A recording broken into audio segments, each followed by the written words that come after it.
The Dallas Cowboys are headed to camp without CeeDee Lamb reporting. The Los Angeles Rams reworked Matthew Stafford's contract to make sure he would report on time. And I'm Courtney Cronin, reporting on time for my fill-in hosting duties. Big week for me, making the awful announcing top 10 Around the Horn panelists of all time. Mina, I assume I'll see you at the banquet. David Dennis Jr., good luck next year, maybe? Let's go Around the Horn. Man, Great list. Really well done. That'd be your +1. Stop the steal. 3 count. All right, report day in Oxnard for the Dallas Cowboys, who are not expecting Pro Bowl wide receiver CeeDee Lamb to show up for the start of training camp. Lamb was not on the team's charter flight to Southern California on Tuesday and hasn't been with the Cowboys at all this offseason while awaiting a new contract. The former 17th overall pick will make just under $18 million on his 5th-year option the season after hauling in a league-best 135 receptions for 1,749 yards and 12 touchdowns. Both of those are career highs. So the rare training camp hold in an era where those daily fines of $50,000 just can't be magically forgiven when an agreement is struck. So Kevin Clark, I start with you here. What do the Cowboys have on their hands as they begin training camp? They have a mess of their own creation. They should hypothetically be competing for a Super Bowl this year, but that's pretty much true every year. They've had a Super Bowl roster a bunch of times over the past 2 decades, and they never even make the conference championship. A lot of that is because of the distractions and the way that they handle their business. And we're seeing this here. They have 3 superstars going into contract uncertainty type of years. Obviously, Dak Prescott, obviously Micah Parsons is due the next couple of years for big money, and they have that all unsettled because of the way they approach this. Stars, the market for them never goes down. You're always going to be paying more the longer you wait. CeeDee Lamb is not Justin Jefferson, but every single day they wait, he gets closer and closer because the market is always moving up. They need to figure this out. They need to handle their business. In short, they need to stop being the Cowboys. It's a tall order that you're asking Jerry Jones and company. Kevin Blackistone, I was under the impression that the day after Justin Jefferson got his big contract extension that we would have seen this signed, sealed, and delivered for CeeDee Lamb. Why are we at this point with the Dallas Cowboys and their star receiver? Because CeeDee Lamb saw that and he said, I'm out the door because I was drafted in the same first round with this guy, Justin Jefferson. I put up incredible numbers and I should be getting paid just like him. So instead you have this uncertainty. I will say this about the Cowboys though, right? This has been their modus operandi for the last several seasons, off seasons it seems. We had this with Ezekiel Elliott, right? And he got signed at the very last minute. So I suspect that Jerry Jones and CeeDee Lamb will have a face-to-face meeting very soon and get this all straightened out because they cannot go into the season with all this uncertainty that KC just laid out, including the coaching staff, by the way, which could wind up going out the door. So there's history on our side here, David Dennis Jr. I think that KB brings up the point of what happened with Ezekiel Elliott in 2019. Decides to spend some time in Cabo, not report to training camp. He ends up getting paid. Of course, we see this last year with Zach Martin, holds out a little bit, gets the deal he wants. Does CeeDee Lamb have to follow that same sort of trajectory in order to get paid?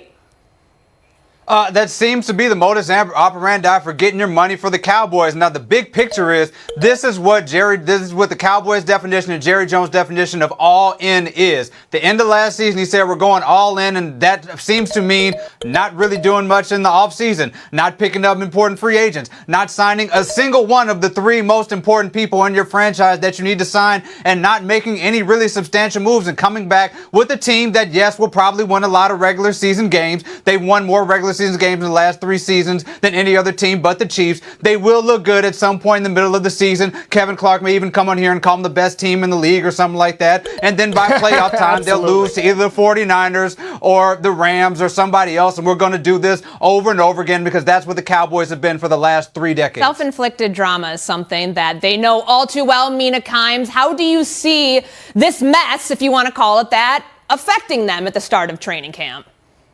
Yeah, the only explanation for the Cowboys' behavior this offseason is that Jerry Jones loves the drama, which honestly might be true. There's probably something to that because otherwise there's no really clear rationale for it. Kevin mentioned the Ezekiel Elliott contract that dragged on for a while, and you could argue that the Cowboys were burnt by that because that contract obviously did not age well, although Ezekiel Elliott is back with the team. But I would point out that that contract was very controversial at the time. Everyone knew, not everybody, but a lot of folks, myself included, questioned it. Nobody is arguing they shouldn't pay CeeDee Lamb. It's about as obvious as it gets in today's NFL. And while Justin Jefferson is the better wide receiver, I think most people agree with that. You could argue that CeeDee Lamb is more important to his football team. ESPN has a great metric called wide receiver score, where they look at wide receivers and evaluate them based on their openness, their catching ability. CeeDee Lamb was 4th last year, which I think is pretty accurate. The next Cowboys receiver was in the high 80s. That was Brandon Cook. If you take CeeDee Lamb out of this offense, they're screwed. CeeDee Lamb knows that. They don't have any leverage over him because of his importance to this football. Okay, so that was where I wanted to go with this next, because we know they've got to pay CeeDee Lamb. They have to pay Dak Prescott. I know there's Micah Parsons in that mix too. Mina, who in terms of the pecking order here has to be paid first in order for this team to contend for a Super Bowl? Well, I guess Lamb is probably the right answer because there's a couple contracts looming there, but you could argue Dak, there's no incentive for waiting there, or pardon me, there's no advantage because Tua Tagovailoa and Jordan Love are going to get big contracts, and the longer you wait, as we've all been discussing, your contract only goes up. I think both of those two players should get paid sooner rather than later. The Cowboys have dragged their feet for far too long. And because we're talking about someone else's money, we're going to give you a little... One of my favorite graphics. That's the one that Tony usually gives me when I'm trying to dole out other people's dollars here on Around the Horn. All right, we move on. Elsewhere in Southern California, it's not an extension, but a contract adjustment for Rams quarterback Matthew Stafford, who reported to training camp after reworking his deal on Tuesday. Now that their quarterback's contract issues are settled, the Rams can turn their attention to figuring out life after Aaron Donald. No pressure. The 3-time Defensive Player of the Year retired this offseason, leaving some pretty massive shoes on defense. Mina, to you, how do you see the Rams or size up what they're going to be in 2024? I see them as, once again, a playoff team, largely because of this offense, which is why Matthew Stafford deserved more money. This was an offense that when Stafford was healthy and Kyren Williams played, was tied with the San Francisco 49ers last year for the most efficient offense in football. They were a juggernaut. Cooper Kupp, hopefully coming back healthy, only adds to that. Stafford himself finished 4th league-wide in EPA per play.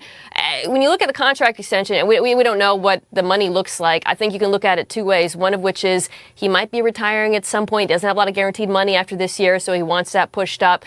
You can also look at it as a player who deserves to be paid more because he is one of the best quarterbacks in the NFL. The Rams, I think, are going to be a team led by him and the offense, so this reflects that. He's got a $31 million base salary this year. That's an underpay, David Dennis Jr., for a Pro Bowl quarterback who threw for just about 4,000 yards last year in his second Pro Bowl season. What do you make of Matthew Stafford in this situation? But the Rams is a big picture team now, heading into training camp with several questions. The Rams, I think this season are going to look like the team they looked like at the second half of that season, that 7-1 team that was an offensive monster that people could not stop. Again, that Stafford-Williams combination was formidable. Williams, top 3 running back in the league, even after missing 4 games. Stafford, top 3 in yards and QBR and all that in those last 8 games. And, you know, I know they're missing Donald, but when they won the Super Bowl, they were the 20th defense at the time. Their bread and butter has always been that offense. And with Stafford and that core there, I think that they have the pieces to be in the playoffs and be a really, really tough out. KB, you agree? I agree, and let's talk about the defense for a second without Aaron Donald, because last year they had at least 3 players with 8 sacks or more, which was a rarity in the league. So they've been preparing for this day for quite some time, and I never doubt Matthew Stafford. Been watching him play since he was in high school at Highland Park, just in the enclave of Dallas. He's deserving of everything he gets. Cooper Kupp, remember, he missed 5 games last year. So with him being healthy, as Mina mentioned, that just adds to their offensive prowess. So I look for them to be nothing less than what they were a season ago. Kevin Blackistone was there. He watched Matthew Stafford. Kevin Clark, I know you've watched Matthew Stafford as well. Do you think that this Rams team is headed towards the postseason. I know David Dennis Jr. threw that in there, KB as well. Is that their trajectory in the NFC West? Absolutely. They're a playoff team, but not a kind of top-line Super Bowl contender. It's funny that you joked and said no pressure about replacing Aaron Donald, because no pressure is what happened when Aaron Donald was off the field last year. They had a 33% pressure rate when he was on the field. When he came off, it was 23%. That is a dramatic difference. However, Jordan Rodriguez of The Athletic reported a couple of weeks ago that the reason the Rams went with Jared Verse and Braden Fisk were their first 2 picks in the draft is because both of them coming out of Florida State, they had a natural chemistry. And I think that what they thought, according to The Athletic, is that there was going to be maybe some growing pains in that defensive line, but having a natural chemistry could help replicate what Aaron Donald was able to do. Young guys who be caught up to speed because of the comfort, the sort of knowing where each other is going to be, that sort of thing. I think that's important. They also address safety with Cam Kitchens from Miami in the 3rd round. Addressing the middle of that defense with the first 3 picks is important. I think the defense is okay this year. That's enough to get them in the playoffs. All right, Mina, I'll give you the final word. Is this a playoff team? Absolutely. The defense just needs to be average, and you can't replace Aaron Donald, but they have thrown resources both in the draft and in the draft last year. Kobe Turn and Byron Young were excellent on the defensive line. They could take another step forward as well. All right, there is our horn. Up next in Buy or Sell, I'm going to tell you what's in Bryce Young's backpack. National panel, any guesses? NCAA 25. Well, it looks like the 20th anniversary around the horn backpack that I have that I put on at training camp that makes me look like a 7th grader as well. Fire Sal's coming up next. David Dennis Jr. in the lead, Mina Kimes, Kevin Clark with 10, Kevin Blackistone trailing with 7. Buy or sell now. Bryce Young giving first day of middle school vibes on Panthers report day. New Jays, new backpack, new Bryce? After an underwhelming rookie season, Carolina general manager Dan Morgan says the former #1 pick is on a mission and that the Panthers are going to, quote, do everything in our power to surround him with the best players, the best protections. Mina, buy or sell that from Dan Morgan? I'll say about Bryce what I said to Kevin Clark after his first around the horn. There's nowhere to go but up because last year was a disaster, but it wasn't entirely a disaster of his own making. The offensive line couldn't protect him. The wide receivers weren't getting open. The Panthers have invested in both of those things. I think the biggest question is going to be whether the new head coach, Dave Canales, can get Bryce to play faster the way he did with Baker Mayfield last year. David Dennis Jr., does he take a big step forward, a medium step forward, a small step forward? How do you see this playing out for Bryce Young? Well, he had 5.5 yards per pass, was 4th worst in the league last year, so I'm hoping he takes some sort of step forward. But I'm buying the fact that this is very relatable because when I finished college and got a first real job that first year, I wanted to go back to school too. So this makes a whole lot of sense. I feel it, even though he's probably better off paying his bills than I was at that time. But I do think that this Carolina Panthers team is still going to be very bad, but he's going to see some improvement, which is exactly where you want him to be. Kevin Blackistone, you picking up what David Dennis Jr. is putting down? Yes, it'll be better for Bryce Young this year. Number one, Dave Canales 2 seasons ago turned Geno Smith into a Pro Bowler, throwing for over 4,000 yards for the first time in his career. Did the same thing with Baker Mayfield in Tampa Bay. So he's a quarterback whisperer. And I'm not going to criticize a guy for having a backpack full of probably books that he's studying. That's a good thing if you're his teammate. That's interesting. I thought that everything was digital nowadays, and he's got his iPad and all of the digital technology that they use with inside the facility. Kevin Clark, what are you buying? What are you selling? First of all, Mina, unlike Bryce Young, I won in my first appearance on this show. I am a winner. Having said that, listen, here's my headline on the Carolina Panthers. Not that bad. Not as bad as you think. Bryce Young had some really bad stats last year. On some metrics, he was the 36th best quarterback in the NFL last year. Well, by talent, he shouldn't be that. He's a lot better than that. I'm not saying he's going to be Mahomes or Burrow, but he can be average. When he had under 2.5 seconds to throw, when he had a quick release, he was league average. I think Dave Canales knows that. He'll give him easy answers. I think this is going to end up being fine. There's credibility on that roster now. There's better pass catchers. The line, they overpaid for some guys on the line. This will be better, if not great. An interesting slogan. Carolina Panthers 2024. Not that bad. I don't know how you're pitching that to season ticket holders, but That's why you're not the head of marketing for the Carolina Panthers, Kevin Clark. Moving on. Yes. The U.S. women's national team coach Emma Hayes addressing Olympic expectations and the New World Order. She's cautioning fans that it's, quote, disrespectful to talk about the U.S. in a way that assumes they'll be in Paris for the tournament's final or even semifinal. Kevin Blackistone, how do you hear Coach Hayes? I hear it as a dose of honesty. Remember the last time you saw this collection of women, they were losing earlier than any team had lost for the U.S. in the World Cup. And now they come in with their youngest roster ever. And you look, they're ranked 5th in the world right now. And the rest of the world, especially Spain, is looking so much more dominant. So yeah, this is just truth talking. David Dennis Jr., how do you hear her? I hear her telling the truth, a little bit too much of the truth. She could have given a little bit of a pep talk, a little bit of positivity about this team, but it's real. This is legit what she's saying, especially they're coming off a 0-0 draw, looking pretty bad against Costa Rica. So they're stumbling into the Olympics, but she's absolutely right. This team is not where they were. They seem to be in sort of a rebuild with the young roster, and they're way behind that sort of top tier, top 4 talent in the Olympics. Yeah, God, everybody's being so negative. We got Kevin Clark just dunking on the Carolina Panthers for 2024. This coach, Emma Hayes, saying, well, everybody slow your roll. Mina, maybe we could use a little bit more pep in their step going to the Olympics. It's kind of like the reverse Ted Lasso, right? Like an American coaches British soccer players with relentless positivity. We bring a British coach and she tells us we're actually not that great. She is correct. We are 5th. The U.S. is 5th in the world for a reason. But I actually am more confident in this team than the last Olympic one because that was very much a team in transition. The young players hadn't quite arrived. They have arrived now, and I think we're going to see those results. And Kevin Clark, how do you hear it? Somewhere, Steve Kerr is upset he didn't think about this excuse that the world has gained on us because the basketball team needs some excuses right now. Having said that, when you take the job as head coach of the U.S. women's national team, you understand, sure, maybe the gap with the rest of the world is shrinking, but your job, the literal job description, is to restore that gap and maintain that gap. So I actually don't like the excuse making on the front end. Your expectation is to win everything put in front of you when you have this much talent. I understand they're 5th in the world, but the expectation should be winning in every scenario with this team. All right, my job, my expectations on this show to close the gap within scoring. So we say goodbye to Kevin Clark, goodbye to Kevin Blackistone. Just let it be known, I am the first guest host on the show to get that right on a first try. It is David Dennis Jr. and Mina showdown coming up next. Bye, Kevin.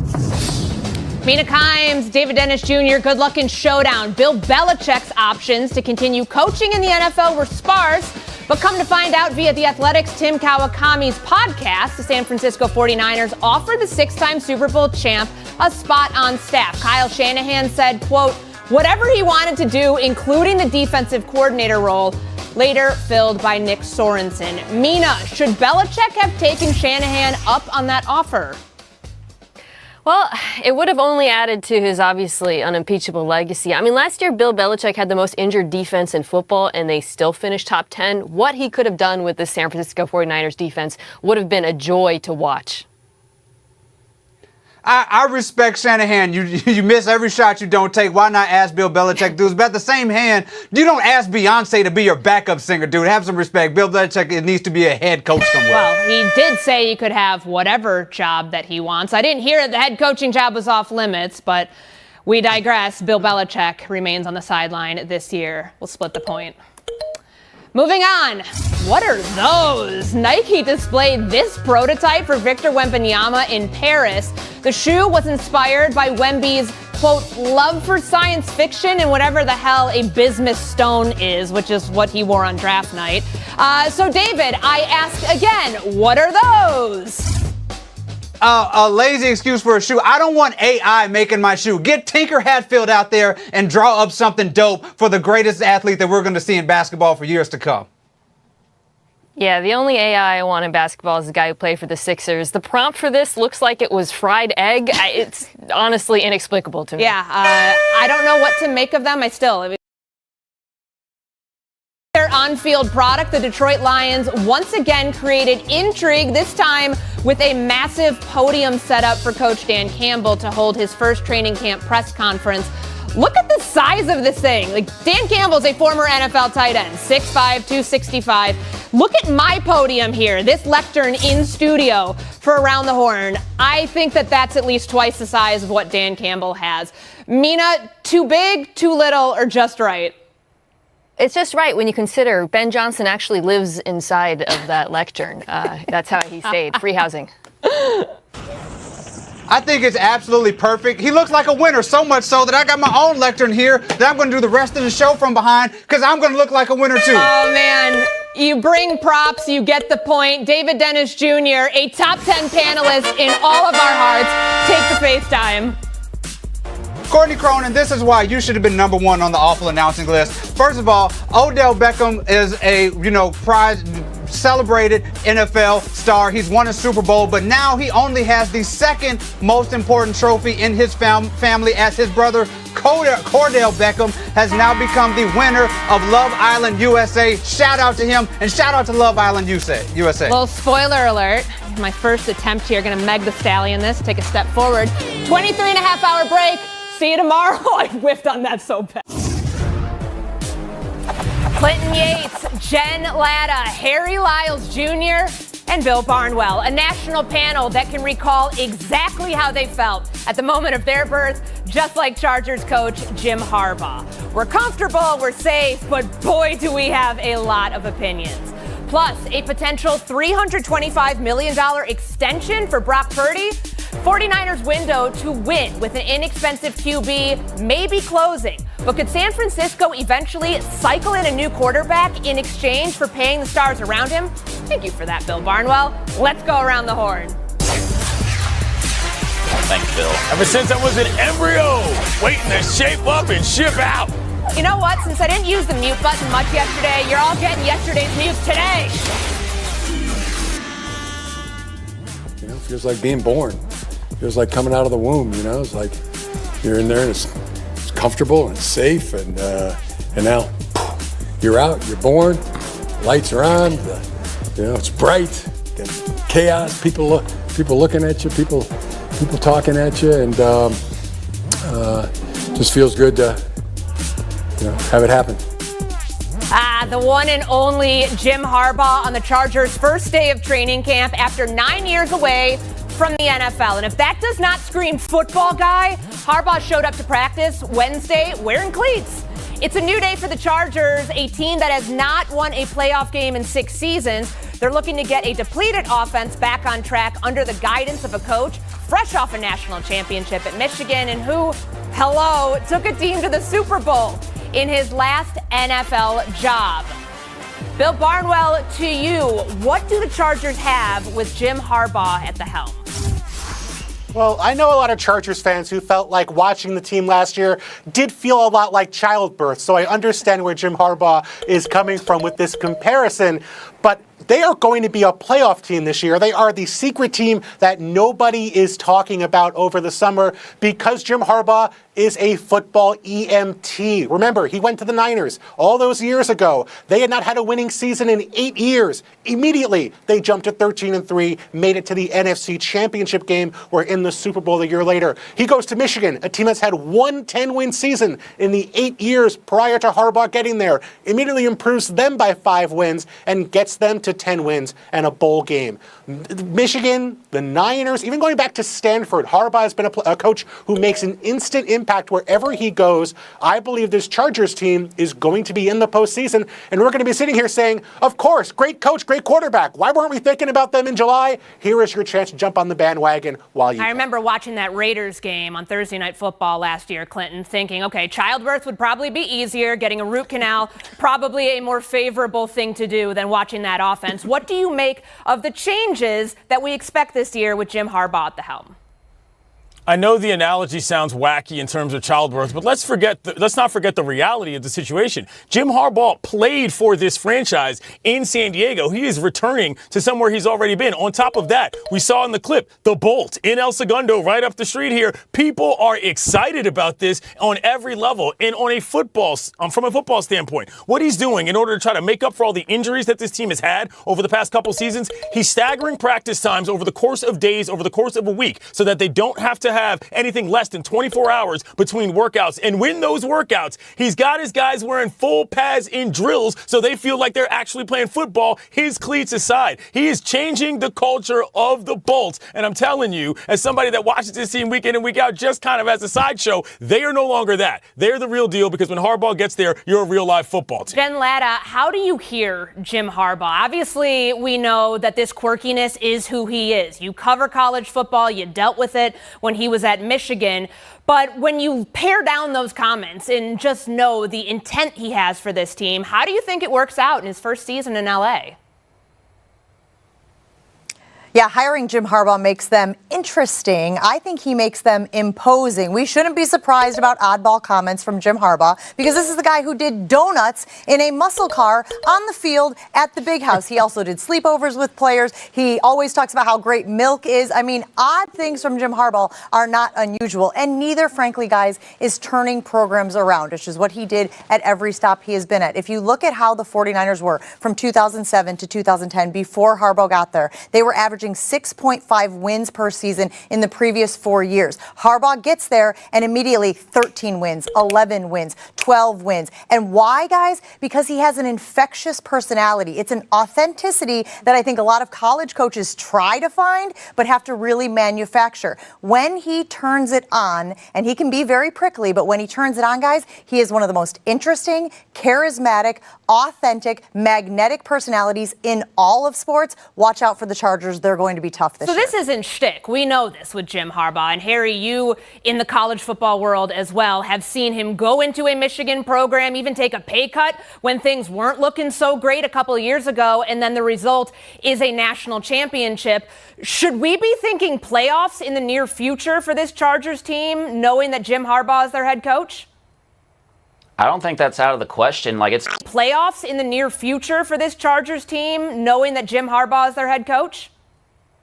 I don't think that's out of the question. Like, it's not like he's going into a job where the circumstances were bad. In fact, this is a Chargers team and a quarterback in Justin Herbert where we looked at them and we're like, oh my God, it's right there, but it's not quite showing up. This is a guy that always gets all of the juice out of the orange. Justin Herbert had to have been elated when he saw that Jim Harbaugh was going to be his coach, because I know we like to laugh about all the weird things that come out of his mouth, but that dude knows ball. Like, that is something that is unquestionable. He gets the most out of his quarterbacks. He always has a solid to great defense on all of his teams wherever he's been.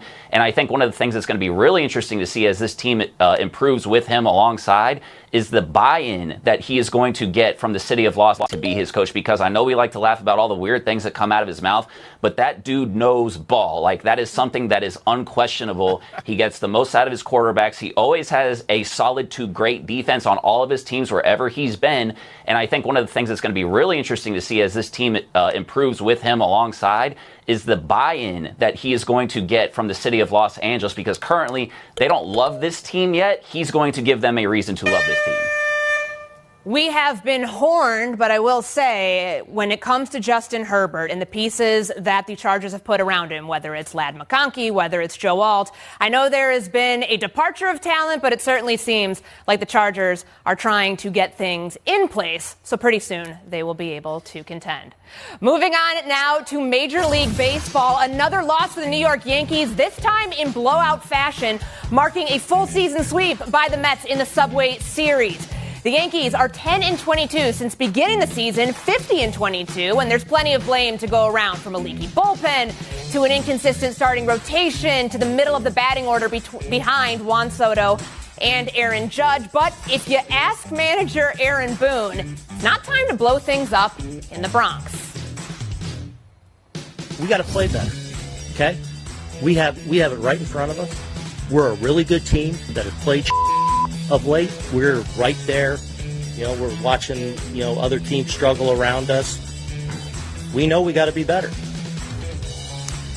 How many times have we heard that from Aaron Boone this year? Clinton Yates, same story all season long with this Yankees team needing to play better. But what kind of message did you hear from the manager of the New York Yankees on Wednesday night? I think our former colleague Booney is talking to everybody except the people in that room, and I'm referring to not only his front office, but his clubhouse as well. This is a good baseball team. We've seen that evidence. Their run differential is one of the best in the league, and they're only a game and a half behind the O's in their division. Sometimes it comes down to performance, and there's nothing wrong with that. And the reason I say that is because with the trade deadline coming up, yes, could the Yankees be the Yankees of old and make a ton of moves just to turn things over? I think Booney is saying that he believes this composition of guys can get it done in this division at the very least. And so the honesty is something I appreciate, especially out of a guy who I feel is managing for his job if he can't get to a World Series this year. That's what it sounds like, Jen Lada, that this was Aaron Boone not just speaking to the media, but maybe speaking to the Yankees front office to keep things intact here ahead of the trade deadline. Did you hear it the same way?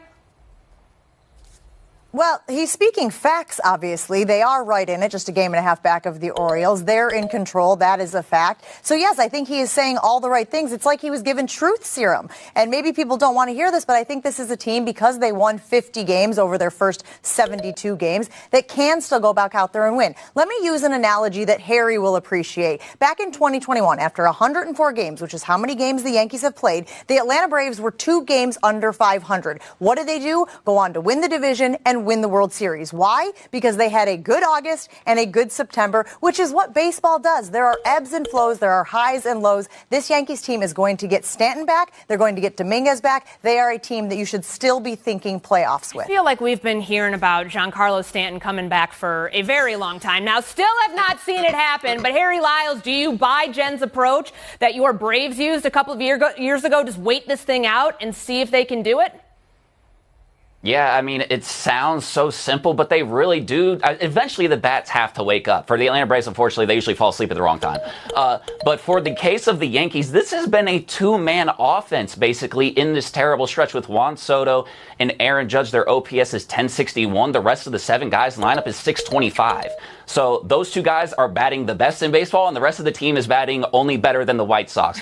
That is a very clear problem. Their bullpen obviously could be a little bit better, and you see that frustration coming from Aaron Boone being their best has been better than everybody else's. They're just playing just as bad as anybody right now. Yeah, the Chicagoan in me cringes when you say any team is playing as poorly as the Chicago White Sox. Bill Barnwell, to you, how did you hear Aaron Boone?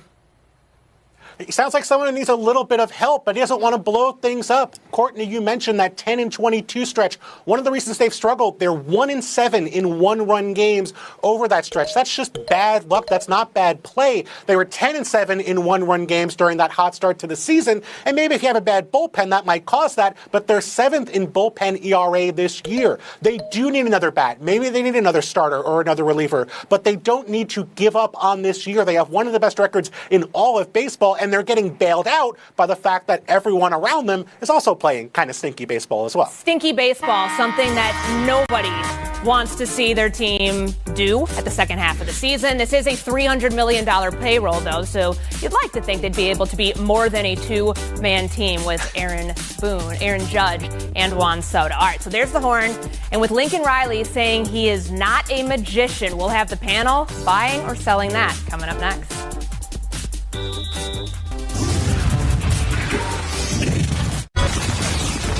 Out of sight, but certainly not out of mind. The San Francisco 49ers open training camp without All-Pro left tackle Trent Williams, who is now officially a holdout while looking for a reworked contract. Meanwhile, receiver Brandon Ayuk is present but not practicing while waiting on a new deal of his own. So 2 contract-related absences affecting 2 of the best Niners players, resulting in a holdout and a hold-in. Bill, buy or sell the current state of the 49ers? Buy that this team is in their window to win right now, and that's going to decrease dramatically next year as Brock Purdy gets paid a massive extension. And because of that, all the people who might be moved to create space for Brock Purdy next year understandably want their new deals right now. Brandon Ayuk is the last of the playmakers to not get an extension. Trent Williams has no guaranteed money left on his deal. He could be a guy in his late 30s who gets moved next year. He wants a deal now to assure that doesn't happen. So from San Francisco's perspective, they have to figure out a way to make all the money work right now before they confront the $60 million gorilla that's facing them with Brock Purdy down the line. Harry Lyles Jr., what are you buying? What are you selling? Courtney, I'm buying the windows open, but they really got to jump through that thing right now. I mean, this is part of why losing a Super Bowl is bad enough as it is, but they had an opportunity to get the Chiefs when we have seen them at their weakest in the Patrick Mahomes era, and they didn't do it. And so now you've basically got one more year now before all of this gets expensive. That's honestly the cost of being good in the NFL. But if they're going to pay one guy, they need to make sure that Trent Williams is happy. He is still the best pass blocking tackle in the NFL at 95.8%. As long as he's good, Brock Purdy's good, everything, hopefully after that works out. Jen Lada, I hear a little bit of commotion around the San Francisco 49ers team. Everything seems like it's in the right place, but you've got two of your best players wanting new contracts. How should they handle this going forward? They should pay one of the best players in the league in Trent Williams. He is a future Hall of Famer. Unless you expect him to fall serendipitously off of a cliff, you pay Hall of Famers. And I think that Brock Purdy, who has him protecting his blind side, would agree with that. Trent Williams has no guarantees left. He also has 3 years left on his contract, which is probably why the Niners are balking at his request to get more money. But they can't say, we don't pay guys who have years remaining on their deals when they just paid Christian McCaffrey, who had 2 years left on his deal. It is time to pay the piper. Your free financing period is almost up, Niners. Go ahead and give Trent Williams the deal he wants. Clinton, I don't know if it's just your face, but you look really skeptical right now as Jen's talking about the state of financial affairs, doling out the 49ers money for them. There you go, Jen.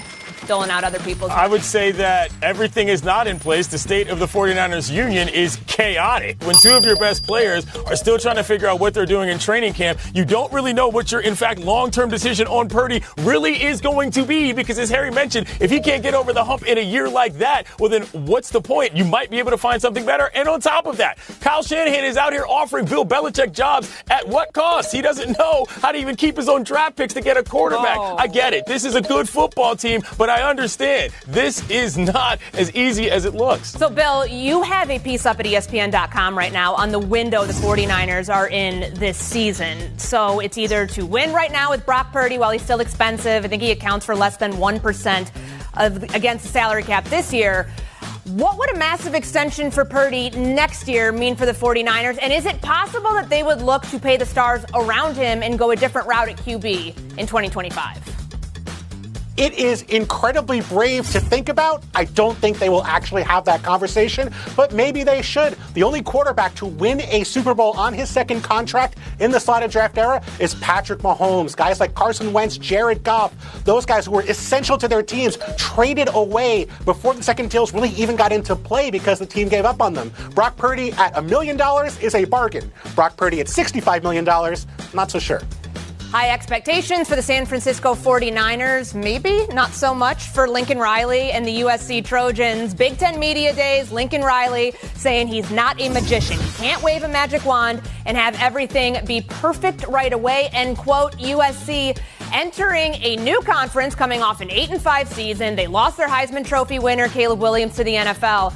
And oh, by the way, they're walking into a brutal schedule. They've got the season opener against LSU in Vegas, a road game at Michigan as well. Jen, buy or sell the pressure on Lincoln Riley? Yeah, the pressure is extraordinary. And guys, I am really hoping at the end of this whole thing, we are not talking about him being one of those gloriously overrated coaches. But here's the thing. He's 2-4 in season-ending bowl games. He is 0-3 in the college football playoffs. And oh, by the way, he's making $10 million. When you are making top-tier money, the expectation is that you are winning those types of games. You mentioned the schedule, Courtney. They actually don't play Oregon or Ohio State this season. That big game is LSU, and there are some reports that say that they were trying to get out of that game. Not a good look. Pressure is through the roof for him. Clinton Yates on the USC and Lincoln Riley pressure. Buying that the pressure is very high, selling the fact that this guy is connected to reality, talking about how USC just walks into the building and they're apparently something people should be afraid of. I was there when he said that we don't know unless we have trained eyes what's going on with their defense. I can tell you, losses to Utah and Tulane are going to be a problem. And that school, when they fire coaches, the AD goes as well. So if you're making $90 million, it's got to be a little bit more than just, trust me, I got it. Harry Lyles Jr., what say you? I don't know, those losses to Tulane and Utah were not bad losses. But I will say this about Lincoln Riley. He had a bad year last year, and all the criticisms of him from that year are fair. But we are talking about a guy that turned Baker Mayfield, Kyler Murray into Heisman winners. Jalen Hurts was a Heisman runner-up. Caleb Williams in 22.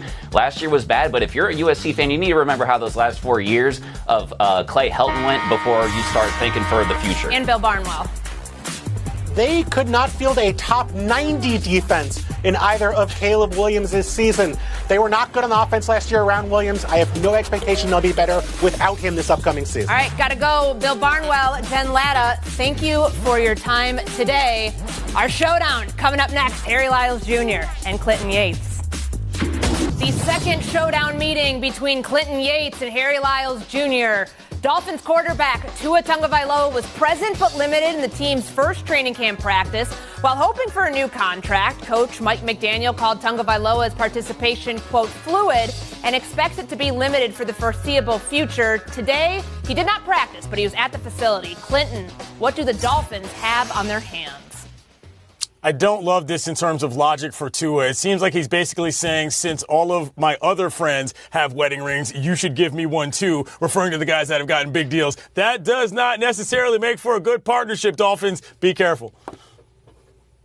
Yeah, this seems like a relationship that the Dolphins kind of don't know how to get out of, but also don't know that anybody better is around. And it's very clear that they don't want to pay him, but this is only going to get more expensive for them. So I don't know what they're waiting on because there are no other clear options out there for them. Well, I know what Tua is waiting on. The fact that Jordan Love has not signed his contract extension yet. Of course, Dak remaining unsigned as well. I like both of your points, so we're going to split that one here.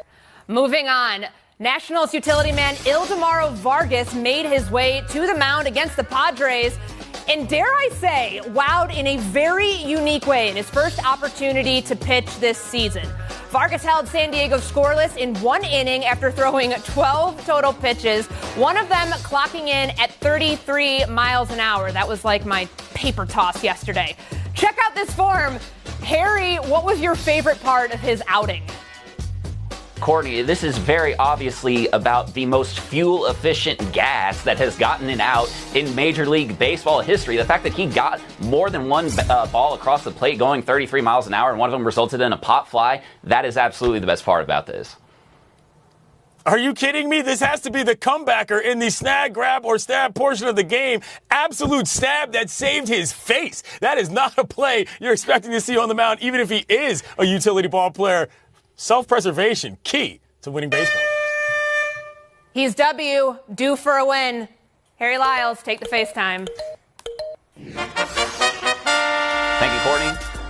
So Snoop Dogg was announced that he's going to be a torchbearer for the Olympics, which is great. Like, Snoop Dogg is a legend. I think he's going to be working with NBC during the Olympics. But there is another Southern California rapper that I think is better equipped for this moment, and it's Kendrick Lamar, because he literally just dominated an international conflict in his rap beef with Drake. So, you know, we can keep Snoop, but I'm just suggesting, throwing it out there, we might want to throw Kendrick in there just to let the rest of the world know that they are not like us. I love it. Okay, we're going to try to do this better than yesterday. I've been told that reps help you do things better. So, paper critical toss here. Clinton, I swear, if you make fun of me, if this doesn't hit it, 95.5-hour break. Whoa, we'll see you on this. After a 3-week hiatus, Around the Horn is back. That is just enough time for 2 rookie quarterbacks to win starting jobs, and not nearly enough time for the Pittsburgh Steelers to figure out who the heck their best option is at QB. Our national panel, Clinton Yates, Emily Kaplan, David Dennis Jr., and Kevin Clark, diving in right now. Welcome back to school. Back to school, kiddos. Hit the book. Let's go, Clinton. I saw you last year, a couple weeks ago, for first take, and forgot to give you points last time, so thank you. Good to see you too again, Courtney. Another quarterback battle has come to an end in Denver. Bo Nix is QB1 after he beat out Jarrett Stidham and Zach Wilson for the job. The number 12 overall pick and Heisman Trophy finalist, set to become the first rookie quarterback to start Week 1 for the Broncos since some guy named John Elway in 1983. 2 preseason performances saw Nix complete 23 of 30 attempts for 205 yards and 2 touchdowns. He didn't take any sacks and made some plays with his legs as well. Kevin Clark, start us off here. Can this Broncos offense, what can it be with Sean Payton calling the shots and Bo Nix at QB? It can be instantly competent, which doesn't sound like much, but any Broncos fan will take that over the past couple of years. I call a guy like Bo Nix a doctor quarterback because of the COVID year. A bunch of these guys played 5-6 years of football, just learning the positions at different schools, had thousands of reps in games, and now they know how to play. There is a floor here that didn't exist with Russell Wilson last year, partly because Bo Nix might be Russell Wilson's age by now. That's how old he is. He's going to be the 5th oldest starting quarterback to make his debut in NFL history. Most of those guys were playing another sport or were in the military. That's why they were so old. Bo Nix was just playing a bunch of college football, so it's a little bit different situation. He gets the ball out quick and he's accurate. Sean Payton can scheme that up. This is going to be a good, competent offense in year one. Instant competence. David Dennis Jr., I don't know if that's a ringing endorsement or just a massive upgrade all the way around. How do you see the quarterback situation in Denver? Yeah, two things can be true. Instant competence can be an upgrade from what they had last year, but it could also be not enough. And a lot of that falls on the shoulders of Sean Payton. You are the offensive genius who has just been struggling ever since the top 5 to 10 quarterback of all time that you had in Drew Brees has retired. And now you've walked into Denver saying that you were going to be better than the last guy who was a disaster. And you had the similar disaster last year. You got rid of Russell Wilson. You have drafted the guy that you wanted, who comes into the preseason, who scored on 6 of 7 possessions in the preseason, most accurate of his class, fewest turnovers of his class, a guy that can get you to a next level, and where they go is as much about Bo Nix as it is about Sean Payton and him proving that offensive genius legacy he's supposed to have. A lot of college experience, Emily Kaplan. 61 starts for Bo Nix. Feels like he was in college as long as Kevin Clark is sitting here today for Around the Horn. How do you see this situation panning out for the Denver Broncos? First, Courtney, don't worry. I'm not going to pander for some extra points because I'm keeping the seat warm for you here in Chicago. Oh, okay. There we go. At the same time. Oh, well, the pandering works. This is so much better than Tony. I love it. I know Kevin alluded to it, but I'm going to spell it out for everyone. This is a franchise that's had 13 different starting quarterbacks since they last won a Super Bowl. That was less than 10 years ago. So when you have that much dysfunction, there's a lot of desperation and hope that this can be your guy. I think that Bo Nix showed a lot in the preseason. That experience in college that you mentioned, adapting to so many different types of offenses, is why he showed a lot of maturity early on here in the NFL, that he can be the guy. But I also want to say something that I also think is obvious. He became the starter the day that he was drafted and realized that Zach Wilson and Jarrett Stidham were his competition. So I think the expectation here is just stability, and anything after that will just be a bonus for this franchise. Yeah, it should not be hard in theory to beat out the guy who got run out of town by the New York Jets and, of course, Jarrett Stidham last year with Denver as well. But Clinton, what Emily talks about pressure, we think about what's on Sean Payton and also what's on Bo Nix. Who has more pressure facing them this season? To me, it's Payton. Look, for Nix, it's not just the amount of time that he was in college. It's the number of games he played that actually got them an experience from a snap standpoint. For Payton, on the other hand, who walked in here fire blasting everybody as if he's got 900 rings just flying on the wall, saying he's got 1 ring. Got suspended for the league for 1 year. I still haven't seen a decent Broncos offense out of this guy. The next time will be the first time. So I very much think this is about Payton, not just because of what happened, but because of how he chose to communicate. And it's not like the Broncos are some random franchise. They know what excellence looks like. By the way, that year that John Elway started as a rookie, he also ended up leaving that year, or rather, Steve DeBerg replaced him. So it's not like everything worked out on that front. This is a hard job. And for Payton to walk in acting as if he knows better than everybody never made sense to me. He's got to prove it this year. All right, we have been horned. We will move on. The top 2 picks in the draft are also locked in as QB1. Caleb Williams has had that designation since May, while Jaden Daniels earned it this week after starting the Commanders' first 2 preseason games. The number 2 pick and Heisman Trophy winner will be the 11th different starter in Washington since the start of 2019. And after 43 snaps in 2 preseason games, the Bears have seen enough from Williams, who's not going to play in their finale tonight at Kansas City. Clinton, of those 2, who has impressed you the most this preseason? To me, it's Caleb, not just because he's doing stuff under center that he didn't do a ton of at USC, but because of everything around the game that he seems to have handled so well. Chicago, big-time spotlight in terms of people looking at him. I was there a couple weeks ago. There were a couple different political candidates in town. Nobody even cared about that. All they wanted to talk about was Caleb Williams and what he was maybe going to do in the preseason. He has handled the situation with aplomb, which is often the hardest part for guys that come in with hardware, with expectations, and in a system that actually is set up well for them. I like what that kid's done so far. Emily Kaplan, to you, Jaden Daniels or Caleb Williams, who had the better preseason? You know, I think Jaden Daniels did more with the Commanders' offense than I thought, so I give him some points there. But I also think that we're grading on a curve here. Clint was talking about expectations. So you watch the first episode of Hard Knocks, and Matt Eberflus brings in Nick Saban. He's like, Nick, tell me all of your wisdom and your experience. Why do young quarterbacks fail? And Nick is so smart. He says what everybody abundantly knows, but I will say it again. Young quarterbacks fail because expectations are the killer. Clinton mentioned those expectations. I don't need to tell you, Courtney, you live in Chicago, you cover this team. They are sky high for Caleb Williams. Everyone thinks that he is going to take one of the most inconsistent franchises to a Super Bowl in short order. So I think that the goal now for him and the Bears is shielding him from that public scrutiny, which is going to be inevitable because he showed some good things in the preseason, both with his arms and his legs. But the expectation is he's going to do it again and again. And the truth is he's going to have some no pressure when there hasn't been a franchise quarterback in this city in 70 years. To be the guy, the bar is up here. Caleb Williams has to hit that, apparently, his rookie season. David Dennis Jr., how does that affect the expectations for Jaden Daniels? Because we're not talking about it nearly enough for a quarterback going to a team that very much feels like it's rebuilding.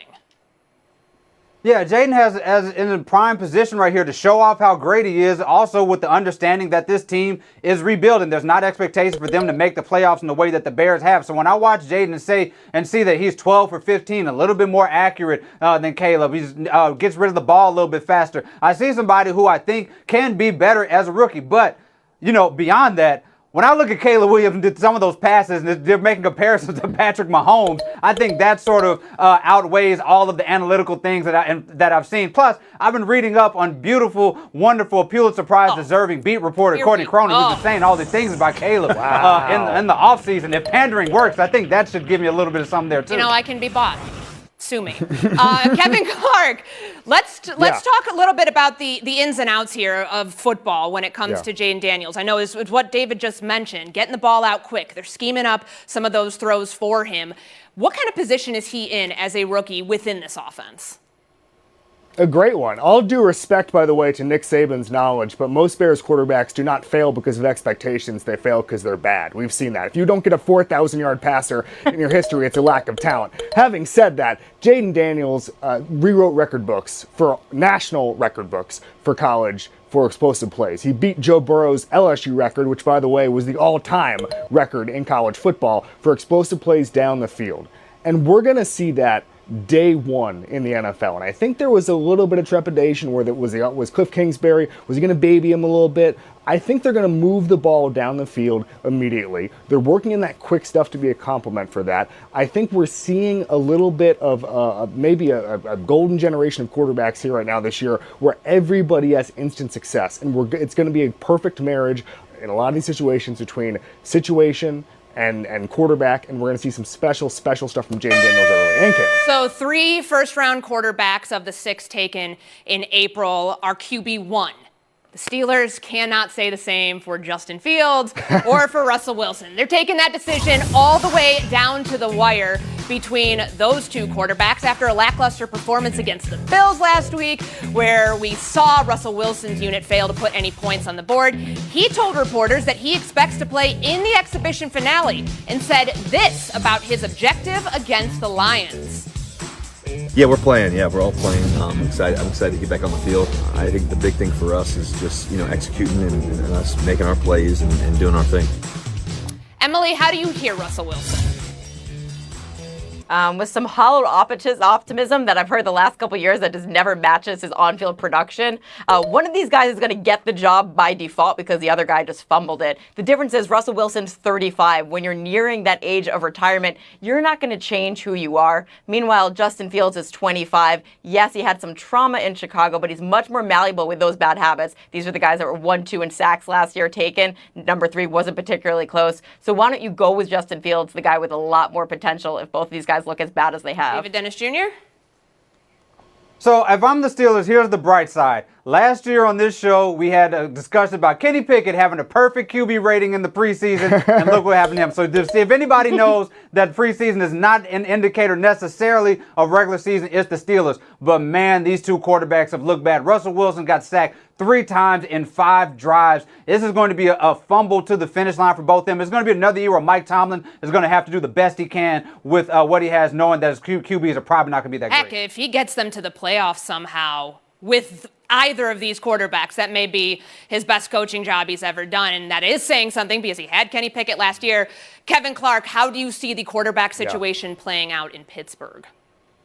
Well, Nick Saban was right about this. Expectations are shading this one because it's 2 famous guys who are making us feel like this is a better competition than it actually is. This is a franchise trying to paper over a first-round mistake. That never works typically, unless you're the post-Trey Lance Niners, which is a different situation. But these are bad quarterbacks trying to save their place in the league. I went to the training camp a couple of weeks ago. I saw it. I didn't see any of these quarterbacks grabbing the competition by the horns. I just feel like this is going to be, going into the season, Mike Tomlin's toughest season ever. Obviously, he's had Duck Hodges and a bunch of those situations mid-season because of injuries. This will be his toughest situation. I think if he wins a bunch of games here, it's a miracle. And Clinton Yates, to you. How are their expectations? This team wasn't very good last year, and they got lucky and managed to get it done to keep Tomlin's 500 record smooth. And they're the same situation this year with a couple of bargain quarterbacks. I don't think expectations are that high at all. There's 2 names that we know. Tomlin's a voice that we trust, and they may or may not get to 500 based on their ability to not turn the ball over, something they haven't done well. Pretty basic situation. Steelers, not that great. All right, there's your horn. Expectations apparently on the floor for the Pittsburgh Steelers, according to our national panel.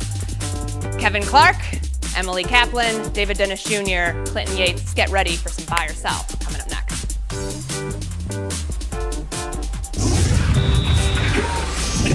If there is anything our beloved Tony Reali loves more than Olive Garden, it's salty residents of his native Staten Island. Enter Bob Laterza, the South Shore Little League coach who put Yankees slugger Aaron Judge on blast for allegedly ignoring his players while Judge was in the on-deck circle during New York's loss in Williamsport on Sunday. Quote, "How about turning around or waving to New York and the kids that think you're a hero? They are the ones who pay your salary," Laterza said. Whoo boy. The Yankees quickly coming to Judge's defense with a statement directed at Laterza, saying, quote, "Aaron Judge always acts with kindness and respect. The coach could learn a lot from him," end quote. Today, Aaron Judge hit his 48th home run, pacing at 61 now. Clinton, there's a lot here. We can talk about the jerk coach. We can talk about the baseball. Where do you want to take this? As the only panelist here that spent quite a bit of time in Williamsport covering the magic of the Little League World Series, I can tell you flat out that this Staten Island coach has failed the #1 goal that you try to achieve, even if it's not winning the tournament, is do not embarrass your town. The effort it takes for these young athletes to get as far as Williamsport and the team effort it takes in order for everybody to stay motivated, to make it about yourself and you in this moment, that, my friends, is called loser behavior. Emily Kaplan, what are you buying or selling? Ooh. I'm sure there's going to be some Staten Island jokes. I'm just going to wonder if the panelists would say it to Tony Reali's face, just like I wonder if this coach would be able to say this to Aaron Judge's face. I think that I am buying that he made 2 fatal flaws here. One, he picked on the guy that actually has receipts for all the community service and work with children that he does do. And 2, it's the most likable and productive athlete in the New York area right now. Again, wrong guy to pick on. David Dennis Jr., you're always good for a couple Olive Garden references. See, this is why you like me as a host, because I don't mute you for those. What are you seeing here with this head coach and the example that he's setting for his players? I mean, saying that they are the ones who are paying Aaron Judge's salary is a little rich, right?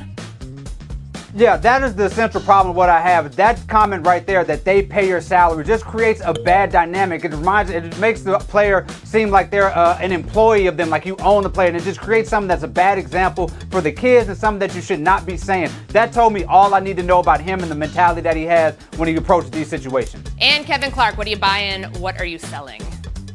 What kind of allowance are these kids getting that they can pay Aaron Judge's salary? No athlete should be expected to interact with anybody when they're on the field of play, and the on-deck circle is on the field of play. Clinton, you mentioned embarrassing your town is the one thing you can't do. I will not make the easy joke about how hard it is to embarrass Staten Island. I will move right past it out of respect to Tony Reali. By the way, Aaron Judge's parents honored as Little League Parents of the Year.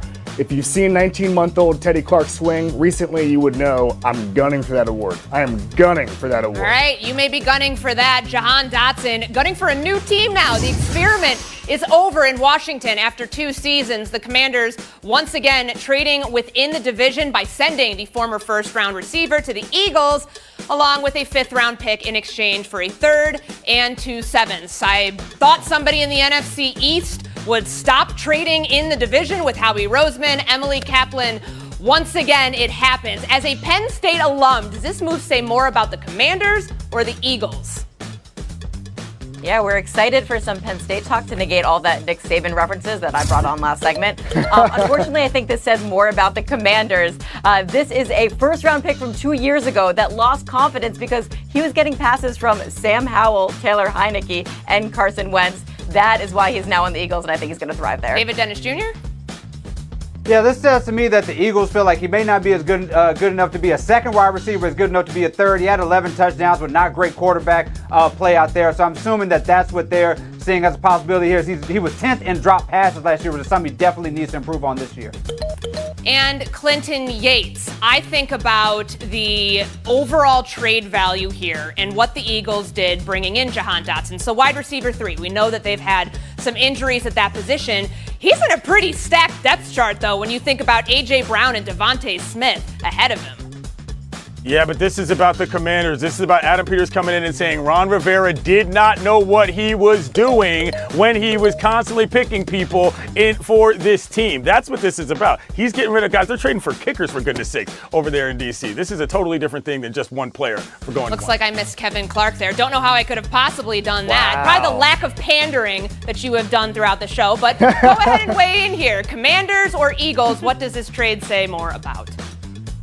It shows you that Howie Roseman is still the same guy we always thought he was. He will trade for a failed first-round pick. He will trade for a guy with great traits who he wants to take one chance on at a very, very reduced rate. When you look at the price tag here, he'll play. He'll be wide receiver 3 in some games. This is fine. Good business for both teams. All right. First cut time happening. Goodbye, Kevin Clark, and goodbye, Emily Kaplan. Thank you for keeping my seat warm for me in Chicago. Showdown, David Dennis Jr., Clinton Yates, coming up next. Happy trails, Joey Votto, consummate professional, forever Cincinnati Red. Tried to give it a go with the Blue Jays this season, working through the minors, but said goodbye last night in an Instagram video and post. Clinton, how will you most remember Joey Votto in his distinguished career? Congenial, charismatic, contact hitting, Cincinnati playing, Canadian. The guy was just really fun to be around. He's one of those dudes that you love talking about baseball with, and whenever he decides he should go directly to a TV booth to be announcing games, that's how fun he is. One of the great personalities, but let's not forget on the field, the dude's on-base percentage. He led the league 7 times. You could not get a ball past him. He was going to land on the base at some point, struck fear in pitchers throughout his whole entire career. Mr. Reliable, the alliteration. We are going to split the point between the two of you. Showdown number 2. Oklahoma State putting QR codes on the backs of their players' helmets for fans to scan and then donate to an NIL fund like a tip jar. Yes, this campaign targeting non-skilled position players who get less NIL money. David Dennis Jr., the curmudgeon millennial in me, absolutely hates this idea, but I need you to give me a grade here. Look, as somebody who has railed against QR codes, give me a real menu. This is actually kind of genius. It's so genius, in fact, that if you go to this QR code, you can send me a tip right here as your favorite Around the Horn panelist. Just go ahead, just click on it. Send the man his money. The grade is T, as in T. Boone Pickens, who that stadium is named after, as is the baseball park across the street. That dude had more money than God that he passed. I can't believe they're resorting to T for tacky results like this to try to figure out how to get their players played. Come on, guys. Clinton Yates. We have a winner. Go ahead and take the FaceTime. Thank you very much, Courtney. You did a great job. The NWSL has ratified a new CBA, and I gotta say that this is not only groundbreaking and revolutionary, it is necessary for a league that has been under fire for years in terms of how they comported themselves in toxic environments and all these other things. I don't want to get this wrong. They're in a situation now where there is no draft, there are higher minimum salaries. You cannot trade a player without their approval, and in general, this is the kind of pro-labor maneuver that we need from sports leagues in order to make athletes feel like they matter. The NWSL players who are no longer in the league help fight for this. Great job, y'all. Big day for sports in this country. Yes, indeed. That's going to do it for us. Thanks for coming around. We want to send our love to back at Starbucks in college football makes its triumphant return across the pond. Fall comes this weekend, thundering in like an Irish jig with an ACC matchup in Week 0 and the final stretch of NFL preseason games where the Jets won't see any action from Aaron Rodgers. Right move? Plus, a curious definition for the word decent. Let's go around the horn. Lord of the dance. You ought to see my Irish dance. You ought to see me. Everybody be sure to watch our Harry Lyles on Countdown to Game Day tomorrow from Dublin. And that is where we start. New quarterback, new CFP format, same expectations for Florida State. Coming off an undefeated season where the Seminoles were left out of the college football playoff, there's a bit of a revenge factor at play for FSU as they take on Georgia Tech Saturday in Dublin. The number 10 Noles lost 14 of 22 starters from a year ago. And Noles are the third stop for well-traveled QB DJ Uiagalelei, who has big shoes to fill in replacing the reigning ACC Player of the Year in Jordan Travis. Emily, starting with you here, how do you view what's in front of Florida State this season? Well, Courtney, you said it's the same expectations, but I view this as a brand new team. Mike Norvell used that interest from Alabama to leverage a juicy new contract to stay at Florida State a long time. Other than that, 14 starters gone, 30 guys out in the transfer portal, and DJU is one of 17 transfers that come in. DJU obviously has a ton of experience. That said, I expect a little bit of an adjustment. I think it's going to be very run-heavy at first, then before they start passing. Also with this team, I mean, everyone expects them, okay, because they got snubbed last year, they're going to make the college football playoff that is expanded now. I don't think it's a guarantee. It's a tough out-of-conference schedule. 2 10-win teams from last year, Memphis at Notre Dame. Also, in their conference, they've got Clemson and Miami breathing down their backs. 12th hardest strength of schedule in college football. David, how do you see Florida State and the expectations for the Noles this season?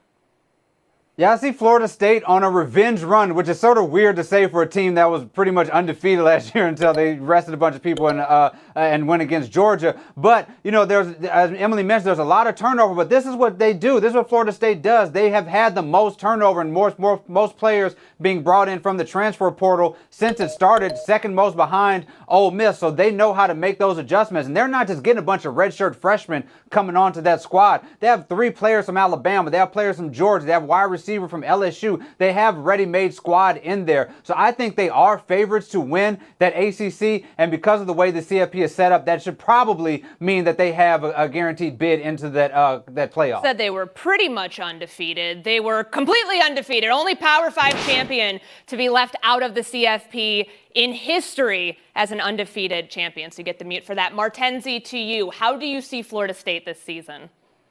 Well, first, let's talk about this revenge tour. Can it really be a revenge tour when they had the chance to have that revenge last year in an Orange Bowl? But like you said, David, they rested those players, and then they went against Georgia and got dog-walked 63-3. So I'm not giving them any revenge tour stuff. But let's talk about Georgia Tech.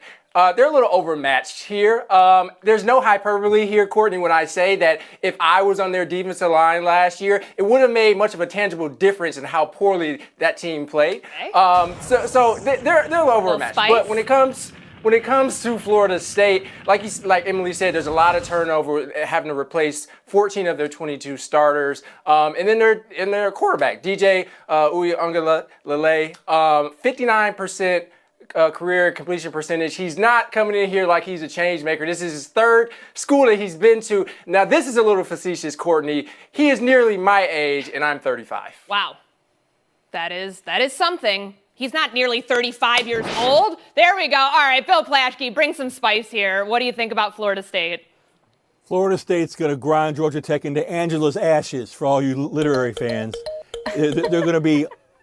They have 345 offensive line starts on the offensive line, going against a defense that was ranked 131st against the run last year out of 133 teams.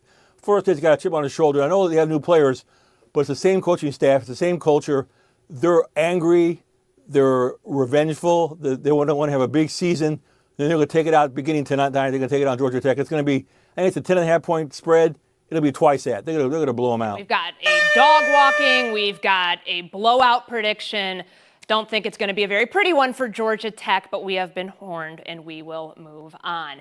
Anthony Richardson, the Colts quarterback, with a moment of levity after an up-and-down performance against the Bengals in his preseason finale. The former number 4 overall pick called his outing, quote, decent. We got 2 touchdowns before clarifying that he was obviously joking. Richardson connected with A.D. Mitchell for a touchdown, but that other one, a Cincinnati pick 6. Bengals defenders had some jokes of their own during a joint practice with the Colts this week.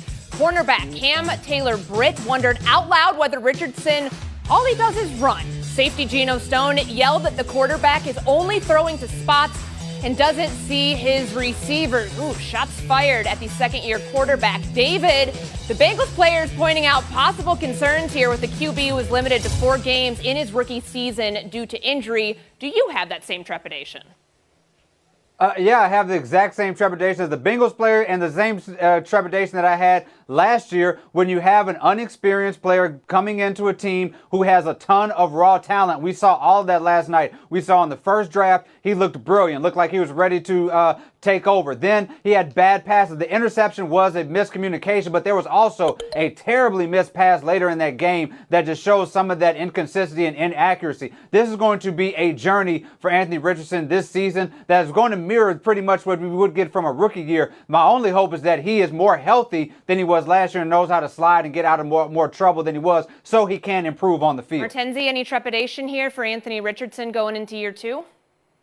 No, not at all. This is the same Anthony Richardson I've always known. He, as a one-year starter at Florida, had a 53% completion percentage. In this game against Cincy, is 57%. He can't stay healthy like he did last year, so he didn't even really have a rookie season. So if he's on this Josh Allen trajectory that I believe the Colts have him on, it's going to take until at least year 3 or a Stephon Diggs-like player to come along to kind of assist him. But this is the Anthony Richardson that we know, and it's going to take time for him to morph into something. This isn't a team like the Texans or the Eagles that is built to win now, so they can have some patience and let him become what you expect him to be. Like, he's not going to be Tom Brady. All right, Bill, I see your face on the screen right now, and you look completely perturbed with what Martenzie He was terrible. Saying. Okay. Let's just say he was terrible yesterday.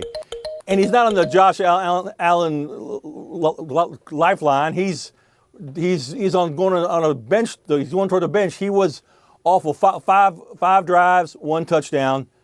Overthrew guys, underthrew guys, and then afterward he joked about it. How do you joke about it? I was very off-putting by his press conference afterward, and the Bengals players are right. The Bengals players are calling him out, saying he doesn't see his receivers. He's going to be a great quarterback one day. He's not yet. I don't see how you even start him. I don't see how the Colts can even play him. How do you right not now. even start? Okay, let's just dissect this here for a second, Bill. They have Joe Flacco on the roster. Are you saying that Anthony Richardson is not the starter this year, should not start, and you're turning it over to 39-year-old, 30-whatever-year-old Joe Flacco? Joe Flacco, who got a team to the playoffs last year, right? That same Joe Flacco? Yeah, same one. Got a team to the playoffs? Okay, yes. Yes, you play him. You let the kid watch for a while. He's clearly not ready. Okay, Emily, you hear Bill Plaschke lobbying for Joe Flacco. Do you see it the same way in Indianapolis? Yeah, I'm going to get off of Bill's lawn here. I think that you guys were mentioning age and you talked about him being young. I have to say the obvious. He's 22 years old. That's younger than 4 of the 6 first-rounders that were drafted this year. Like, he's still in his development phase. He did start last year as a rookie and showed us a lot of promise in those first 4 games. So I think that there's reason for being hopeful about his ceiling. At the same time, the same issues are going to arise. They're always going to chirp him for running too much. He takes way too many of the runs. When he does throw, he does have an arm, but his decision-making and also something that so many quarterbacks have to deal with, even Andrew Luck had to learn this, is just learning how to protect yourself, because that's why he wasn't able to finish 3 of the first 4 games he had. Let's face it, he hasn't played since October 8th, so there is going to be some rust, but I'm willing to give him a little bit of patience because, again, he's just 22 years old. Or starts for Anthony Richardson in his rookie season before he was headed to the bench and IR with injury last year. Topic number 3, Aaron Rodgers not taking any snaps in the preseason, and he's not going to until the Jets season opener against the 49ers on Monday Night Football. Robert Saleh confirmed no starters are going to play in the Jets' final exhibition game, and that the 40-year-old 4-time MVP quarterback is, quote, absolutely ready for the season despite tearing his Achilles tendon 11 months ago. Coach Saleh says that nearly 800 reps he estimates Rodgers took in camp, which included joint practices with the Giants, the Panthers, the Falcons, were more than enough to know that he is ready for week 1. Bill Plaschke, right move by the Jets to keep Rodgers sidelined against the Giants tomorrow night? Right move. And as you know, Courtney, joint practices are the new preseason games. Those are what really count. Teams really go all out in those. That's where they learn. That's where they get the reps. That's where they develop. They don't need to be under the spotlight. They don't need an official game to play and risk injury. You don't need, especially Aaron Rodgers. You don't need him risk getting hurt after what happened last year. Keep on the sidelines. It's fine. Don't play anybody. It works. Of course, you think about the history of this team, not just Aaron Rodgers tearing his Achilles last year, but injuries that have happened in the preseason. It happened to Zach Wilson a couple of years ago. Emily, do you think that factored into Robert Saleh's thinking at all? It sure did, and I totally sell that Robert Saleh said that wasn't a factor. It has to be. Like, consider the stakes for this team this year. The coach, the general manager, if they don't do well, they're all out. And how are they going to be out? If Aaron Rodgers is not on the field, you have to get him just to week 1. So to play in a meaningless game and risk that is just not savory for this team. They have the 5th easiest schedule in the NFL. Their defense is no joke. They revamped this offensive line. They've got a shot here. They just got to get Aaron Rodgers onto the field, and you don't do that if you risk him in preseason. Also, this is nothing new for Aaron Rodgers. Like, I barely remember him playing in the preseason when he was in Green Bay. 20th year in the league. He's going to be fine. Has not played two series last year in the preseason, hasn't really played, David, in the preseason since 2018. How do you see the Jets' decision?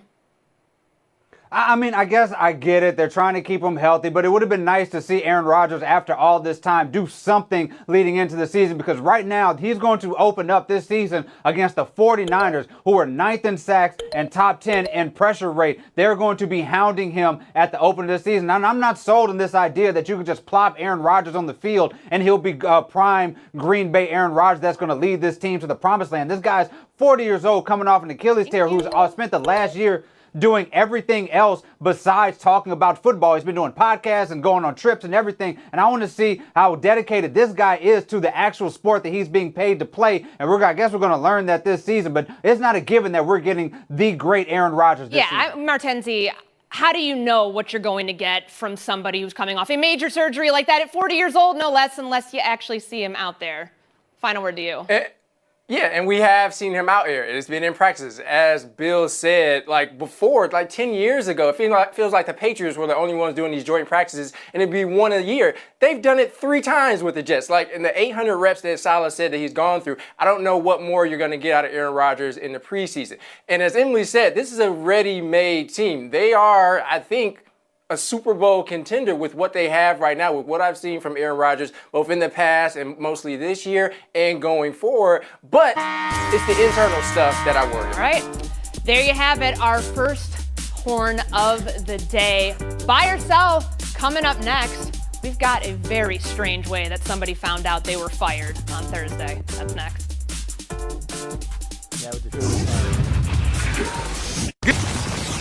The Mariners fired manager Scott Service amid a midseason swoon that saw Seattle go 20-33 in its last 53 games. Seattle has the worst batting average in baseball, while also owning the best team ERA in MLB. And guess how Service found out he was fired? From a news alert that crawled across his TV ticker, similar to the one you're probably seeing right now on the lower third on ESPN. The Mariners are 5.5 games out of a playoff spot. Plaschke, buy or sell this move, sparking a postseason run for the Mariners? Well, I'm buying the move. As the only panelist who's actually seen the Mariners in the last week, they were terrible at Dodger Stadium. The Dodgers swept them and they didn't even put up a fight. A lot of them had quit. They had given up. Their offense, their OPS in the last 53 games is better than only the Chicago White Sox. This is a talented team, the best ERA in baseball, great pitchers, hard-throwing pitchers, and it's being wasted by an offense that just didn't really seem to care. So they had to make the move. I think they're too far out to get back into it. I don't think they can catch the wild card spot at this point. I'm going to go to my Chicago girl now. Anytime that the White Sox are mentioned in the same sentence with another team, you know it's not a good thing, Emily. You buying that this could help the Mariners make that push to the playoffs?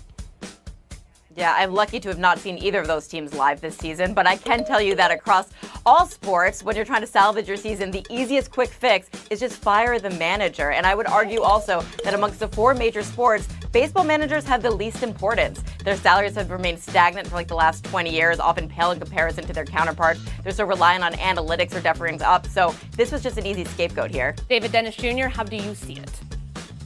I'm selling the way that this was handled. Yeah, Service had to found this out on the ticker before he got fired. So not only get fired on his day off, he got fired twice on his day off, finding it on the news and having to go into a meeting. You can't tell me, there's no way I can trust a manager situation, or a front office situation, when you can't even handle a story like that internally without it getting out before. Yeah, that might shed a light on what's actually going on inside the Seattle Mariners organization. Martenzie, a lot of bad all the way around, but can there be some good that comes from the firing of Scott Service?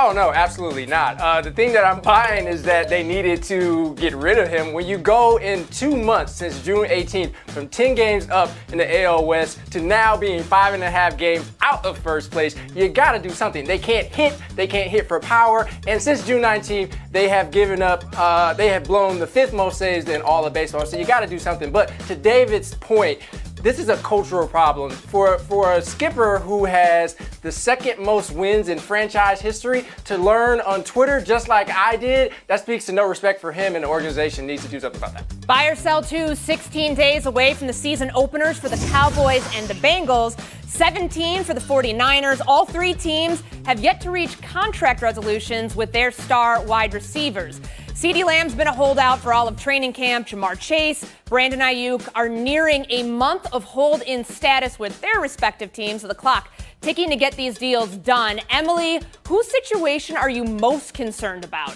ahead of week 1? How about E, none of the above? The last time I can remember a true wide receiver holdout where it extends into the season was Michael Crabtree back in 2009. And the one I'm least concerned about here is CeeDee Lamb. The gulf between him and the number 2 receiver on the Cowboys is just so big. They're going to play him. The only thing I'm concerned about now is him being on a pitch count when he does appear, whether it's week 1 or week 2. David Dennis Jr., who are you most concerned about? Emily, your first mistake here is using precedent to try to predict what's going to happen with the Cowboys. And that's why the Cowboys and CeeDee Lamb is the problem, is the issue that I'm having here. They have 3 people that they need to sign. They've signed 0. And Jerry Jones, every time he talks, he goes out there and acts like he doesn't even care about signing CeeDee Lamb, who, I must remind everybody, is the entire Dallas Cowboys offense. Dak Prescott's QBR is half when CeeDee Lamb is not out there. They need him desperately, and they are fumbling the ball with each consecutive day that this does not happen. It's interesting because Jerry says last week that he doesn't think that CeeDee Lamb has a number or knows what the number is, and then everything apparently is fine and conversations are good this week. Martenzie, whose situation are you most concerned about? I'm going to say Jamar Chase. The Bengals are notorious for starting seasons slow. In 2022, they started off 1-3, and last season they started off 2-3. And you don't want to make that a precedent for your team. And let's be real here. T. Higgins is not Jamar Chase, and Joe Burrow needs all the help that he can get. So yeah, it's definitely Jamar Chase. And Bill Plaschke. CeeDee Lamb's going to sign, just like Zeke signed a couple days before the season. That's done. Jamar Chase is going to sign. He has 2 years left on his contract. He's not going to hold out anymore. Brandon Ayuk's the one you should worry about, because Deebo Samuel had a great camp. They were talking about trading Ayuk. He's upset. They're upset with him. That's a problem. Bill Plaschke, our resident voice of reason here on Around the Horn, says that Brandon Ayuk and the clock ticking for the San Francisco 49ers, that is the one to watch. We say goodbye to David Dennis Jr. and Martenzie Johnson. There's your horn. Plaschke, Kaplan, coming up next in Showdown. No hockey topics, please. Kaplan, a showdown rivalry of historic beef. Miami of Ohio coach Chuck Martin pulled no punches about his former kicker Graham Nicholson and just how he ended up with his new team. You media people, it's all pretend. Like, no, Alabama stole our kicker. They illegally recruited our kicker and stole him from us, and like that's a fact. Ooh, strong words. Nicholson was an All-American last year too. Bill, does Martin have a point? He has no point. It's college football 2024. Nothing's illegal. Everybody's up for grabs. Everybody can be taken. Everybody can transfer. Get used to it. Get over it. How about not saying our kicker like he's your possession? How about saying he's a person like Graham Nicholson, a guy with dreams not to play in the MAC, but go make some money and chase your NFL dream at Alabama? Like, he's a human. I thought it was everybody's goal in life to play some action. Emily, the point goes to you. Showdown number 2, it was home run at first sight for Blue Jays infielder Ernie Clement, who belted a 4-seam fastball at eye level, his 10th homer of the season. It was so high that Clement said after the game that he probably shouldn't be swinging at pitches like that. Emily, are you more impressed that he could hit a pitch at his eyes or concerned with his sense of the strike zone?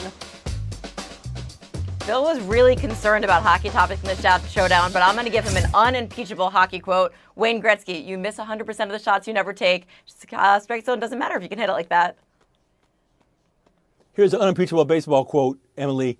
His OPS career is .653. That's terrible. That's the worst thing he could have. He can't swing at those pitches. And he shouldn't hit a home run. I wish the ball had been a flyout to teach him a lesson. Stop swinging at bad pitches. It's going to hurt you in the long run. Well, sometimes it does work, though, Bill Plaschke, as it did work last night for Ernie Clement. Emily Kaplan. Look at the big picture. Take the FaceTime. So my favorite club, Chelsea, has become the laughingstock all across the English Premier League for creating an NFL-sized roster, but I'm here to defend the Moneyball strategy. Sign as many players as you can to long contracts, and some of them are going to age really well and look really good, and some of them aren't, but we can afford it anyway. And I don't want any Americans railing on Chelsea because we have produced the last 2 national team managers. First, Emma Hayes, who brought us gold, and now Mauricio Pochettino, who's going to lead our men. So sometimes Chelsea rejects can land in good places. I didn't know that you, me, Plaschke, all of us here at Around the Horn played for the team. I also don't know if I'm going to be able to pull off this Caleb Williams style throw. I've been around him enough during the preseason.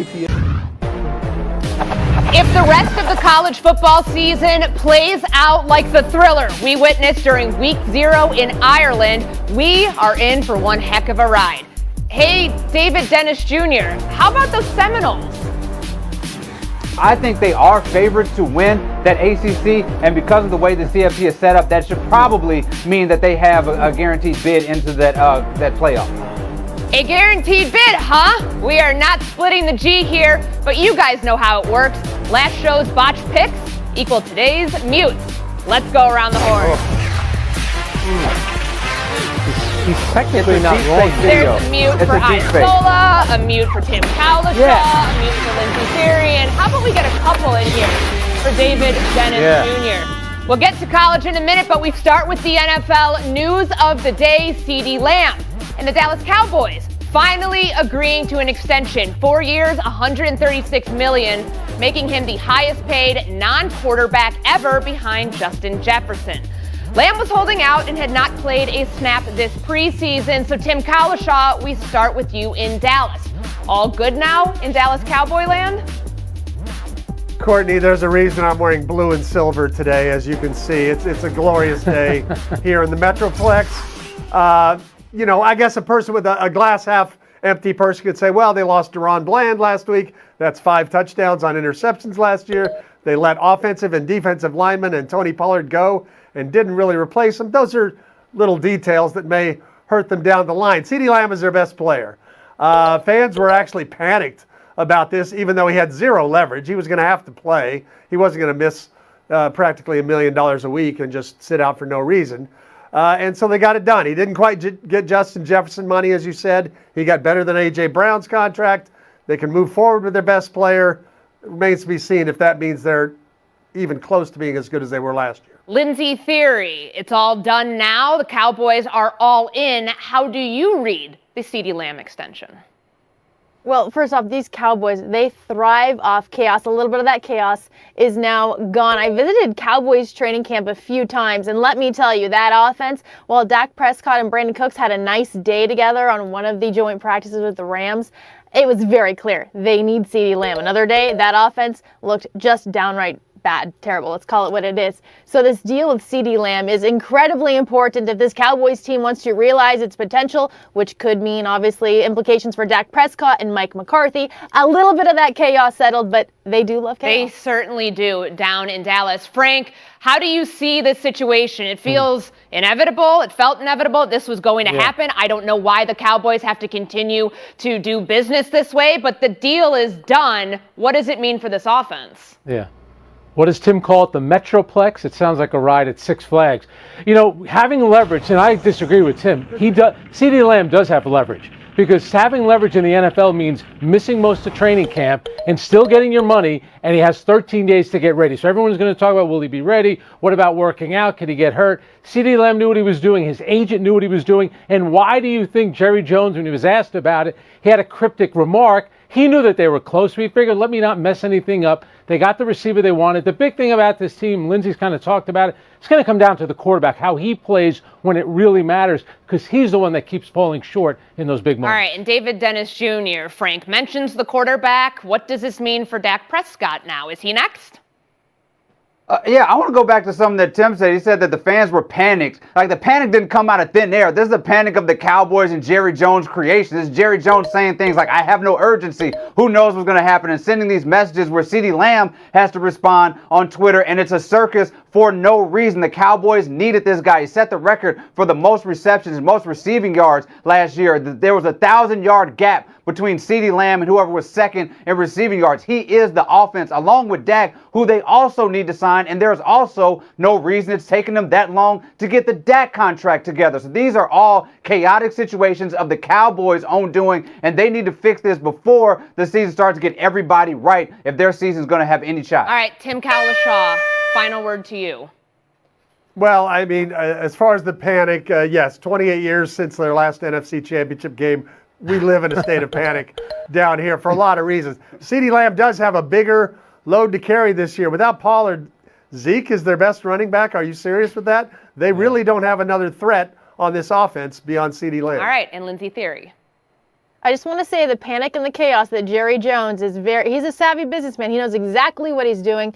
He wants us talking about those Cowboys every single day. So everything he stirs up, there is very much a reason why. And that is exactly what we do here at the ESPN family of networks. We always talk about the Cowboys every single day. All right, let's stay in the NFL. Last night, Patriots quarterback Jacoby Brissett exited New England's final preseason game with a shoulder injury after being sacked by a free rusher on the 6th offensive play. He was replaced by rookie Drake May, who put together an 88-yard touchdown drive on his first possession.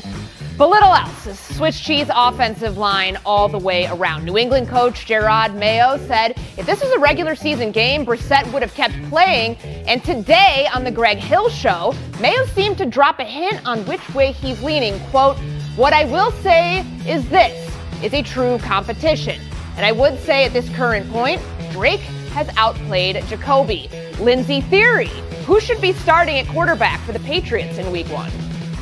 It should absolutely be Jacoby Brissett. Look, if he is physically able to go out there and play, the Patriots are not built to win today. Drake May, in his rookie season, they should do everything they can to protect him. We've kind of seen the blueprint, albeit for different reasons, with Patrick Mahomes not playing his rookie season, with Jordan Love sitting out a couple of seasons. But if you can take your rookie quarterback and make sure you're inserting him into a situation in which he can succeed, that means having an offensive line that's not going to make him a liability to get injured back there. That means making sure your offense is ready to go. So whether that comes a couple games into the season, further down the road, Jacoby Brissett needs to be their guy if he is healthy, and they can try and keep Drake May, as healthy as possible, as learning as much as he can into the season. All right, and as we saw last night, their priority in the draft in 2025, Tim, should be to draft an offensive line, but that's neither here nor there for right now. Should it be Jacoby Brissett or Drake May in week 1? Well, I gotta ask rookie coach Mayo first. Why was Jacoby Brissett even out there last night? Most teams this weekend used players they are cutting today.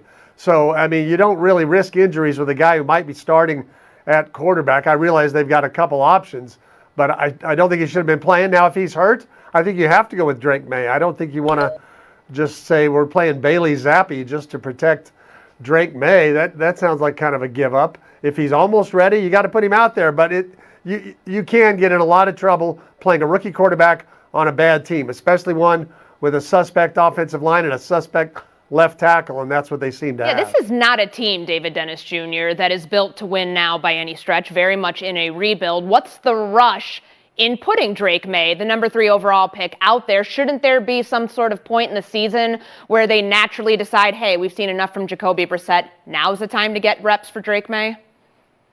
I actually think it should be the reverse. Like, if you're waiting for the New England Patriots to be good enough for Drake May to be behind that offensive line, you're going to be waiting a really long time. They were last in pass blocking wins against the rush last year. They had 8 penalties last game. So if you want a perfect situation for Drake May to be behind there where he feels protected, you're not looking at him starting for another year or two. When you look at the quarterbacks who have come on, the Jordan Love, they've come on out behind winning teams and winning quarterbacks. The Patriots do not have that. Give Drake May the reps right now, and then if he starts getting, beaten behind that line and he starts to look like he may run the risk of injury, then you pull him and then you put Brissett in. But I think you start with Drake May in week 1. But you lost me there. That's just not a logical way that business is done in the NFL. Throwing out a rookie and then realizing, oh wait, this situation is untenable, Frank Isola, let's pull him back. Like, how could they possibly go about it that way? Yeah, I understand what David is saying, but it's 17 games. So if it doesn't start the first 4 or 5 games, you still have 12 games left, 13 games left. And remember, since the merger, there have been only 5 teams that have made the playoffs with a rookie coach and a rookie quarterback. I understand Houston did it last year and we're seeing more rookies start. But Lindsey mentioned it. You're going to have this guy running for his life from week 1 because of that offensive line. The reason Jacoby Brissett got hurt was because of the offensive line. I am not starting Drake May to start the season. Not on this team. Did we not learn a lesson from how Bryce Young's rookie season went last year in Carolina? Behind a shaky offensive line. If you have Drake May in this situation and you end up having it go as poorly as Young's season did in Carolina, how can you expect the number 3 overall pick to not have his confidence broken? Tim, once that confidence is gone, it's pretty difficult, as we've seen, to get it back from a rookie quarterback. Yeah, you get into a real shaky situation when you're pulling him back and forth. From you're starting, now you're on the bench, you got to learn again, now we're throwing you back out there. That's why I just don't understand Brissett's presence in last night's game. Yeah, I wasn't quite sure why he was playing in that game either. Typically the 3rd preseason game, starters aren't even out there at all, but that was the case for the New England Patriots in their 3rd preseason game. All right, there is your horn. When we come back, that FSU lock that David predicted, oh boy, we are getting into that. Buy or sell next.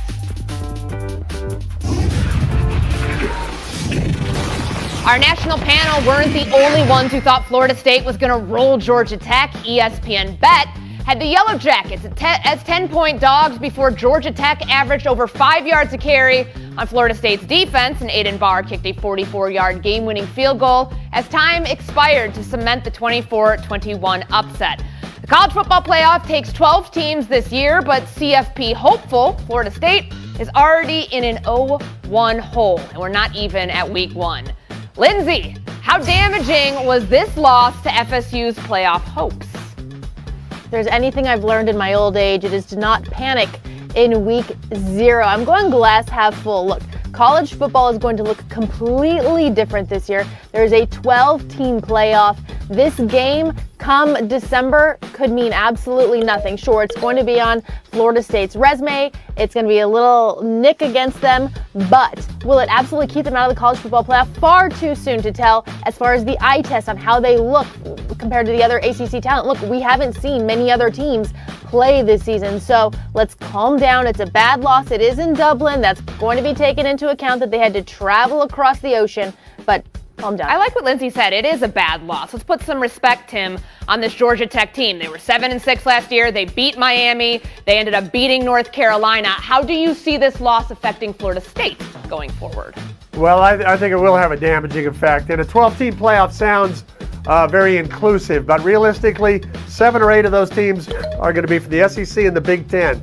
There'll be one spot for an ACC team, and Florida State has competition from Louisville, from Miami, from the SMU Mustangs, the mighty Mustangs right down the road here. It's a different conference, and you can't afford to lose games like that. David Dennis Jr., how do you see it affecting Florida State? Okay, let's look on the bright side here for Florida State. 1, you could probably lose a couple of games and still win that conference. 2, Florida State has not lost to a team with Georgia in the name since October of 2022. So that's another thing that's good for them. What the problem is what I saw on the field, especially from that offense. DJU, 13 of 19 of his completions were within 5 yards. That shows a lack of confidence in your QB. And Novell's not one. He's 2-8 as a coach without Jordan Travis as his quarterback. Those are the concerning things, what you saw on the field. But the schedule and the record indicates that they can still make it with a couple of losses. Frank Isola, what you buying, what you selling about the way this affects Florida State and the CFP? I was convinced David was going to say they're still undefeated on U.S. soil. They're in a lot of trouble. That was a conference game. If they had lost to Notre Dame in Ireland, you say, well, it's a home game for Notre Dame. We're okay. They still have to play Miami. You know, they have to play Clemson. They're in a load of trouble. And they set the tone with that 60-point loss they had to a team named Georgia, David.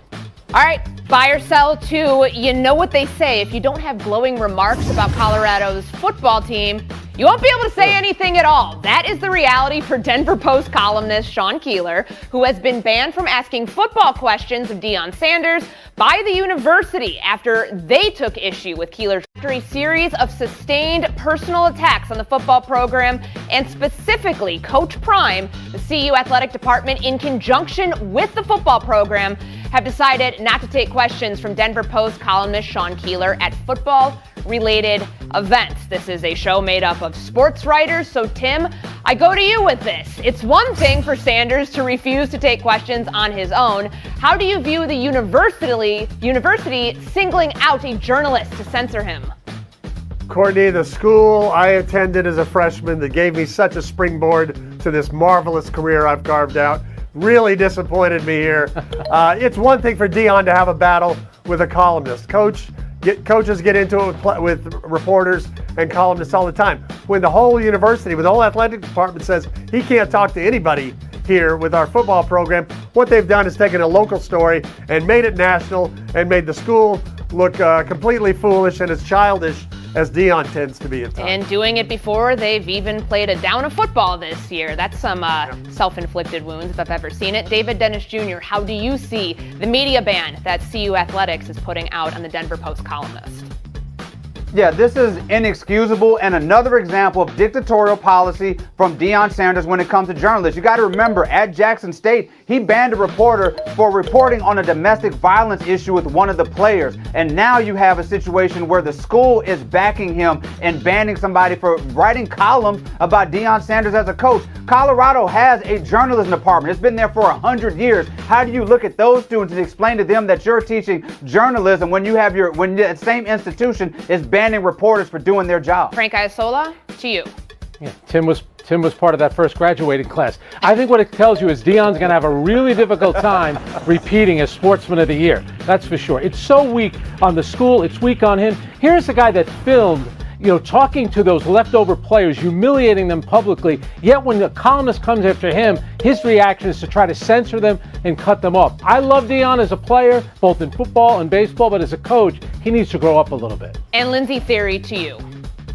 Frank took my joke, but that withstanding, TJ Simers, the late great TJ Simers, I'm really happy for Deion Sanders that they did not encounter each other. But that statement that was put out by Boulder, look, they called him Coach Prime in his statement. His name is not Coach Prime. It is Deion Sanders. Coach Sanders. Deion Sanders. Let's just start there because they right there are illustrating the entire issue is that the world revolves around Coach Prime. But again, that's not professional on their part. It is Deion Sanders, and he is the head coach of the university, of the football team, and he should be open to the same criticism as everybody else. Buy or sell 3, Magic Johnson taking issue with several comments made by Timberwolves star Anthony Edwards regarding players from an era of the NBA that Edwards has admitted he does not know much about. Edwards stirring up controversy by telling the Wall Street Journal that Michael Jordan was the only skilled player of his era, which Johnson said didn't even warrant a response considering Edwards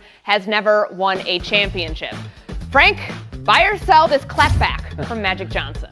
Yeah, you can't sell Anthony Edwards enough. He's a terrific player. He plays all the time. He plays with joy, so there's a lot to like about him. He's coming from a place of ignorance here. Michael Jordan, of course, was great. Isaiah Thomas, Larry Bird, Magic Johnson, Clyde Drexel. Come on now, Anthony Edwards. You don't know what you're talking about. Lindsey, Thiry? Anthony Edwards was on the right track when he said, I didn't watch it back in the day, so I can't speak on it. Stop right there. Say no more. Tim Cowlishaw? You know, I agree that Anthony Edwards is a fun player to be around and to watch. But if I'm coming off the Western Conference Finals where I went out in 5 games against Dallas and I did not step up in any game except game 4, I'm going to be quiet about it. I'm not going to be going after Magic Johnson and people. And David Dennis Jr. This is why I don't argue with Gen Z about sports and music on social media. I just leave them alone. They just don't know any better. But the thing that I'm buying here is actually the Magic Johnson of this. I like that feisty attitude from Magic. We got some of his real personality, that trash-talking Magic. I want that Magic Johnson to hop on Twitter and tweet after games instead of the one that we're getting right now. I want spicy Magic Johnson back. All right, there's our horn. Gotta run. Goodbye to Tim Cowlishaw. Have fun with CeeDee Lamb and his new contract. And goodbye to David Dennis Jr. Here's your showdown coming up next. Isola, Thiry. I think this is the first time we've gotten this matchup before. Yeah. Lindsey, Thiry, Frank Isola, good luck in showdown. Aaron Judge is on pace to break his own American League home run record after hitting his 50th and 51st homers of the season in a 10-3 dub over the Colorado Rockies. Lindsey, will Judge finish with more? Baseball, which is so exciting, is just around the corner. That means Aaron Judge is heating up and he's going to continue to be on fire, and he has no pressure chasing his own record. Here's my theory, Lindsey. If he had hit more than 6 home runs in April, he could have been chasing 73. But what he's doing is amazing, especially after last year when he had his injured foot, missed most of the season. He's all the way back. Well, he did have to. He'll do it. 63. He did have to carry the team for the first half of the season, Frank Isola. More home runs than strikeouts in his last 13 games. Not bad at all. We split the point. Give yourself a point. There we go. Coming up next, Chicago Sky forward Angel Reese, recording her 3rd consecutive game with at least 20 rebounds Sunday. But the Sky lose 77-75 on a buzzer beater from Las Vegas Aces MVP frontrunner A'ja Wilson. The Aces moving to 18-11 with the win, while the Sky have lost 4 of 5 since the WNBA resumed play after the Olympic break. Frank, who had the more impactful performance? Well, that was a great out-of-bounds play with A'ja Wilson finishing at the rim. I love what Angel Reese is doing, but the rebound numbers could come down a little bit if she would make more shots, and that'll eventually happen. Frank, you're a hater of the grind. As a former walk-on, I love the grind. The rebounds do it for me. To me, that's night in, night out of getting after it. Sure, she can make her shot, but I wouldn't give her the rebounds. And Lindsey actually answered the question here on this one, so you get the FaceTime. It is not National Parents Day, but let me just give a shout out to all the parents I've worked with throughout my career, because I had no idea what you were up against until I just had a second son. And if anybody could please, don't take pity on me, but please send me any tips you might have on how to get a 2.5-year-old in their jammies every night, I would definitely appreciate it. So congrats to all the parents out there. You're doing it. Thank you, Lindsey Thiry. I'm going to go with the old David Dennis Jr. guarantee here. From the biggest trash-talking quarterback to the most overrated, we've got unfiltered thoughts from 103 NFL players on the league's best and worst QBs. Speaking of unfiltered, just wait until you hear how Jerry Jones sounded off in defense of his abilities as a general manager. And in about 25 minutes, we're going to have our own version of the NFL's cutdown day. Tim Cowlishaw, maybe it's best if you don't read the projected roster. Let's go. What is that? It's not good. Tim, in the game of life, you will always be on my initial and my final 53-man roster. 53 is a big number. Shout out to NFL Nation, the other team Marcel, Louis-Jacques, and I are a part of here at ESPN. 103 players from 25 teams were surveyed on a variety of topics, from their top 3 current quarterbacks, most successful rookie projection, and the most overrated and underrated QBs. Naturally, the most overrated category got a little spicy with QB Josh Allen, who's led the Bills to 4 straight AFC East titles. Guess who's the top vote getter on this list? You guessed it. And there was also a tie between Jalen Hurts and Tua Tagovailoa right behind Josh Allen. One NFC West player's justification for naming Allen on the most overrated list? Too many turnovers. So Kevin Clark, do you agree or disagree that Josh Allen is the NFL's most overrated QB? Strongest possible disagree. This time of year, the rosters are getting set. Everybody's getting gifts in the locker room. That's a big thing. 1 through 53, we're getting headphones or scooters or whatever. I want to gift every NFL player an internet connection so they can Google what the Buffalo Bills looked like before Josh Allen got there. That is the easiest evidence that he is not overrated. This is ludicrous. I have so much respect for every NFL player. They are so good at their craft. That doesn't make you a good analyst. Josh Allen authored one of the best franchise and quarterback stories of this era. And I think he's a couple of plays away, obviously, from making multiple Super Bowls. He eventually will get there. I understand the justification for saying Hurts or Tua. They have great weapons. They have environments that are conducive to quarterback play. Josh Allen has made that franchise. To say he is overrated is ludicrous. All right, Mina Kimes, you heard the very strong take there from Kevin Clark. He calls it ludicrous. What do you call Josh Allen being on the most overrated list? Preposterous is the adjective I'll go with here. I mean, it's only accurate if you have Josh Allen number 1 overall. Then he would be overrated because that's Patrick Mahomes. But anything after that, I think, is fair game. If I had to guess why he got the most votes and it was quite close between him and Hurts and Tua, it's probably not just that he turns the ball over and has done so in some big moments, but that, frankly, and this is a technical football term, it looks goofy when he does it. It's memorable, but that doesn't undermine the fact that he is an unbelievably talented, explosive, and efficient quarterback.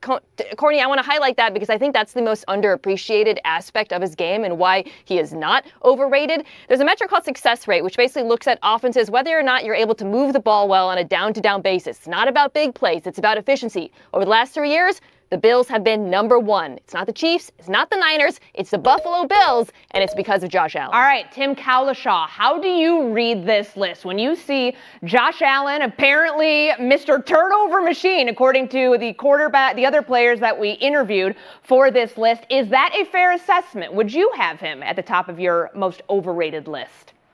Not at all. I would say it's puzzling, except having done this for a few decades, I'm never surprised at a great football, baseball, basketball player. When you talk to them, you realize how bizarre some of their opinions are about the sport that they excel at. And that's what this is an example of. I think he's just the most polarizing figure because he came in 4th when players were voting for the best quarterbacks. It was Mahomes and Lamar and Burrow, and then Josh Allen. So a lot of people know he's really, really good, but somehow they think he's overrated. I don't know if he's paying a price for those losses in Kansas City. Those were not on him. He got them into winning position, and the Bills defense tended to let Mahomes do his thing. So, yeah, he showed up on the underrated list too, as did a guy like Herbert, overrated and simultaneously underrated. So the opinions were kind of all over the place. And Marcel Louis-Jacques, you did this assignment much like I did. Did you get Josh Allen a lot when you talked to players on the most overrated list? I didn't get Josh Allen a single time when talking to players about who's most overrated. And Courtney, as the only panelist right now to have lived in Buffalo, I have to say this is the first time anything Buffalo related has been considered overrated. I think that they would insist they are a habitually underrated city. But I don't understand how you can overrate Josh Allen when this is the Josh Allen experience. It's not like he's 1 or 2 years into his career. This is year, 6, 7? You know you're going to get a bunch of touchdowns, and you're going to get, to borrow a term from Mina, a goofy-looking turnover every now and then. You get those because he also makes goofy-looking splash plays. I've seen this man stiff-arm Aaron Donald to the ground and still get a pass off. Anybody that can do that, I can live with a little bit of gunslinging. But how a player who has 4 straight division titles, who has been to an AFC championship game, who's been an NFL MVP runner-up, can be more overrated than Justin Herbert? It doesn't click with me. Justin Herbert, he has the rookie record for passing yards in a single season. But beyond that, when you discuss Justin Herbert, the first thing you go to is his physical traits, not his accomplishments. So yeah, I completely disagree with the Allen conversation. All right, last word to you, Kevin Clark. I was in Buffalo a couple of weeks ago for camp, and when I was talking to offensive coordinator Joe Brady, he said everybody says they don't care about stats. Josh Allen is one of the very few people who actually lives by that. And I think that's what you see a little bit, the turnovers, maybe forcing things. Like Josh Allen wants to play his style, and sometimes his numbers are hurt by that. Sometimes he has more turnovers because of that. So that's one of the things I watch there as well. All right, we have been horned. We will move on. After signing CeeDee Lamb to a 4-year, $136 million extension, Cowboys owner Jerry Jones went on a profanity-laced tirade defending the decisions he has made as Dallas's GM. In an interview with Clarence Hill of AllDLLS.com, Jones stated, quote, "I have an inordinate amount of confidence that bleep. If anybody could figure out how to get this bleep done, I can figure it out how to get it done.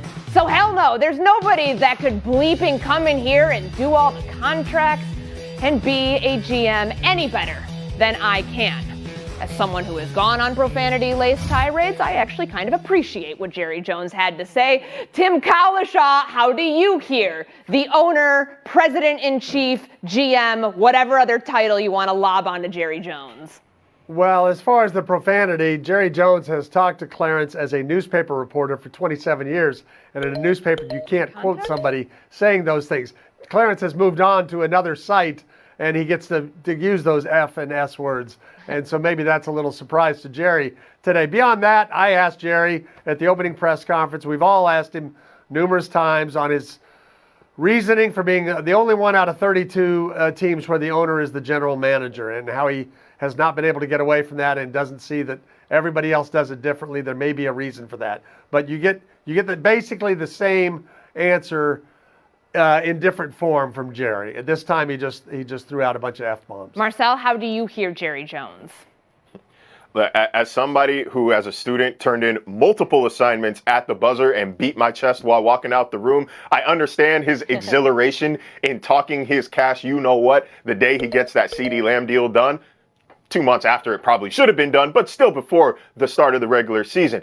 Like, the Cowboys have added talent through the draft. They are good at that. They are a great business. They are the most valuable brand in sports, but they are not a free agent destination, and they are not winning in the playoffs. They are not bringing real trophies back home to Arlington, to Frisco, wherever they consider home. So, look, great businessman, I'll give him that. But he's not a good GM. I will say what struck me, though, him saying that he doesn't trust somebody to do the job without him, without his approval. So if he's saving somebody from having to get their legs cut out repeatedly from under them, then by all means, stay on as GM, Jerry. All right, Kevin Clark. I read a little bit further on, and I heard that Jerry Jones say that the reason he's the GM is because he's the only one who can do it. He doesn't trust anybody else to be the GM. So I don't know what that says about the succession plan in Dallas after he eventually decides not to do this job anymore. How does that factor into the way that you read Jerry Jones there? Jerry Jones is the best person in the world qualified to run this version of the Dallas Cowboys, which is the way Jerry Jones wants it run, which is glitzy, which is dealing with a bunch of B-list actors on the sidelines, all of the things that make the Dallas Cowboys unique to the NFL. I would say, tying it back to the previous topic, that Jerry Jones is on my underrated GM list because of the talent he continuously brings into that building. He drafts really well. Look at the all-pros. Look at the guys who are at the top of the market. The problem is, once they get to the top of the market in salaries, he waits too long to sign them. They hold out or hold in, and they make a boatload of money. Because of that, they aren't as aggressive in trades. They aren't as aggressive in free agency. He has one fatal flaw, which is what happens contractually when they become superstars. But getting superstars in the building is how you win 10, 11, 12 games a year. He will not win a Super Bowl as GM, but he'll win a bunch of games, and I think he's underrated in that regard. Mina, as Tim said, this is a role that not many other owners want to take on. It is one that Jerry has willingly taken on, and he did win 3 Super Bowls as the GM and owner. How do you see or hear what he had to say yesterday? I mean, him saying that he's doing a good job is like if the franchise owner of McDonald's named himself Employee of the Month. Like, congratulations, Jerry Jones. You've made ownership very happy with the job you're doing as GM. I'd kind of take issue, Kevin, with something you said there, though, which is that, signing guys to these deals is his fatal flaw. That's his main job, because as I understand it, and maybe I'm wrong, but I'm pretty sure I'm right here, Will McClay, his son, the rest of the front office in Dallas, they're the ones doing a fantastic job of drafting and developing players, and that's the quietly funny thing about the Cowboys. For all the flack they get for being, all flash and no substance, the substance is great. The drafts are great. It's the flash, the signing guys to deals, the bad trades where they are struggling, and that, my friend, is Jerry Jones's purview. And Tim Cowlishaw at the horn. Last words. I'd be real careful giving Jerry too much credit for the draft. If he was the one making the actual call, the Cowboys would have picked Johnny Manziel and not Zach Martin a few years back. So we have scouts and others. Jerry's still out, Tim. Jerry's still out. All right, it's the United States of Jerry Jones. He's the president, he's the emperor, he's the king. We're all just living in it. I guess that, Marcel, you can be Tito in this one. All right, after the break, trouble in Cleveland, the Browns' preseason concerns, and the Guardians not guarding their AL Central lead. Buy or sell, coming up next. Browns quarterback Deshaun Watson was supposed to play in Cleveland's third preseason game, but was a late scratch, and it had nothing to do with the arm soreness Watson experienced last week, according to Kevin Stefanski. The Browns coach said he's comfortable with the amount of work Watson has got done in practices to be ready for Week 1 at Dallas. Meanwhile, Nick Chubb expected to stay on the physically unable to perform list for the first 4 weeks. Mina, buy or sell the level of concern for the Browns? I'm buying a high level of concern for both these players. Chubb, who, when he's healthy, is one of the best at his position. Watson, who, when he's healthy, and he hasn't been very healthy a lot, has been one of the worst at his position. Last year, 31st in QBR, 31st in yards per attempt, 46th in on-target rate. Now, Browns fans might say, well, he was injured, but that's part of the problem. He hasn't been healthy, and we have not seen him play good football in several years now. Tim Cowlishaw, what are you buying? What are you selling? I'm going to be a little less concerned for the team because they went to the playoffs with Chubb getting hurt early in the second game last year, and with Joe Flacco playing quarterback. It's got to be better than that. Even if Chubb misses the first 4 games, that's concerning. But if he's back week 5, week 6, week 7, that helps the team. And I got to think Deshaun Watson at some point is going to perform the way he did in Houston. This can't go on forever. Yeah, that's my concern, Marcel. Do we ever get Deshaun Watson Houston version, circa 2019, 2020, back again?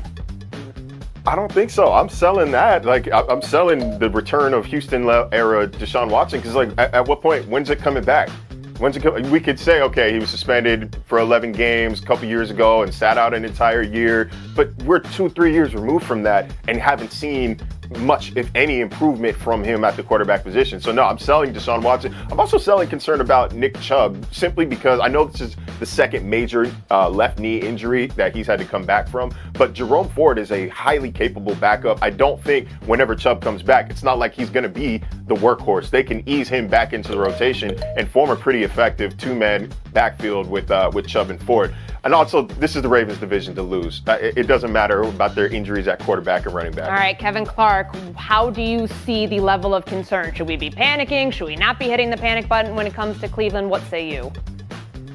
It depends what you're looking for. First of all, if Houston, Deshaun Watson ever returned, the Browns win the Super Bowl. It's as simple as that. But he's not walking through that door. It's a very different Deshaun Watson and has been for a very long time. And so for me, I think this is a playoff team. This is a defense that, if you look at the way they were able to shut down opposing offenses and get them off the field on 3 and out, stuff like that, it was a historic defense. They got to the playoffs with dang Joe Flacco. So we know their floor is really high. Deshaun Watson needs to be a top 12 quarterback and not make mistakes in order for them to have a chance at competing in the AFC. I just haven't seen any evidence that can possibly happen. He's going to be average at best. This team loses in the wild card round, and that's just the ceiling. All right, the old Kevin Clark guarantee. I will be sure to check back with you on that in a couple of months. Buy or sell, number 2. It would appear the Pittsburgh Pirates are giving up on O'Neal Cruz at shortstop after he committed 24 errors this season. The Pirates say they're moving Cruz out to center field, where, of course, he's never played professionally. Makes a ton of sense? I don't know. The Pirates wanted to give their 25-year-old, quote, a runway of games to get up to speed in the outfield before the 2025 season. Tim, buying or selling this position change for O'Neal Cruz? I'm actually going to buy this. Courtney, we live in an era of gigantic center fielders. You got Aaron Judge running around in Yankee Stadium, and now 6'7" O'Neal Cruz is going to do it for Pittsburgh. He always looked a little long and lean for the shortstop position, and those errors are troubling. So I think it makes sense. Now, he's not going to be good in center field right away, but the Pirates aren't playing for anything this last month. It's a good chance to see what he might do for next year. Marcel, you buying or selling the position change? Yeah, I'm buying it. Your shortstop is supposed to be your best glove, right? 24 errors in the season doesn't sound like your best glove to me. He's the tallest shortstop in MLB history at 6'7". Maybe there's a reason why there haven't been many 6'7", 6'6" shortstops. I think with that cannon of an arm and that length, he can cover the outfield in like 3 steps. They should have done this a long time ago. He was error prone even in the minors. Kevin Clark? I'm buying it, but I don't feel good about it. I'm not Jeff Passan or Tim Kirk. I'm not a baseball expert, but reading about this gave me a lot of pause. So first of all, a Pirates beat writer said that he was moved to the outfield during spring training as an experiment a couple years ago and gave a 1 out of 10 on the effort scale, which gives me a little bit of pause going into September and doing this in real games. And beyond that they think that his destination has always been in the outfield, but they wanted to maintain his ego. Maybe it's fragile a little bit or something like that. I don't know. This all seems like a kind of a fraught situation. They need to try it, maybe sacrifice in September, but this doesn't seem like a very good situation. You may not be a baseball beat writer or insider, but you did your research, so you get a couple extra points for that. There we go. And Mina Kimes, is this the right move for O'Neal Cruz? I'm selling it because I don't really believe the organization has conviction when it comes to this move. I mean, 8 days ago, Ben Cherington, their manager, was asked about him playing shortstop. He said, yeah, he's our shortstop. A week later, he is no longer their shortstop. That, to me, doesn't suggest that this is a team that has a strategy here or much less depth at either of these positions. Otherwise, I don't think they would be making this move at this late in the season. I believe that he is the general manager, so a mute there. But cut-down day has come to Around the Horn. We say goodbye. Tim Cowlishaw, and a surprise cut here. Marcel, Louis-Jacques, you were in it just until the very end. The good news, there are a lot of shows that wouldn't be as lucky to have you two. Showdown coming up next. Kevin Clark, Mina Kimes. Back to Cleveland for a moment, where Salvador Perez hit a grand slam and drove in a career-high 6 RBIs as the Kansas City Royals completed a doubleheader sweep of the Guardians on Monday night. Since the All-Star break, KC has posted an AL Best 22-13 record, and the Royals now within 1 game of first in the AL Central after being 9 games back in early July. Mina, are you thinking the Royals can take the division? Absolutely. I mean, since the All-Star break, they are first in batting average, first in runs per game, first in K rate. That's pretty good, as they are balanced and they have that unique blend of veteran experience, Perez, young superstars that it takes to make a playoff run. As a baseball expert since the B block, I can safely say that this is absolutely a contender. As Mina said, best offense in baseball since the All-Star break. Bobby Witt since July 1, 412 batting average and 15 homers is a special run for a special team. Mina brings the stats, Kevin brings the humor, and a little bit of numbers there. At the end, we split the point and we move on. File this under my worst nightmare. Several Chargers players in team personnel got stuck in an elevator in Dallas and had to be rescued by crawling through a ceiling panel. Coach Jim Harbaugh said Justin Herbert was a rock and added that every player was dripping in sweat, but Herbert's shirt was completely dry, whatever that means. Kevin, is Harbaugh overrating or underrating this experience? Underrating. This is a team bonding experience that you cannot replicate anywhere else. I wouldn't be surprised if Harbaugh himself isn't the one who pulled the switch there to stop the elevator. Maybe send him to an escape room next time. You understand your team if you go through something like this. Listen, there are quarterbacks who are lifted up by the systems, and then there's quarterbacks who are the system, who are, shall we say, elevators of talent. Justin Herbert is one of those quarterbacks. The NFL player survey was wrong, and he showed it there. Puns versus conspiracy theories. Gotta go with Kevin Clark on this one. Jim Harbaugh absolutely pulled that switch. The upset pick. Take the FaceTime. There we go. This week, the Connor Stalions Netflix documentary comes out as his side of one of the biggest controversies in college football history. But I do want to say, Connor, you got some free time the next couple of years. Might I pitch podcasting. Who knows more about Big Ten opponents and maybe their signals than Connor Stallions? And beyond that, he's done disguise work. Obviously, he's up for bits, some comedy stuff. There's a lot of money in it. The Kelsey just got a 9-figure deal. Connor Stallions, your future is breaking down the Big Ten defenses and offenses on podcasting, buddy. All right, 23-and-a-half-hour break coming up. If I don't make this. Deion and the Buffs start their season tonight. It has to get better, right? Are the 49ers still a contender with all their contract issues? And what's more impressive, a doggy first pitch or a human home run? Either way, those Otanis are some good boys. It's the last show of the week right here on Around the Horn. Let's go. My dog is so rich. Kaplan is a great name. We say it in full here in Los Angeles. My dog would never. I would have never found my dog. It's year 2 of the Deion Sanders era at Colorado, beginning tonight against FCS powerhouse North Dakota State. The Bison are the number 2 team in the FCS coaches poll and had a 6-year stretch where it registered 6 straight wins over FBS opponents. On the flip side, Colorado makes its return to the Big 12 after a 4-8 finish and a roster that is hardly recognizable after 61% of the high school recruits and transfers that signed with the Buffs in 2023, they're no longer on the roster. All while Sanders' squad boasts 2 of the nation's top players in Shedeur Sanders and Travis Hunter. Many questions, though, remain. Clinton, around the horn to you. How much scrutiny will Colorado be under this season, and how much more do the results matter in year 2?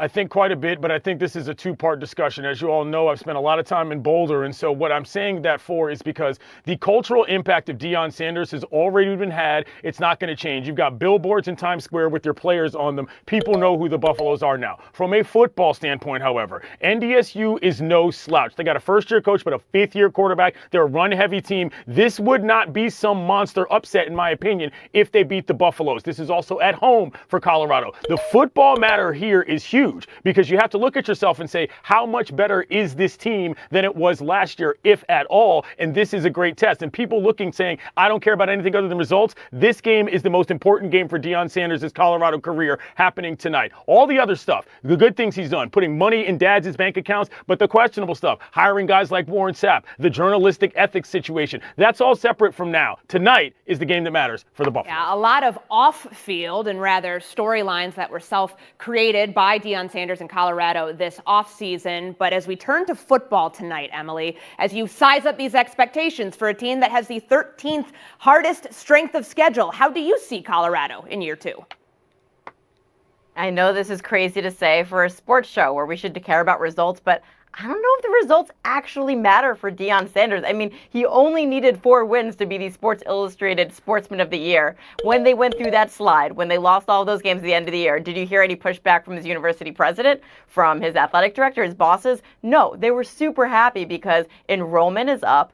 Kids want to come and transfer there. Money and publicity are following. And I think that he's going to continue that no matter what they do on the field this year, because he has found a way to connect with this younger generation of players that a lot of coaches have not been able to do. And at the end of the day, college football is a business. He's bringing in money, and that's what matters to Colorado right now. Justin Tinsley, how do you see year 2? Emily says that expectations, the wins, that stuff doesn't matter because Deion brings the viewership anyways. But this is a Colorado team that has not had a 6-win season since 2016.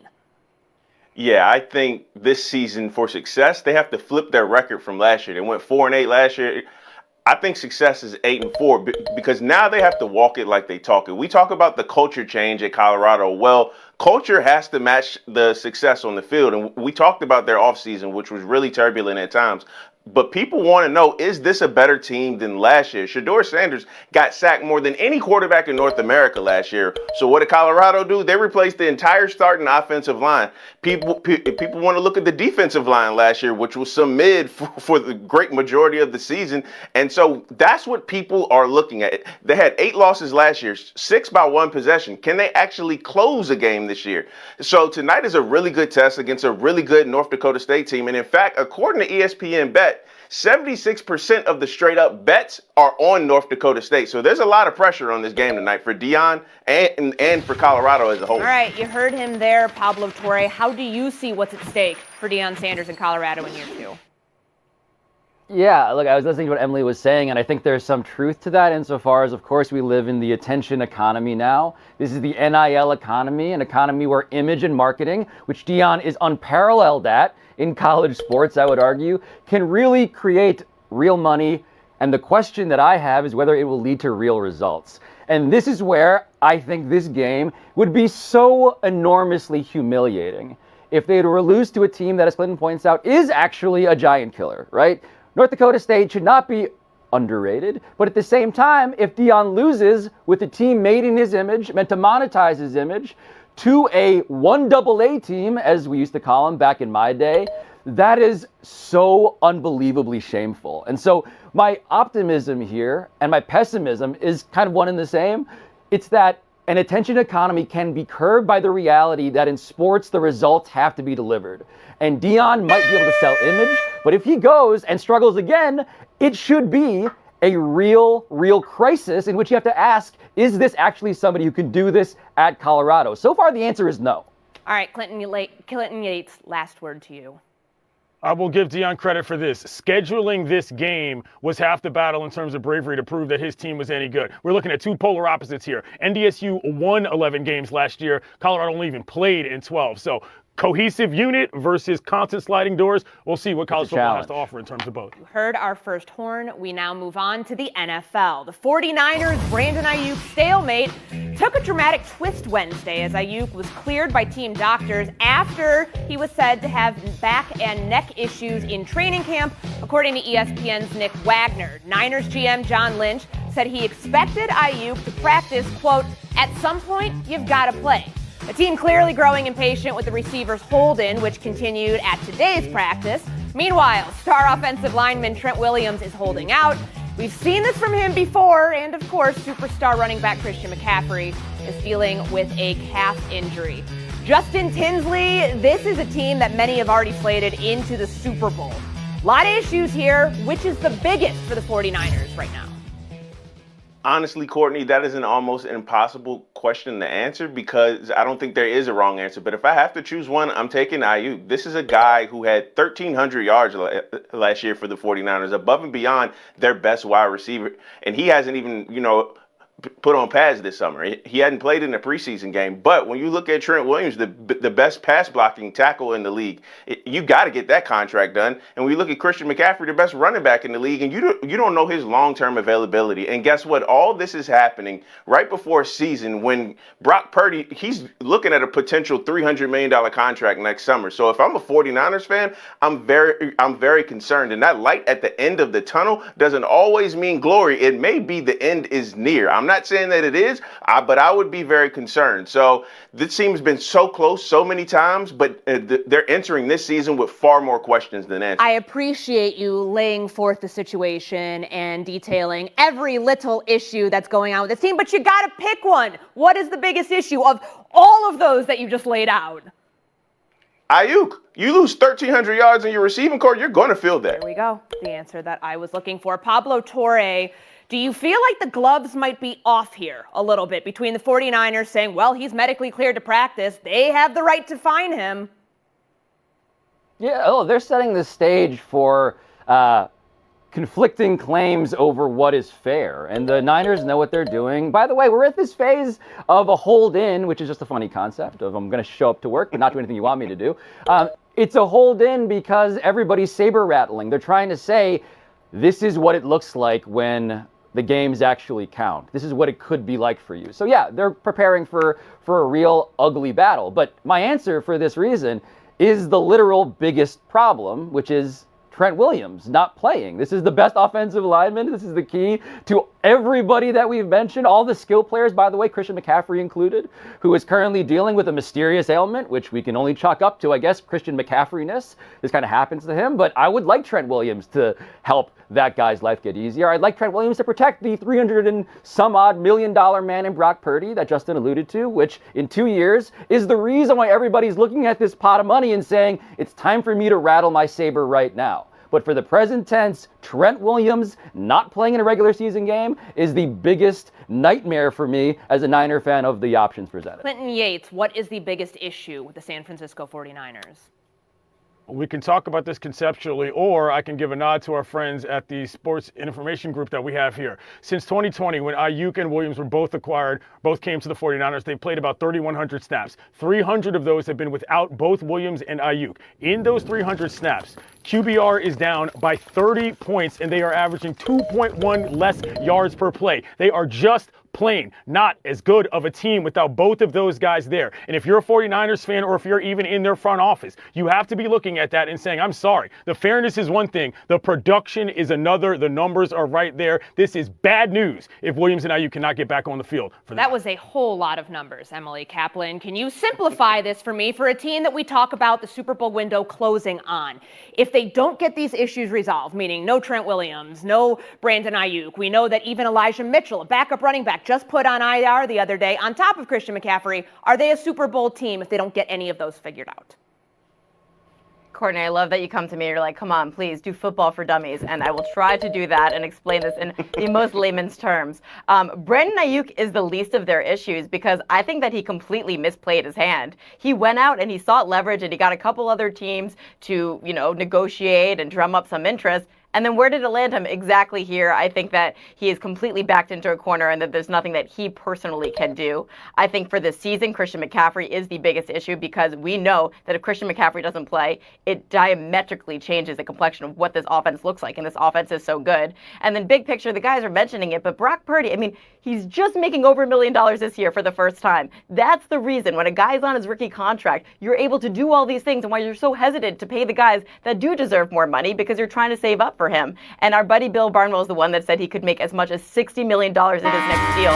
Okay, so that's next summer, and then you have to spend that. They're not going to be the presumed Super Bowl favorites when you're allotting that much money to Brock Purdy. There's the old adage in the NFL that it is a win-now league, worry about tomorrow's decisions next year. However, a lot of tomorrow's decisions are ones that are currently on the table. And plaguing the San Francisco 49ers as we are less than 2 weeks away from the regular season starting. There is your horn.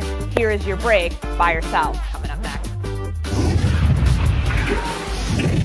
A self-admitted foot-in-mouth moment by Bengals coach Zach Taylor. One day after Taylor said the plan is for Ja'Marr Chase to practice moving forward, the star receiver showed up to Cincinnati's Wednesday's practice in street clothes, and he was back on the sideline. Same DNP at today's practice as well. Clinton, Bengals owner Mike Brown doesn't usually deal with contracts during the season, so with week 1 week out, how do you figure this out? What are you buying? What are you selling? Look, I'm never buying anything that Bengals ownerships or front offices are doing. I went to college outside of Cincinnati. We know how they roll on the cheapness. Sign this guy. There's Burrow and there's him. That's all that matters, but there's a reason why this team is nicknamed locally the Bungles.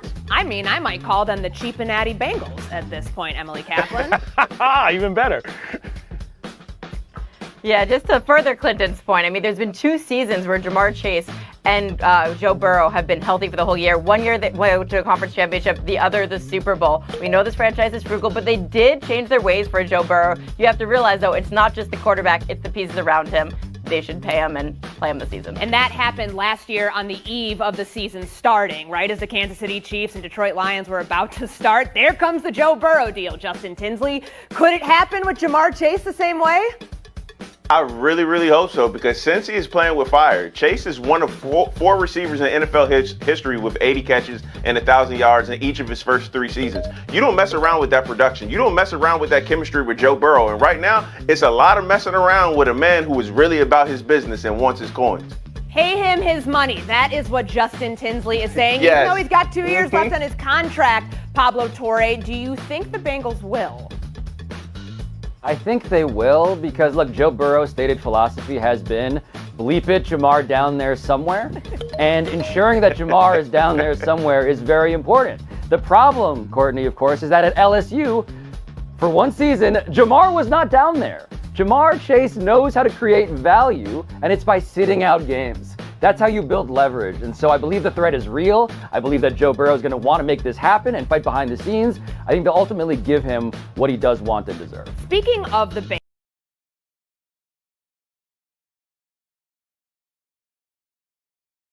that at LSU, for one season, Jamar was not down there. Jamar Chase knows how to create value, and it's by sitting out games. That's how you build leverage. And so I believe the threat is real. I believe that Joe Burrow is going to want to make this happen and fight behind the scenes. I think they'll ultimately give him what he does want and deserve. Speaking of the Bengals, the team that faces them in Week 1 is the New England Patriots. Jacoby Brissett will be QB1 for... This offense is so bad. I mean, Nick Haley chose to keep a positional coaching job rather than take the OC job. Their offensive line is not good. It's currently banged up. Putting your rookie out there is feeding him to the wolves. This is why you signed Jacoby Brissett to a 1-year deal. Justin Tinsley, how do you see this decision? Yeah, I totally agree. They have the hardest strength of schedule in the league. The offensive line is a mess. That receiving core scares no one. But look, Drake May will start at some point this season, but who will be out there with him? I'm in 100% agreement with Gerard Mayo on this decision. Pablo Torre? Yeah, Jacoby Brissett understands that he is being cast for a certain role in a horror movie. You know what's going to happen to this dude. It's happened to dudes like this for a very long time in this particular sort of a role. And so, of course, this is a fundamentally haunted house of a franchise right now. You don't want to be him, but the job for now is to be the guy that gets, taken out to get the star up front in front of the He's already been taken out by that offensive line. One time, I can only imagine by week 7 or whenever that Jets game is, Clinton Yates, how Jacoby Brissett's going to be feeling. How do you view this situation and the decision that Gerard Mayo came to? Pablo's skating on very thin ice there. Looks like I am going to be the one eliminated from this show first. But anyway, what I'm buying is Mayo being actually open and honest about the quarterback situation. From the Patriots all these years, we've seen all this goofiness from Belichick. We're on to Cincinnati. You never really know what's going on. He spoke the truth and made the right decision. Nothing like somebody being straightforward in an NFL circumstance. Florida State, Georgia Tech was the appetizer to college football this season. And this weekend, we have a whole buffet of high-profile games as Week 1 kicks off. This week features a matchup between the only active coaches with multiple national titles when Clemson plays Georgia in Atlanta. New Texas A&M coach Mike Elko facing his former quarterback Riley Leonard when Notre Dame and College Game Day come to town. And local Morgantown schools canceling classes over anticipated traffic ahead of West Virginia's game against Emily's Penn State. Also Miami at Florida Man. And USC and LSU meet in Vegas, baby. Clinton, which Week 1 matchup are you most locked in on? To me, it's Notre Dame, Texas A&M, and not just because today's ESPN Daily episode is all about the history of that little rivalry, but because both of these teams are in kind of interesting transitional situations. The third year for a Notre Dame head coach is when those boosters expect it to happen. And on top of that, Marcus Freeman is the most handsome man in the country, so I'll watch every game that Notre Dame plays. Come on now, what are we doing? Penn State alum Emily Kaplan, are you taking the game that I put on the menu, or are you going somewhere else? I'm not the one that's obsessed with Penn State. West Virginia is the one that's canceling classes, and Pat McAfee, their alum, saying it's the biggest game in decades. I thought you guys were once a proud institution for football. I digress. This year, it's finally open for Penn State to make the college football playoffs now that it's expanded. We have a new offensive coordinator, Andy Koltelnicki, and I didn't know you were on the team, Emily Kaplan. Justin Tinsley. Which game are you looking at? I'm actually going to go off menu. Boston College, Florida State. Boston College has one of the most underrated players in the country in quarterback Thomas Castellanos. But listen, if Florida State goes 0-2 in the ACC, you might as well cancel Christmas. The season is over, and that's not an exaggeration. And Pablo Torre, Week 1. No, it's Miami at Florida. Oh, sorry, Courtney, not to jump the gun here, but to me, Miami at Florida is the NIL Collective Bowl. It is a rivalry premised on a lawsuit that's actively being pursued against Billy Napier by Jaden Rashada, who plays for Georgia. And what is more Florida than dysfunction that you're blaming on somebody else? It's great. It's perfect. I want to see. Pablo predicted this thing perfectly. Goodbye, Clinton Yates. You are the first eliminated. Goodbye, Emily Kaplan. You know how it goes in horror movies. First cut is always the deepest, but there's your showdown at Justin Tinsley. Pablo Torre coming up next. The Indiana Fever took down the Connecticut Sun 84-80 on a night where Caitlin Clark again made WNBA rookie history by setting the new three-point record at 88. Indiana moved to 15-16 after starting the season 1-8. Justin, who or what has impressed you most about this run? The way this team has gelled. Since June 10th, they're the third best team in the league. Caitlin Clark has matured into her role. Aaliyah Boston is the enforcer on that team. Kelsey Mitchell, 20 points in 5 straight games. They're continuing to gel, and it's one of the best things to watch in sports. No, the supporting cast has been excellent, but they are the supporting cast. I mean, I want to be clear about the engine of this car. It is Caitlin Clark, who set the rookie assist record last week. Of course, the three-point record for a rookie last night. So to me, it's just mind-blowing how good this team has been, 4-1 in the last 5 since the Olympic break, because she got some rest finally, Caitlin did. So I pick her. Team versus the individual accomplishment. Both are correct. Both get a point. Moving on Shohei and Decoy Ohtani bobblehead night, an estimated 20,000 fans were in line 4 hours before first pitch.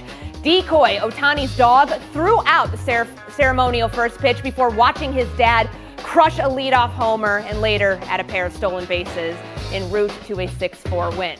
Pablo, who performed better on their shared bobblehead night? Shohei or the pup? It has to be the pup. I've seen a lot of people try first pitches. Some friends, some panelists even, Mina times, throw a first pitch from the front of the mound.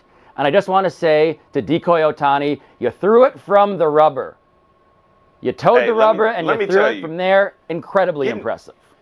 Let me tell you, getting the dog to understand the assignment in front of thousands of people is damn near impossible. So shout out to Decoy, because if that was my dog Nipsey, he would have peed on third base, pooped in left field, and jumped over the center field wall. It would have been a disaster. Shohei Ohtani apparently training his dog and somehow finding the time to be one of the greatest baseball players ever. Go ahead and take the FaceTime, Justin Tinsley. This has been a major week in the Tinsley household. My son started school this week. He's only 19 months, but he started school. No meltdowns, no bitings. He's having fun outside. Huey, Dad loves you. Mom loves you. Veda loves you. I can't wait to see you when I get home and give you a hug. Most importantly, but give you a bath. Love you, man. 19 months old and he's already in school. He is a prodigy. We are on a 119.5-hour break. Tony is back on Tuesday. Here we go, Court. I go back into the wall. NCAA tournaments, but some surprises that are making their way to the Sweet 16. We've got BYU, Ole Miss, Arkansas, and finally a buzzer beater. But was it a travel? And one thing we can all agree on, the only thing more annoying than the Geico pig commercial are people who brag about their brackets, but I'm going to suspend that rule today. Look at my near-perfect bracket, 99.9 percentile. Let's go around the horn. Impressive. Most impressive. I know Photoshop when I see it. I will never do anything more impressive than that in my entire existence. So I'm going to relish in it.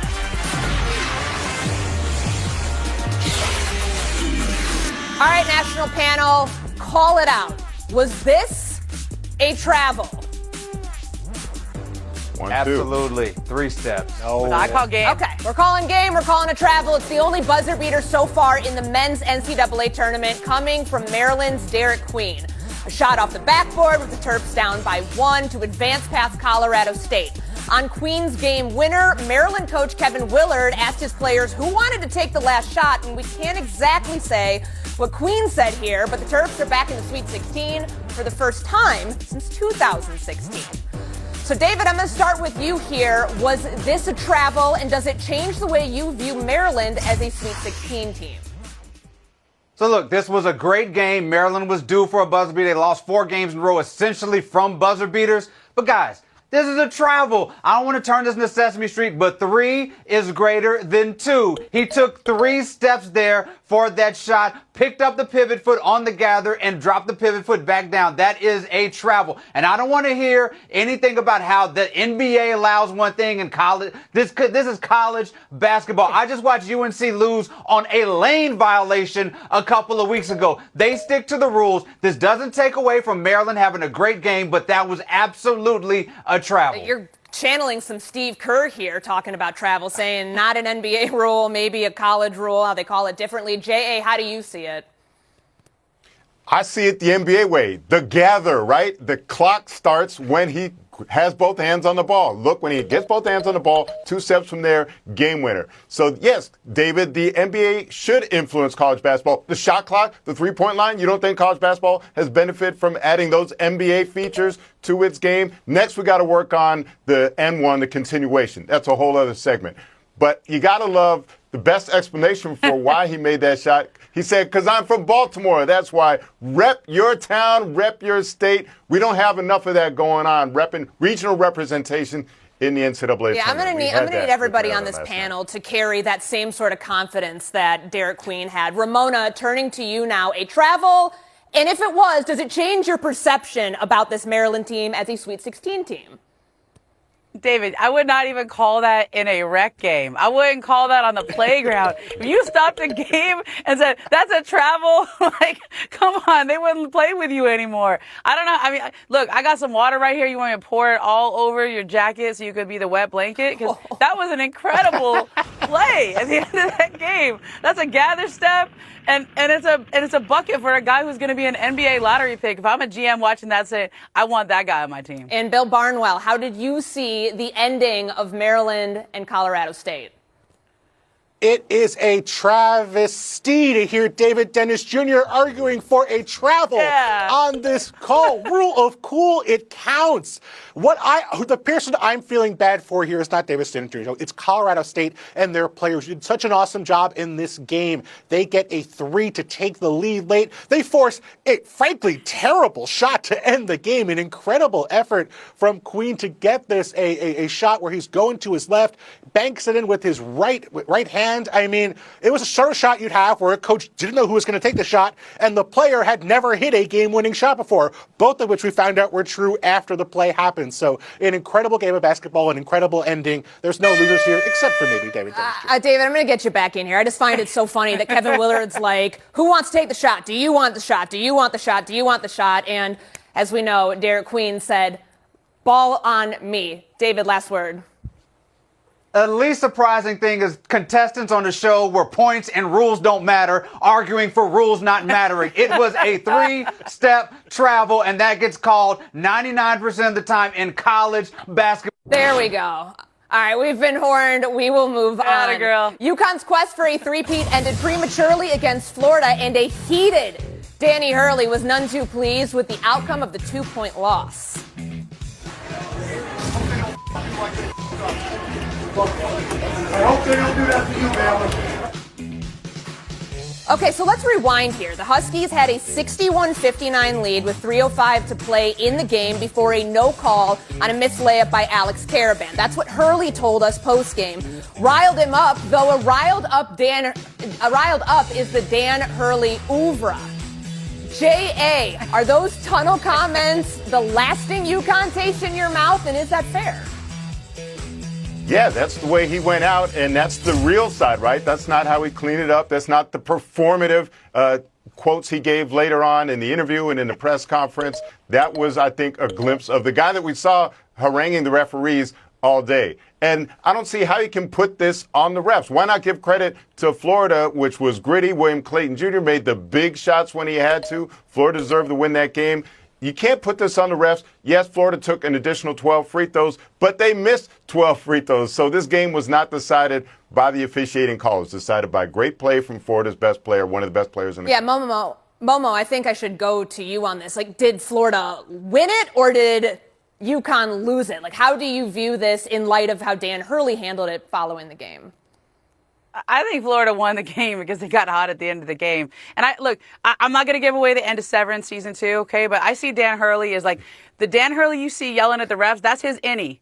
Okay? The Dan Hurley you see on the outside is a nice, thoughtful guy. But, like, Dan Hurley earlier in the season, when they were playing Butler back in January, do you remember the clip where it went around where the refs turned their back to him and he says, don't turn your back on me. I'm the best blanking coach in the sport. I mean, this is Dan Hurley. This is his brand now, and that's his innie. I get it. That's why he's a good coach. He's competitive, and he just kind of needs to transition to being Dan Hurley, the outie, sooner after the game. All right, David Dennis Jr., you viewing Dan Hurley a little different today after the outburst? I feel like this is par for the course, but he did say that he felt the emotion of how tumultuous this season was kind of bleed over into those post-game comments, but I feel like we hear this more often than not from him. Yes, as much as I would like to turn this into a Severance Season 2 podcast, it was great television, I'm going to echo what J.A. Adande is saying. Who you are when you think the cameras do not see you is your real person. He was yelling about referees in a game where the referees did not dictate the end of this game. You want to talk about something that happened that was one reason they lost? They shot 26% from 3 and 25% from 2 in the first 2 games of this tournament. That is on the game planning and the execution of that team. Dan Hurley also cost this team an entire game early in the season by getting a tech at the very end of it. There's a lot of stuff that you can let slide because he's won these championships, but if these championships get few and far between, that leash is going to be a lot shorter. And Bill Barnwell, how do you view UConn today with double-digit losses this season, most that they've had since the 2019-20 season? Still a pretty nice run. We all know how hard it is for a three-peat. They're becoming the bullies and the villains of this sport. It's not just what we saw in that clip, it's what we didn't see, which today reporting has come out that the UConn department was threatening the reporter who took the video of Dan Hurley, saying they'd ruin his life, according to reports, if they didn't delete the video. I mean, Dan Hurley has had a history of this all year. If you went into one bad ref in a game, okay, you ran into a bad ref. But if you run into bad refs over and over and over again, you're the bad person here. You're the one who's creating the problems. You're overestimating the ability of the refs to impact your games. Nothing wrong with being a team that goes out in the round of 32. UConn is a good basketball team. They're going to be back. They weren't the same quality of team they had over the prior two seasons. But turning everyone else into the villains just shows that Dan Hurley didn't have the answers he really felt he needed on the interior to actually get this team to where he wanted it to go. So UConn done after the round of 32. J.A., before we're done with this topic, last word to you. Well, Hurley showed who his character is, but he also showed he is a great coach. He reminded us, I mean, this team that lost the probable NBA Rookie of the Year this season still gave Florida all it could handle, even though they were outmanned. Great job by him to have his team competitive down to the wire. All right, poor shooting cost the 2-seed St. John's against Arkansas in the second round, but it's the decision by Coach Rick Pitino to bench Johnny's leading scorer and Big East Player of the Year, R.J. Lewis, for the final 4:56 that created some controversy. Played 30 minutes and I went with other people. Don't ask leading questions. You already know why he didn't play. Whew. Don't ask leading questions. Bill Barnwell, here's one to you. Are you questioning Rick Pitino benching his best player? Not questioning him benching the player because he's allowed to do whatever he wants. He's Rick Pitino. He does have a great track record of winning games, including with St. John's this year. But I am questioning how he handled this situation because it's very clear that he did not handle it the way you would expect a leader to and the veteran coach to do it in this situation. He very easily could have come out and said, hey, we benched him. It didn't work out for us. I wish I hadn't. I wish I made a different decision. Put it on me. Don't put it on my player who led us to the conference title this year. Instead, he basically left it out for some questioning. He said, oh, well, 30 minutes is a long time. And then said, oh, we didn't do it for the timing. He was 0 for 3 from 3. Well, okay, was he not shooting poorly? Like, just say why you did it and take the responsibility for it. Don't put it on a player who, by the way, you also benched in the first half of this game as well. Yeah, R.J. Lewis, rough shooting night. We know, David, that St. John's goes as far as their shooting takes them. You buying what Rick Pitino said here about why he put R.J. Lewis on the bench? No, because there was no reason to put him on the bench. Yes, he was struggling, but he still was leading the team in plus minus, and you benched him right after he got to the free throw line and nailed a couple of free throws. He could have turned his game around for those last 5 minutes. You replaced him with a freshman who was getting singled out and butchered there on the defensive end. There was really no strategic reason to take him out of the game, and yes, that cost them the win. No strategic reason. I mean, 3 of 17, guys. That's not good, and that's what R.J. Lewis was, and before he got pulled. He threw up a really wacko shot when the game was 62-60, J.A. Yeah, in addition to what we could see in the box score, maybe there's a possibility that there was something that Pitino saw or heard in the huddle, right? Something about Lewis that didn't make him confident. And I appreciate the fact that if there was, he didn't sell him out and put it out there. Pretty savvy, actually, to have people talking about his response to the benching rather than the benching itself. Ramona, are you okay with this decision? Obviously, St. John's not in the tournament anymore, but Rick Pitino, if there's anything, he stands on business on this. Seems kind of like, let's feed into that Godfather theme that we were talking about all week long going into this matchup. You okay with it? I'm okay because he had 0 assists. He's the only guard who played more than 20 minutes in this game to have 0 assists. They only had 5 assists in this entire game, 6 turnovers. And if you actually listen to what Rick Pitino said, he said, we have to shoot the ball well, but we also need to have a lot of assists. And so he wasn't just not shooting well. He wasn't spreading the ball around and getting anyone else involved. All right. There we have it. That's the horn. More tourney talk coming up in the buy or sell. Adande in the lead. Will that be the case? Coming up next, we'll find out.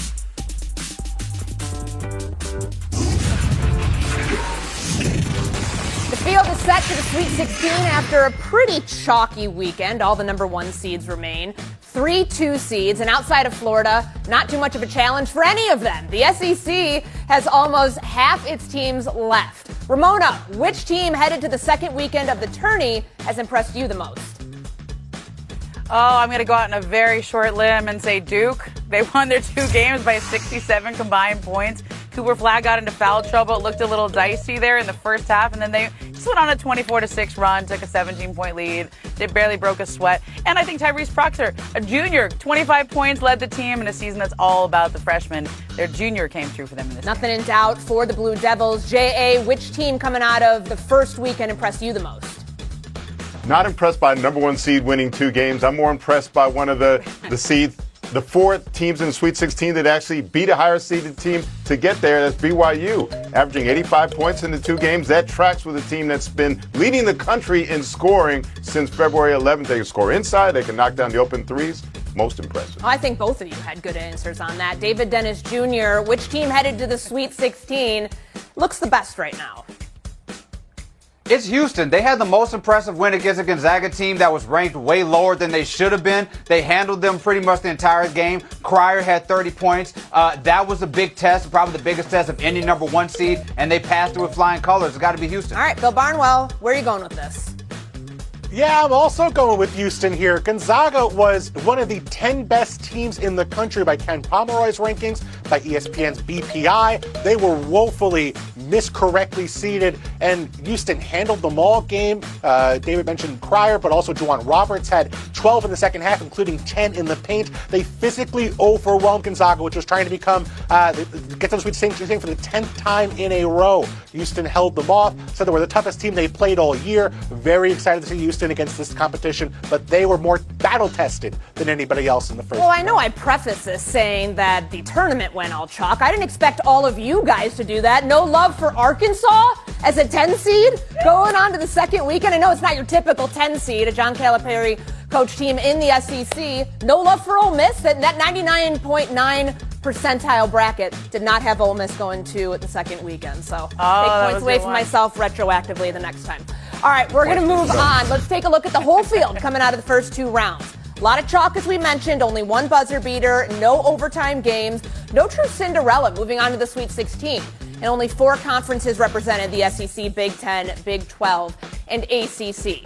David Dennis Jr., is this a feature or a bug of the current NCAA? And do you view this tournament as a one-off, or is there a trend developing here? This is a trend and a feature based on the fact that NIL has created a situation of haves and have-nots. We don't have anybody lower than a 10th seed making it into the Sweet 16. As somebody who personally watched and was there when the mid-major and Davidson made it to the Elite Eight and saw how that can transform a campus, it's really sad to see that this could be the future where we have a lot of schools who are missing out on these March Madness moments. David Dennis Jr. was there. He watched Stephen Curry, Bill Barnwell. On that point of Cinderellas, is it bad for the game of college basketball if we don't have them going to the second weekend? I prefer it. It's a feature, I could say, and a bug in some ways. I think you want to see more of those teams in the second half of the tournament into the Sweet 16 and into the Final Four. But at the same time, flip it and you see that we have a very impressive slate of games coming up here. 10 of the 12 best teams in the country by BPI are still in this tournament. Only 1 team outside of the top 30. The Juggernauts have made it through, and they didn't make for the most exciting first 2 rounds of the tournament, but I do think we're going to get a lot of good-on-good, impressive performances, impressive games here now as we hit the Sweet 16. Ramona, I want to bring you back in on this because we talk about NIL, whether it's a good thing, whether it's a bad thing for college basketball, and it does feel like as we get further into it, the teams that have the stars who show up in March Madness, they're quickly gone to a bigger program that can pay them. Like, is there any way to rectify this, or is it just going to make the gap in college basketball all that much larger? Yeah, you counter program. I mean, David, you brought up you went to Davidson with Steph Curry. How much would he have gotten in NIL after his junior year, right, or his sophomore year to go play someplace else? And I think the way you counter program, though, is you go, okay, we're not going to recruit guys that are going to be NIL guys. We're not going to try to get guys who are one and done. We're going to try to build a program with 3- and 4-year players. And I think we're just at the beginning of that, where you see schools that are not going to compete with those big money conferences and those big money NIL deals go in that direction. And I think it'll correct. It'll go back and we'll have some Cinderellas again. And J.A. Adande. The NCAA tournament is the only competition we judge on the early rounds rather than how it ends. And actually, you'll see this is going to wind up close to form. March Madness generally becomes April assuredness. By the time you get to the Final Four, you have the top seeds. It's the province of the big boys. So I think it just got here a little bit earlier this year. I know you're so used to watching Northwestern on Selection Sunday and go into the first weekend of the tournament. I don't know, you probably didn't know what to do with yourself this past weekend. So I know, we had that 2-year run. 2 years run, it's much longer than at least my school has had. All right, it's cut time. No Cinderella story for David Dennis Jr. and for Bill Barnwell. Moving on to the showdown, J.A. Adande, Ramona Shelbourne, coming up next. Hope for scoring. J.A., good luck in showdown. Amir Khan and his aura are expected to follow Will Wade to NC State. The McNeese basketball team manager might be hitting the portal after reportedly earning 6 figures in NIL deals. Momo, is following Will Wade to NC State the right move, or should Khan keep his options open? Oh, he should definitely keep his options open. I mean, he already has NIL deals as a manager from Buffalo Wild Wings, Insomniac Cookies, and then after their win the other night, Top said they're doing an NIL deal with him with his own trading cards. He's doing just fine.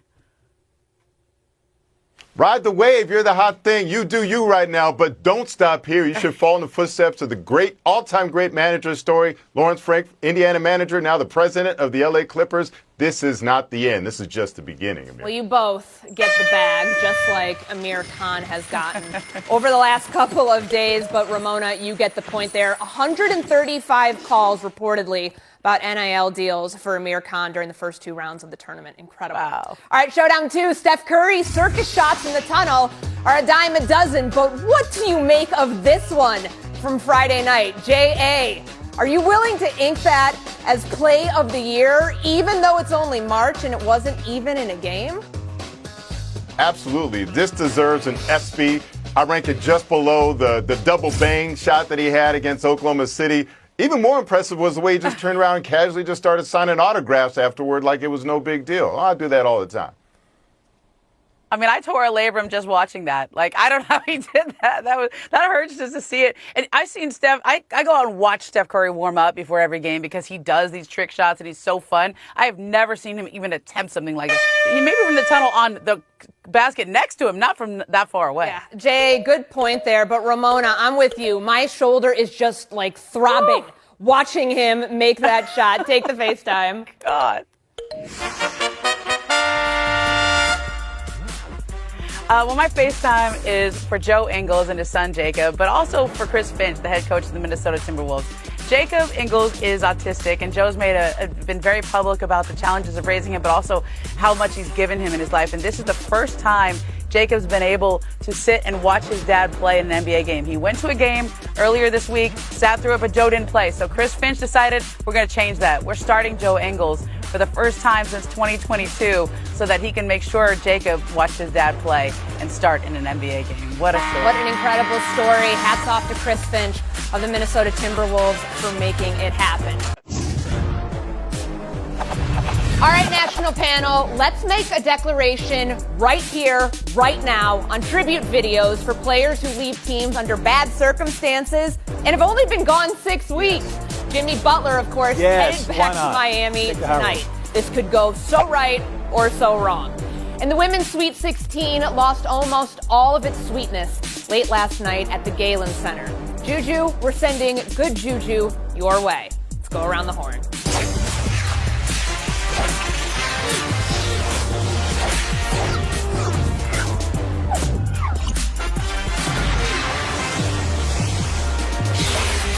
We start with the tough-to-hear news of the day. USC star and National Player of the Year favorite Juju Watkins out for the season after tearing the ACL in her right knee during the Trojans' second-round win against Mississippi State. This happened 5 minutes into the game.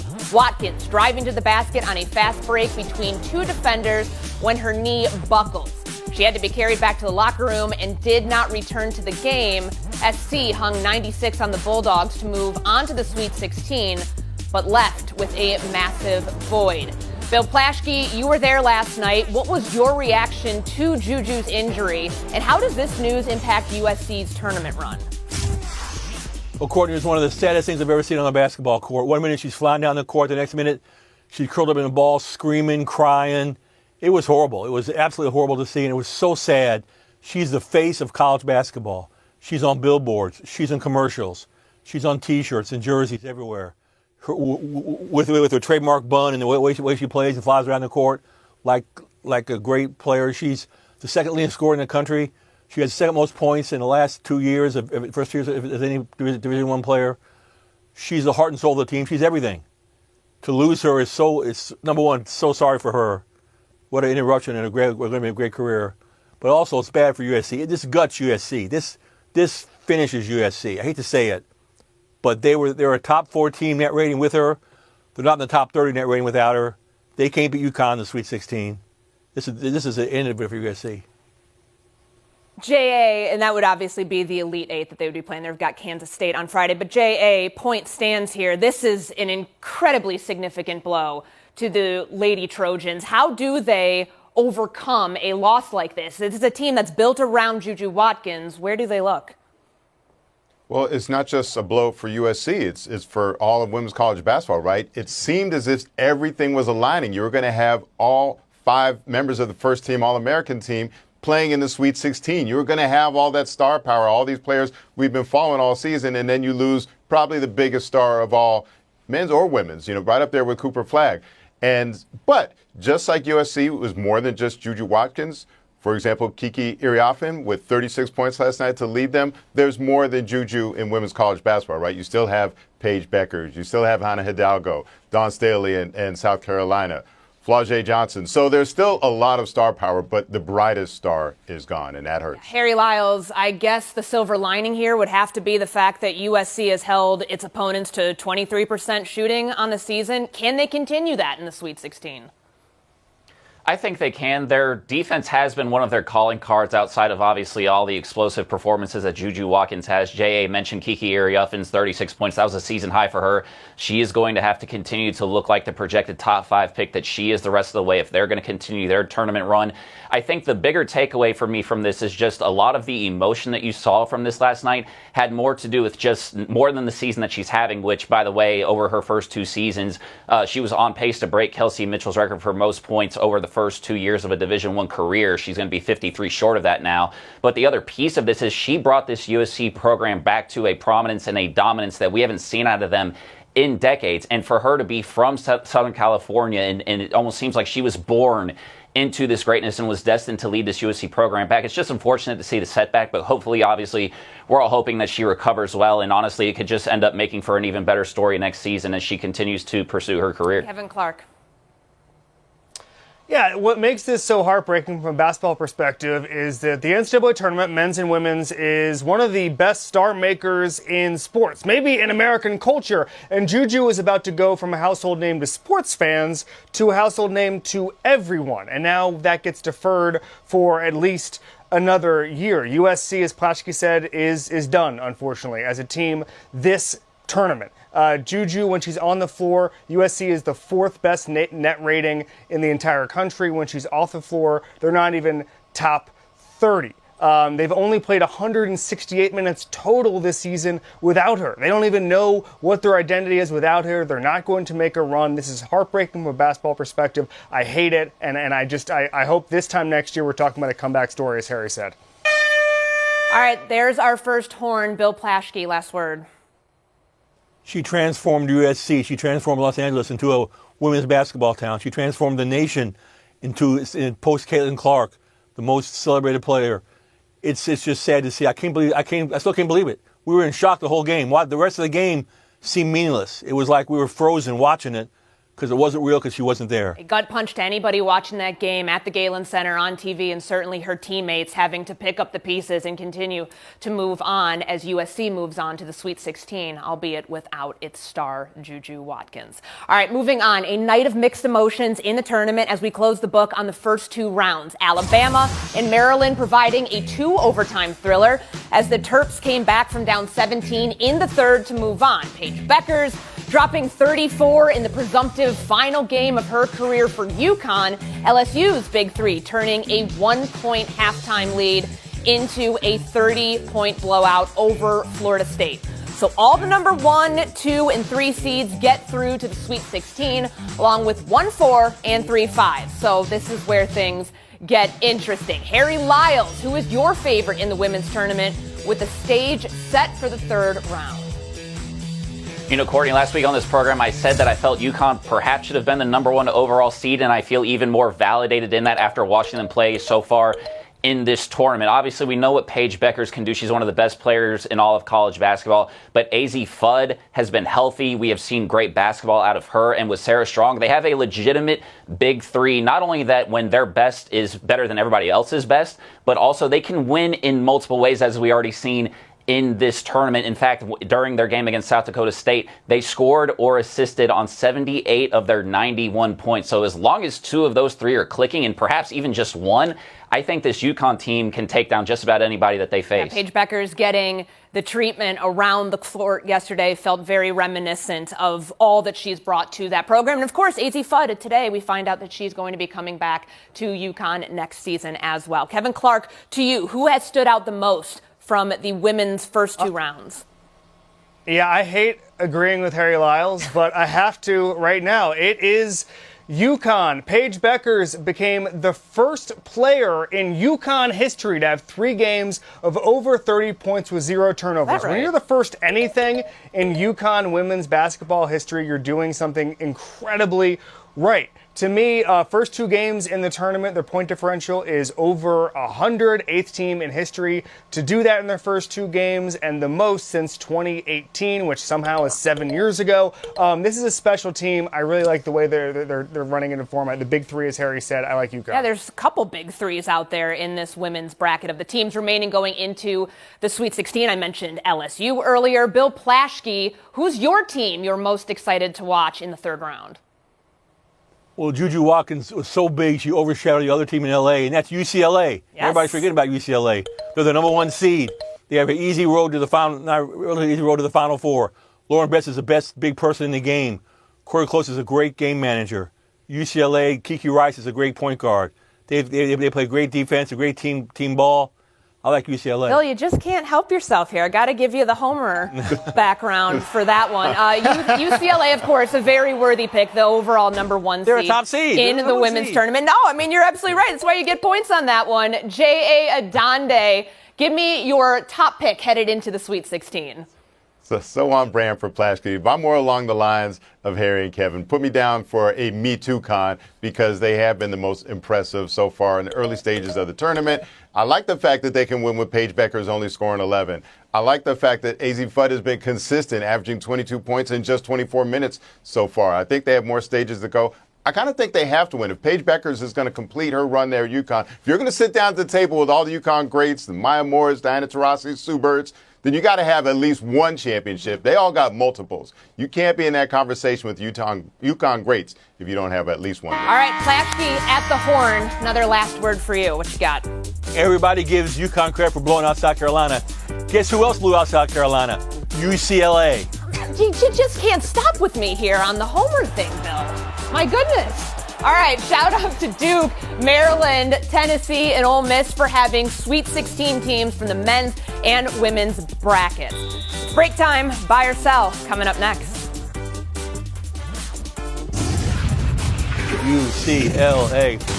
Cam Ward wanted to prove to NFL teams at Miami's Pro Day that he has, quote, solidified himself as the top pick in the draft. After not throwing at the Combine last month, the Heisman Trophy finalist worked out for more than 90 NFL evaluators in attendance, including a full contingent from the Tennessee Titans, the team that's currently set to draft first. Today, Adam Schefter reporting Ward will have a private workout for the Titans as well.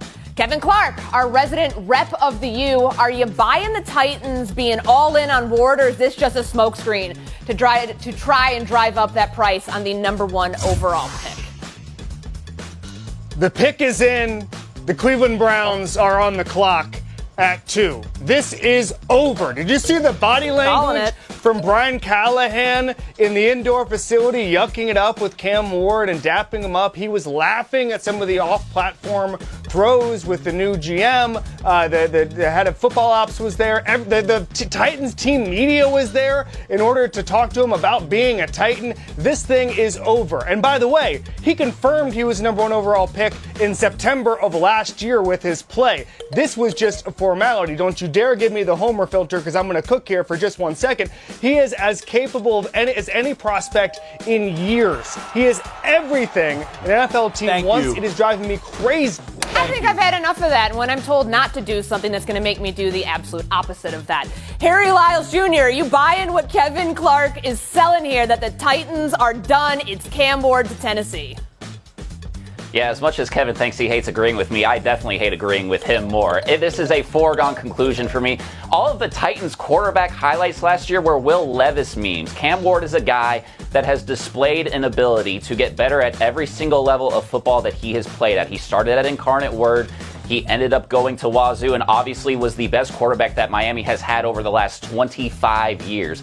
That, I think you can compare that to guys that you've seen like Jalen Hurts, Joe Burrow, Jaden Daniels. The fact that he has been able to display that. If you are the Titans, grab this guy now, build around him, and give yourself a chance, because what you've been doing the last handful of years has absolutely not been it. Two are mocking Cam Ward to the Titans. J.A., you in that same camp?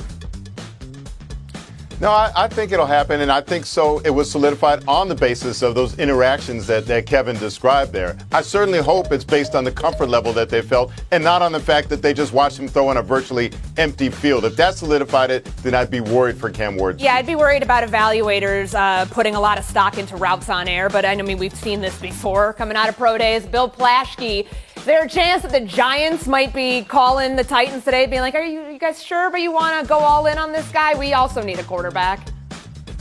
First, I'm the only one on this show who can say it's over, Kevin. And it's over. The pick is in. He's going to there's 3 reasons. Number 1, last year on downfield passes, 12 touchdowns, no interceptions. Number 2, he scored more touchdown passes than any other quarterback in Division I history. Number 3, Callahan doesn't like Will Levis, has trashed him all year long. He's ready for a new quarterback. This kid's going to be it. Okay, so everybody's saying that it is Cam Ward to the Tennessee Titans. Let's say in South Florida, where a revenge game is brewing in South Beach. Jimmy Butler and the Warriors face the Heat tonight. Miami will honor the 6-time All-Star with a tribute video despite his tumultuous exit at the trade deadline after multiple team suspensions. J.A., what are you expecting the reception to be for Jimmy Buckets tonight? I can't get in the head of the fans. It all depends on what they weigh more. The heights that he took them to, the 2 trips to the NBA Finals, or the way in which it ended and the bitterness and the messy divorce that they went through. Also, can we guarantee that there will be a reception? This is Miami we're talking about. You've seen Heat games around tip-off. Not a whole lot of fans in the stands, typically. Yeah, I was about to say, they'll come, but it won't be until the 3rd quarter. Bill Plaschke, what's the reception going to be for Jimmy Butler it's tonight? Such bad timing, Courtney. He deserves a good reception. He's going to get booed. He's going to get booed off the floor. He didn't play the last 5 games. He didn't show up. He got suspended twice. He walked out on him. He's doing great for Golden State. Maybe next year it'd be great. Everything would be wonderful. Tonight, it's going to get booed. It's going to be ugly. All right, so Bill said it's going to be ugly. Harry, is there any way this can be not ugly? I mean, I'm sure there will be a small handful of fans there, whoever is there, that will cheer for him, but I think this will be mostly boos because the more recent thing with him has been not only just his thing about it's not quiet quitting, he was loud quitting. Like, this was a thing that we were discussing every other week because he was doubling and tripling down on this. So I think he deserves a tribute video. I don't think it's going to be received well, but I do think this is going to be something 15, 20 years down the line, they will remember him fondly. Kevin Clark, are you a tribute video guy? I'm excited I get to disagree with Harry Lyles. Who deserves a tribute video? This ended very, very poorly. And you look at some of the stats from Jimmy Butler's last few games in Miami. Obviously, the suspensions, but he wasn't putting a lot of effort into his games. He wasn't drawing free throws. Right now, he has 4 straight games of double-digit free throw attempts. He's about to set his career high in that. He is a different guy because he's in Golden State. I am anti-tribute video if it's not way earned, really earned. I have some thoughts. I'm not going to go through it all on Dwight Howard getting into the Orlando Magic Hall of Fame last night. When it ends badly, you should pay a tax. And it also shouldn't be 6 weeks after you leave the team under weird circumstances. But that's just me. All right, Monday's loss to the Orlando Magic makes Los Angeles Lakers 3-7 in their last 10, 0-2 since LeBron returned. Since LeBron's injury, LA has fallen from number 2 to number 4 in the West and are only 3 games up on the Clippers, who occupy that first spot in the play-in tournament. Luka Doncic chalking up the skid to the Lakers getting, quote, a little bit satisfied, don't really know about what, and he says LeBron and him need to be more vocal. Bill Plaschke, level of concern for the Lakers right now is what? It's huge. It's off the charts. They have 7 of the last 11 games on the road, 3 back-to-backs. And their defense, which has been helped their resurgence, is led by Luka and LeBron. LeBron was a -17 last night, and Luka has never moved slower, according to the stats. They look bad. They look tired. They look play-in worthy. J.A., you taking that glass half empty approach too? No, Bill, it's not over, not quite yet. Keep in mind, they just had a stretch of 6 games in 8 days. In part, they had to do a makeup game for a game postponed by the Fires. So I'm going to give them a little bit of grace for not having time to practice, not having time to integrate, work everybody back in from the injuries. We've seen how good they can be. I think a little bit of time to recharge. I think they'll get closer to those levels than what we've seen lately. Lyles Jr.?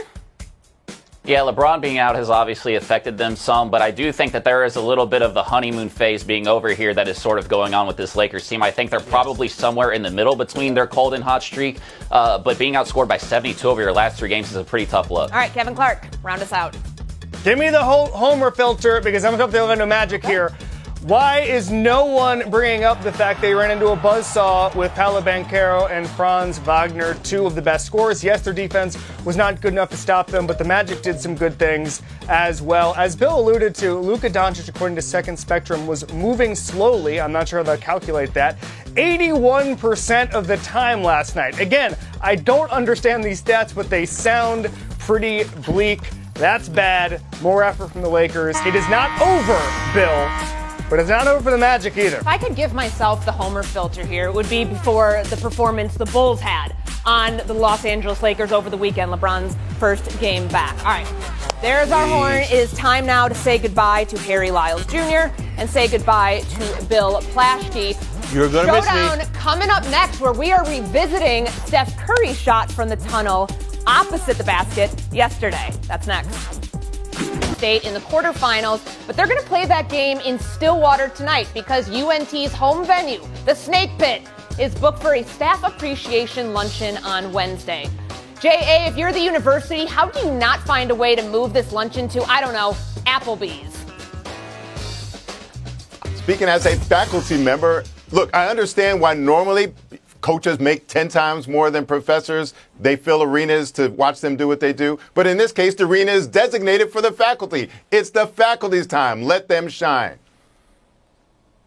What do you teach, J.A. Adande? Homerism? Give him the filter. For me, I was surprised in that story to see that a third of all NIT games are given up by the home team for schedule conflicts. That's ridiculous. Let's move the NIT to a neutral site. Let's go to the Bahamas, guys. I'm all for that. I never thought I'd be giving out the homer filter for a professor on the show, but there we are. Kevin Clark, the point goes to you.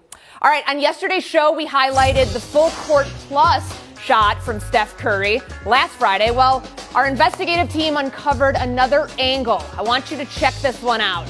It doesn't go in. It's possible Steph thought it did since it looked like it from the other side. But Kevin, do you still find this impressive? No. I don't know what the argument for it is. He's made shots like this in the past. We're not going to do almost with Steph Curry. He's the best shooter of his generation. Kevin, the fact that he was so far away and hit nothing but net that you couldn't tell if it went above or below the rim makes it just that more impressive. I'm still giving him credit. All right, I'm with you, J.A. You got jobbed from the show yesterday because of this non-shot. It's a shot, is it not? And I think it's impressive, too. My labrum is a little sore from watching that. All right, take the FaceTime. After further review, thank you. Tom Brady recently reminisced and talked about his free agency decision as he talked about the free agents making their choices right now. Had some interesting thoughts, including the fact that a natural tension had developed between him and Bill Belichick after a couple decades, which meant it was time to move on through New England. Only one issue, the venue. He did it on his personal website. If I'm Fox, paying him $375 million for his thoughts, wouldn't you find some time to do that on a Fox platform? Come on, Tom. Earn the money. I had no clue that TomBrady.com was a thing. Smart on whoever bought that domain. 23.5-hour break. See you Natural tomorrow. tension on this show. The New York Giants have a plan at quarterback.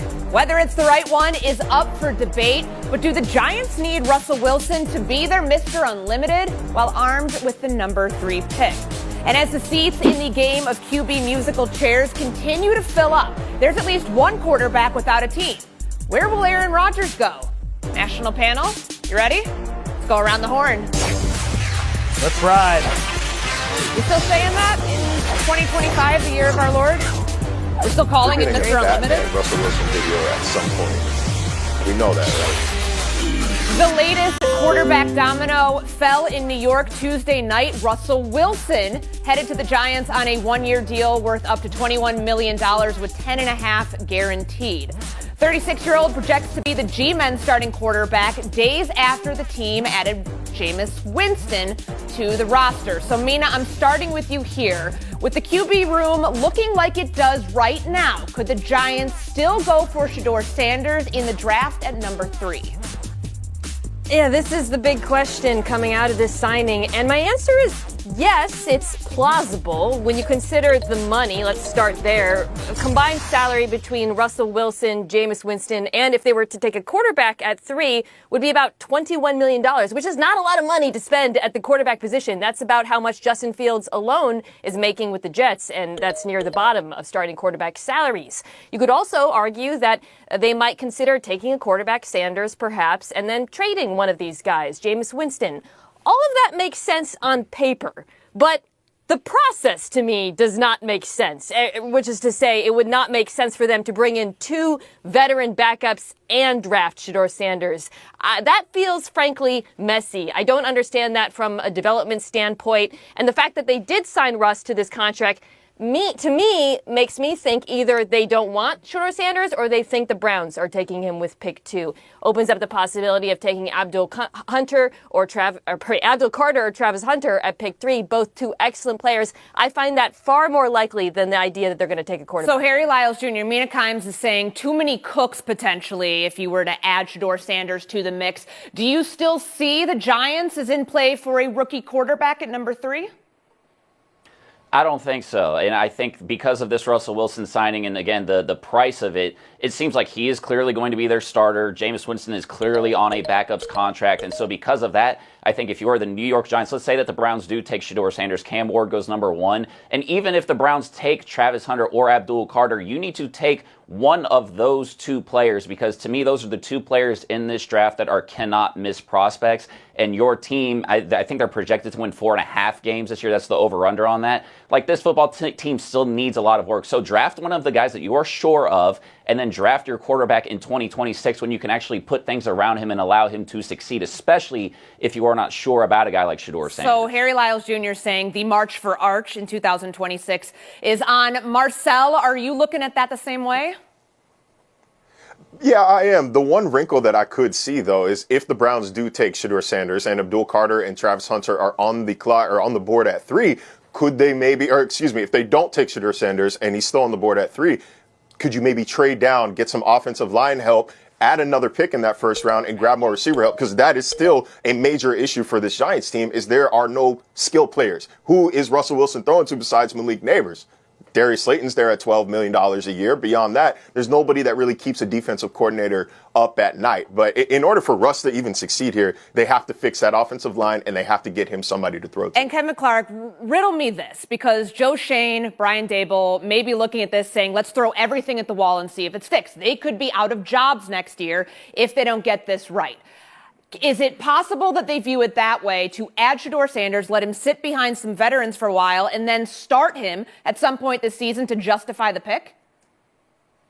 It's really hard for me to put myself in the heads of those 2 guys. By the way, both of them are probably going to get fired in just a couple months because of the process that's gone on the last few months. By the way, I'm no huge fan of tanking, but tanking sounds pretty good right now if you're the New York Giants and you're thinking about December and how you could have had Cam Ward. All of a sudden you're looking at the 3rd pick in a 2-quarterback draft and you're considering all your options. I don't know why they made this signing now. It feels to me like they're out for quarterback at number 3 because it's not like Russell Wilson had some robust market. Remember, he reached out to them to set up the meeting. That's not a guy who screams, I've got a lot of options. So the idea they've already signed Jameis, they've already signed Russell Wilson, they already have Tommy DeVito to rally the fan base or whatever it is Tommy DeVito does in the tri-state area, make appearances, local appearances in cell phone stores or whatever. For me, I just don't understand why you take a third pick quarterback now and enter him into that. That's going to upset Russell Wilson, upset Jameis Winston. None of this makes sense. I don't know what to say. Everybody's fired. Mina Kimes back in. I love that point about the GM and the head coach being in the hot seat because, you asked, could they still take a quarterback? That would be one of the reasons why. They're so desperate to save their jobs. They're just throwing everything at the quarterback position, trying to create some excitement with the fan base. Let's see who sticks between three of these guys. But that wouldn't be a good process. And I think that's why it was debatable, the fact that they kept both of them. Maybe one of them would have been fine, but both of them, because when you do that, when you have a coach and GM on the hot seat, sometimes their incentives are not aligned with what's best for the football team, what's best in the long term. And the best thing in the long term, I think, would be to take a view, we need to make this entire roster better, not just worry about the quarterback position. And at the horn, Harry Lyles, last word to you.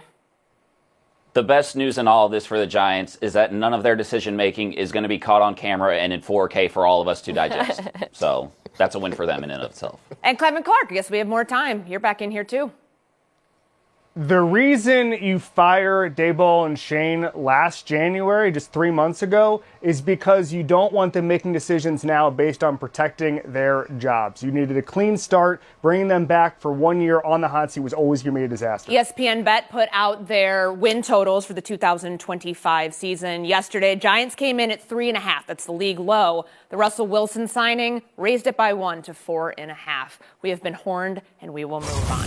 A lot has been made about who QB1 is or is not in Minnesota. Earlier in the week, J.J. McCarthy said he has not been told he is atop of the depth chart. Today, GM Kwesi Adolfo-Mensah was asked about the Vikings QB situation and whether they would rule out Aaron Rodgers. For me to sit here and say that, anything's 100% forever, that's just not the job, right? When we pull the resources we did to draft JJ and you go through that long process and all those things, I can't stand up here and say that's the outcome we want, and that's the outcome we're headed towards. Right now, given all our scenario planning, we're happy with our room. Typical GM answer, leaving the door open right now. They love that phrase. Kevin Clark, how did you hear Kwesi Adolfo-Mensah? Joe Shane and Brian Daboll, take notes. This is a sound process at the quarterback position. They did not overcommit to Sam Darnold. They let him walk. They are meeting with Aaron Rodgers, but not committing to it. They're exhausting all avenues, and it's going to end up where it always should have ended up. J.J. McCarthy, a year into his career, is going to be QB1. I think J.J. McCarthy with Kevin O'Connell is going to be better than anything that Aaron Rodgers could give them in 2025. I think they can use the middle of the field really, really well. I think there's a really high floor on him. The only knock against him is he didn't play a lot of football at Michigan compared to a lot of these guys who come in now, like Michael Penix or Bo Nix, who spend 30 years in college. He's got to play a lot of reps. That means no competition, first team reps, tons of preseason. Let's go. Marcel, how did you hear the GM of the Minnesota Vikings? I heard him say that they like their quarterback room, so I made this comprehensive list of the Vikings quarterback room, and it's that. And you see, there is Brett Rapien right down here as well. So, of course, he's the starter. I know they don't have what's understood doesn't always have to be explained. Good on him for having a good enough head on his shoulders to not assume that he is the starting quarterback. But when you look at that room, he is the guy. You spent the 10th overall pick on him. This offense is ready-made for a rookie quarterback, which he essentially still is, considering he missed all of last season. If you don't trust that guy to go out there with this offense and succeed, then why did you take him? Marcel, you bring up your depth chart there, and it's J.J. McCarthy, and then really nobody else. So like Harry Lyles, when you hear the GM talk about leaving the door open, potentially at some point for a veteran quarterback, whether it's Aaron Rodgers or someone else, would that not benefit your effective rookie quarterback in what's going to be a season where they're coming off 14 wins? They're not trying to take a step back.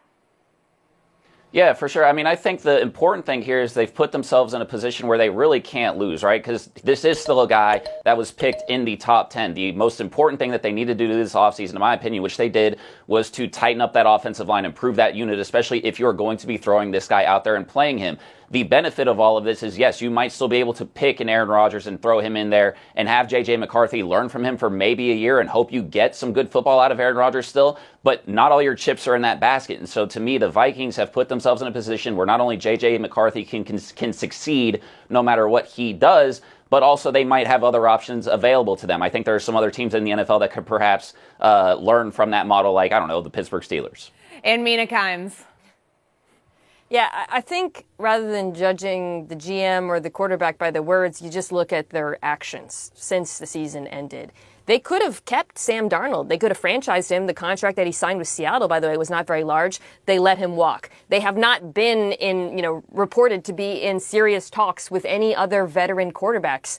Aaron Rodgers is really the only one who's been linked with them, and listening to him talk about it, it doesn't frankly sound that serious, and it sounds like they're just waiting for the possibility of maybe adding him later in the season if they need to. Everything that the Minnesota Vikings have done suggests that J.J. McCarthy is the plan moving forward, and I believe it to be true. And sometimes it's just semantics of not naming a guy QB1 before he's effectively earned it. I covered the Chicago Bears. Caleb Williams stepped on the campus effectively of the facility. The first day was named QB1. Jaden Daniels had to wait a little bit for that. Maybe that's the route that the Minnesota Vikings are going to go too. Obviously, there is a remaining spot here in the game of quarterback musical chairs. The Pittsburgh Steelers quarterback position and Aaron Rodgers staring out into the ocean. The wait continues. There's your horn. Here's your break. Buy or sell coming up next.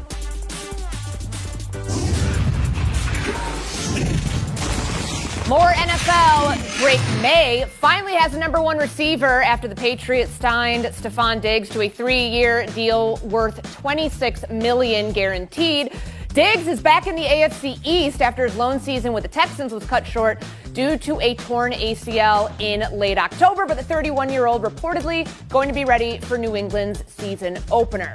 Mina, how much of an upgrade is Diggs for the Patriots?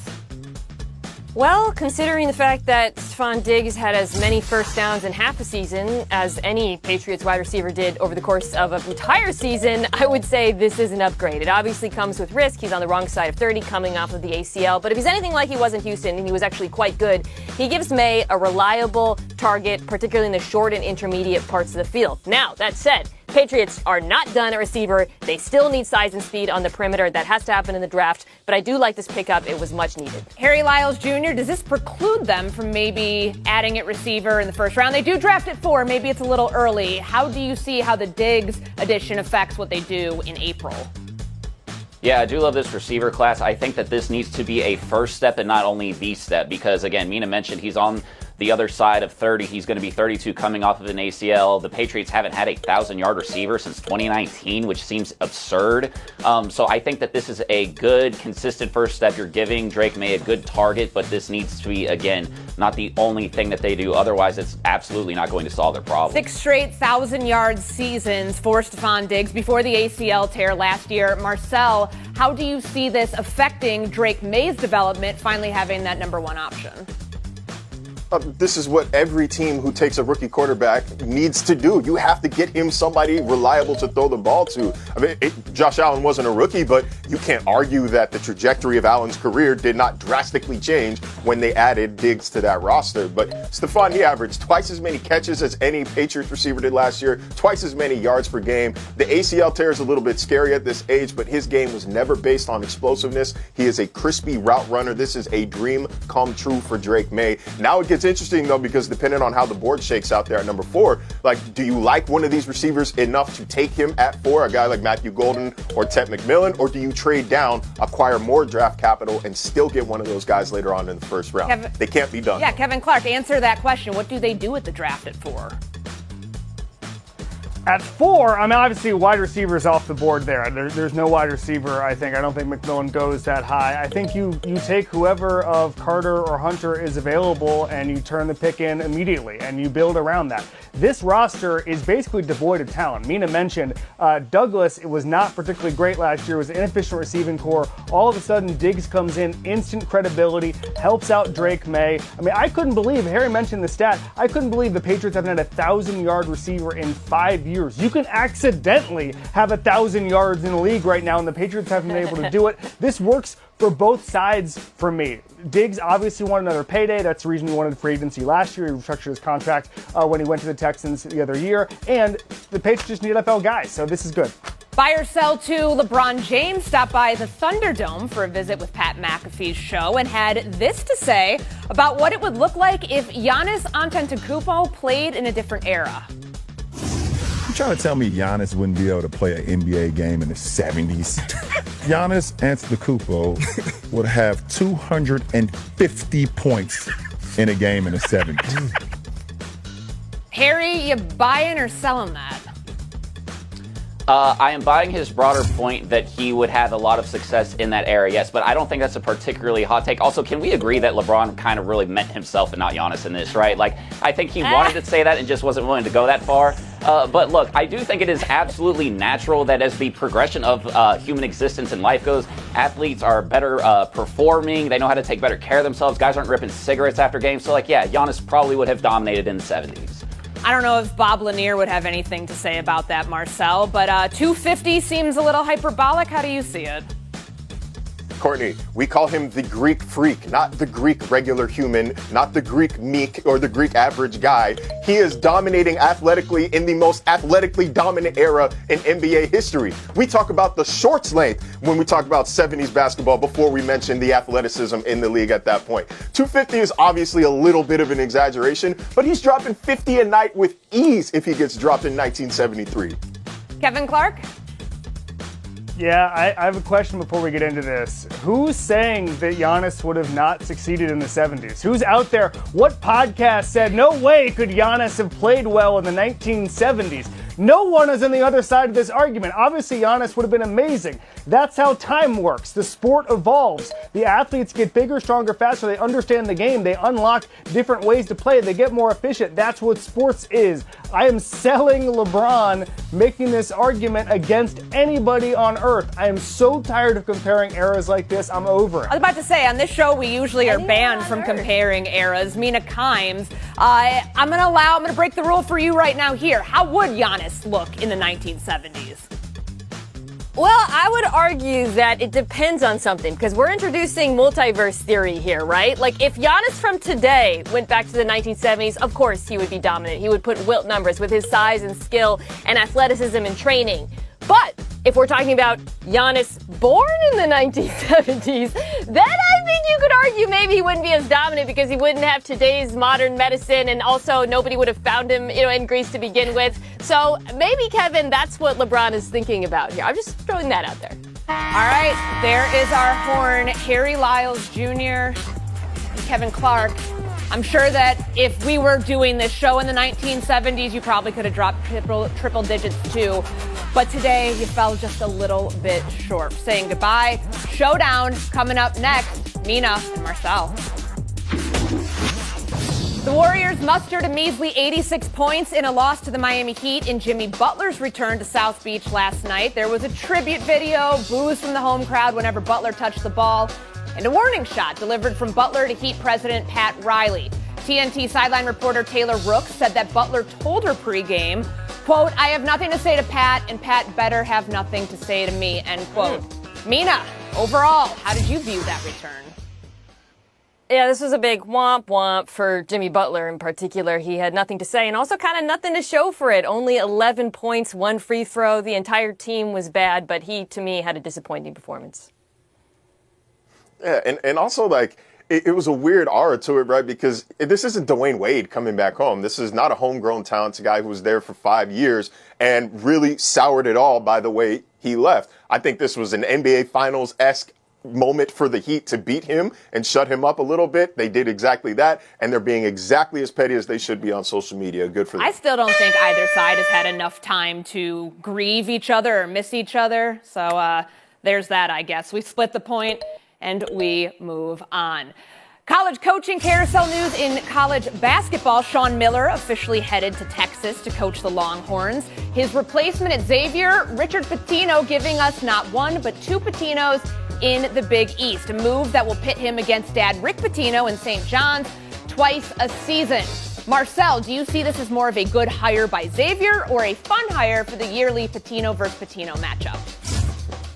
Courtney, first of all, I feel like we need to celebrate more cool things in sports. And a father and son coaching against each other at the highest level of college basketball, that's a cool thing in sports. It is worthy of celebration. But also, he deserves the job. He turned New Mexico into a 20-win-a-year type of team. Congrats to him. Yeah, I think this is both fun and good. It's good because Marcel alluded to this before. He arrived in New Mexico. They only had 6 wins, brought them up to 22 immediately, has improved that record every year. I think this is a good hire. He does have to improve his winning record against his dad, though, who hasn't beat there. Marcel, Louis-Jacques, go ahead. Take the FaceTime.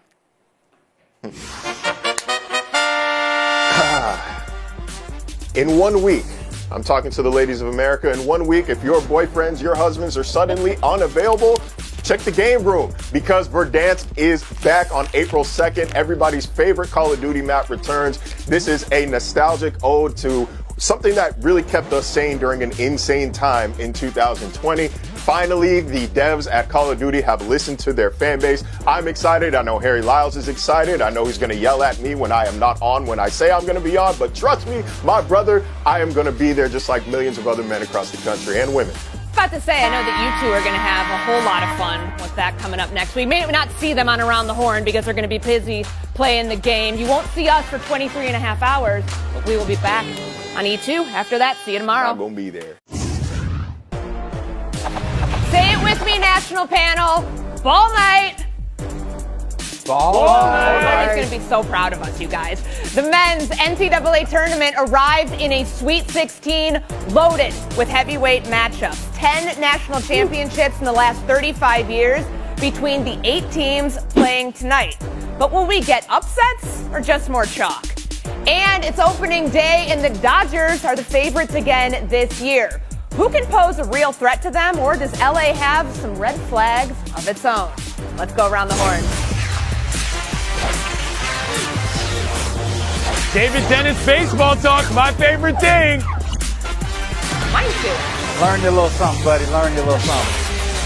Sweet 16 action coming our way in a few hours. 2 1-4 matchups starting off.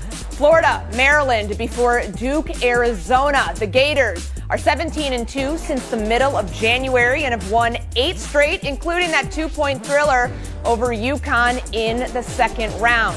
Meanwhile, Duke won its first 2 games of the tourney by a combined 67 points. They've got a rematch with Arizona, a Wildcats team it beat by 14 in November. David Dennis Jr., starting with you here, which number 1 seed is a bigger lock to win tonight? Is it Florida or is it Duke? Yeah, I'm going to go with Duke here. For, as you mentioned, starting off, 67 points in their first 2 games of margin of victory. No, they haven't played the toughest competition, but that's still pretty impressive. And then you look at how they're going to look against Arizona with Love. That first time they played, Duke has so much of that length and that defense. They held them to 1 for 9 from 3, only had 8 points. And then add in the fact that Cooper Flagg has not even really gotten started too much. Only, and I say only in quote, 16, 8, and 5 so far. He's still got to get hot and still got to get going. And Proctor's already on the heater. Duke, to me, just looks like too much of a formidable team. And a team that really hasn't been tested, Marcel, Louis-Jacques, throughout the first 2 games of the tournament. Do they get tested tonight? I think Florida rolls against Maryland. Florida plays too good a defense. Walter Clayton just showed he can carry this team offensively to a win. And then when you look at Maryland, all 8 of their losses are by 6 or fewer points this season. You know, playing a team as defensively stout as Florida that's been used to winning big games as much as Florida has, I could see the Terps falling apart there at the end. Sorry to Scott Van Pelt and all the rest of Maryland Nation out there. I love Duke, but there is a world where Caleb Love goes supernova and pulls off the upset. I think Florida is more of a lock. Okay, so we've got 1 for Duke, 1 for Florida so far. Clinton Yates, which 1 seed are you more confident in tonight? To me, it's Duke, not just because of their history against this particular opponent, but I just think they're the best overall team of these four named here. But I do want to address the Maryland situation because I think it's really unfortunate that this Crab 5 group has got to deal with all of this off-court nonsense in terms of what's going on with their head coach and everything at the same time. There's a changeable rule to get rid of the portal while you're playing tournament basketball. It's an actual distraction. That being said, Walter Clayton was only 2 for 7 in the first half against that win against Connecticut. If they can hold him up or they can find a way to limit the possessions for that team, they've got a shot in that starting 5 that's probably one of the best in America. Don't count Maryland out. Chaotic situation, kids playing with something. Okay, Clinton, are you comfortable calling the upset there that Maryland's going to pull off tonight? I will, and Lord knows where Willard's going to be, but I know those players will be in the right place at the right time. Of course, Kevin Willard, and the news, is he going to be leaving for the Villanova job? Is he staying at Maryland? He wouldn't address any of it yesterday, but we'll see if maybe he's addressing it tomorrow, if they win or if they lose to Florida. All right, Tim Cowlishaw, round us out here. Number 1 seed you are more confident in tonight. Courtney, I'm going to make it a nice, even split. I'm going to team with Marcel. Maybe he'll send me one of those shirts. As a result of that, I think Florida is the team. They've already had their test. You're not supposed to get tested till the 3rd round when you're a 1 seed. Florida got it done a game early with UConn, which didn't really seem like a team that should come out of an 8-9 segment. But as Marcel mentioned, Caleb Love, he ended Coach K's career when he was at North Carolina. I think he could do similar damage tonight. He's not going to end John Shire's career. I do think he could end his season. And we don't know if Duke is special just because we haven't seen them play tough competition very much. Not even in the ACC, a real down year for that conference. So it's hard to say what that team's made of. Obviously, they've been blowing people away, but I think tonight they get tested more than Florida does. Yeah, Tim, I agree with you on this Duke point. They might be the deepest team in the tournament, but they haven't been tested yet. Of course, they've got the presumptive player of the year favorite in Cooper Flagg, but they're deep beyond him. But we've been saying the same thing about Florida going into the big dance, and then they had that scare against UConn in the 2nd round. We're going to see if tonight gives us any upsets or if it is just more chalk moving forward. All right, moving on. In non-1 seed action, there's 2-6 Alabama, BYU. That matchup, and Arkansas, the lowest remaining seed in the field at 10, is taking on 3-seeded Texas Tech. Tim, coming back to you here, which of these teams is most intriguing? For me, it's Brigham Young, and I don't know if this is dangerous or not, but I think they're a team that is very willing to run up and down the floor and play a game that goes into the 90s. With Alabama, they shoot threes. They're an exciting team. They can rebound. They can do all the things I think they need to be able to do against Alabama. But they got to control Sears a little bit, and they gotta hit those threes. Teams that haven't hit a high percentage from the perimeter are going to get crushed by Alabama. But I don't think that's going to be a problem for Brigham Young. I think that's a great high-scoring game. Yeah, I'm with you on that. The highest-scoring team in college basketball, Marcel, is Alabama. We know BYU loves to get hot from 3 and shoot a lot of threes. Are you looking at this matchup, or are you more intrigued about who Arkansas is playing tonight? I'm sticking with this matchup, but I'm taking the other team. I'm taking Bama. BYU can shoot the lights out of the gym. They've hit 10 3-pointers in 10 of their last 15 games to end the season. Like, that is hard to defend, especially come tournament time. But the one thing that Alabama does better than just about anybody in the country is they limit open jump shots. They force you to take those moving off the dribble shots, as we saw against St. Mary's there in the last round. So if BYU can't get those off, if Alabama can lock in on defense, then I think the Tide are going on to the next round. Grant Nelson is one of those guys you just hate to play against, man, when you line up across the court. Hustles, defends the paint, gets to the rim. Mark Sears averaging 17 and 7 so far this tournament. He hasn't had his three-point shot. 5 of his last 35 from behind the line. If he can find that stroke from behind the arc, Alabama's going to be tough to beat. Okay, so we've got this game covered pretty handedly. David Dennis Jr., can you talk to me about Arkansas? This is not the normal 10 seed. They are a John Calipari coach team. They started out the season 0-5. They find themselves in the Sweet 16. You confident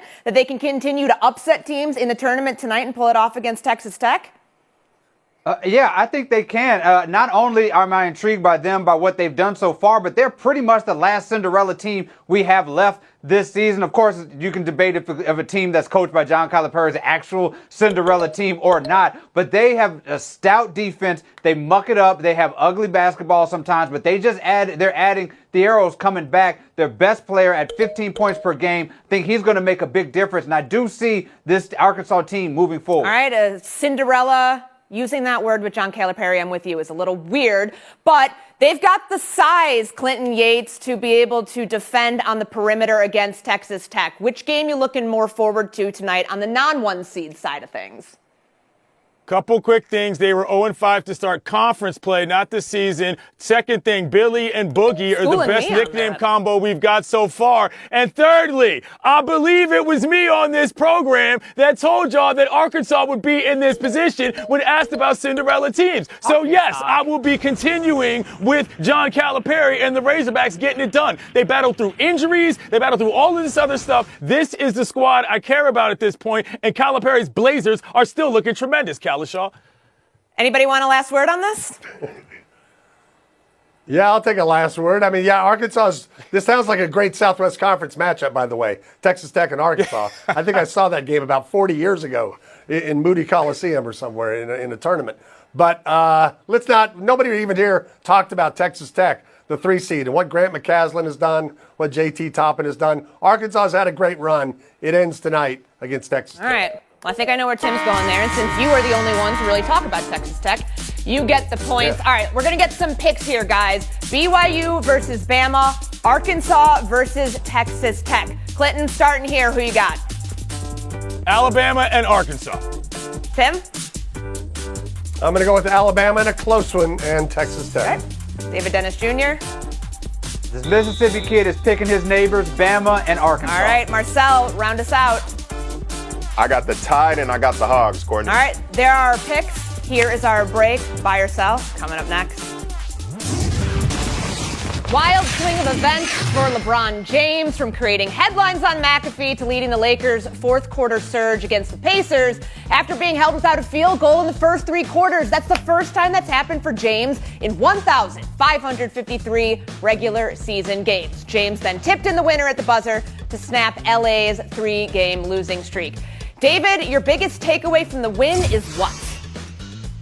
So first, I want to start with the Indiana Pacers. I was watching this game in my tighty-whities in disbelief at their end-of-the-game execution here. You have offense, defense, and you have Halliburton off for defense with the timeout. Do not call a timeout to get him back on offense. The offense falls off a cliff. Lakers run back down and score at that tip-in. But on the Lakers side here, you have an issue with the offense versus the defense. Offensively, LeBron and Luka were able to execute down the stretch with some clutch buckets no matter how much they struggled in the first 3 quarters. But defensively, the Pacers were seeking out Luka on those switches on 1-on-1, and he was a turnstile. It was a layup line on him. The Lakers are going to have to figure out how to do this play in the playoffs to protect Luka defensively, which is a problem that has persisted throughout his entire career, and that's not changing no matter how well the Lakers did defensively for a few weeks earlier this year. So even though the Lakers get the win, David Marcel is pointing out some of the defensive deficiencies that might hurt them later on. Is that part of your biggest takeaway from last night?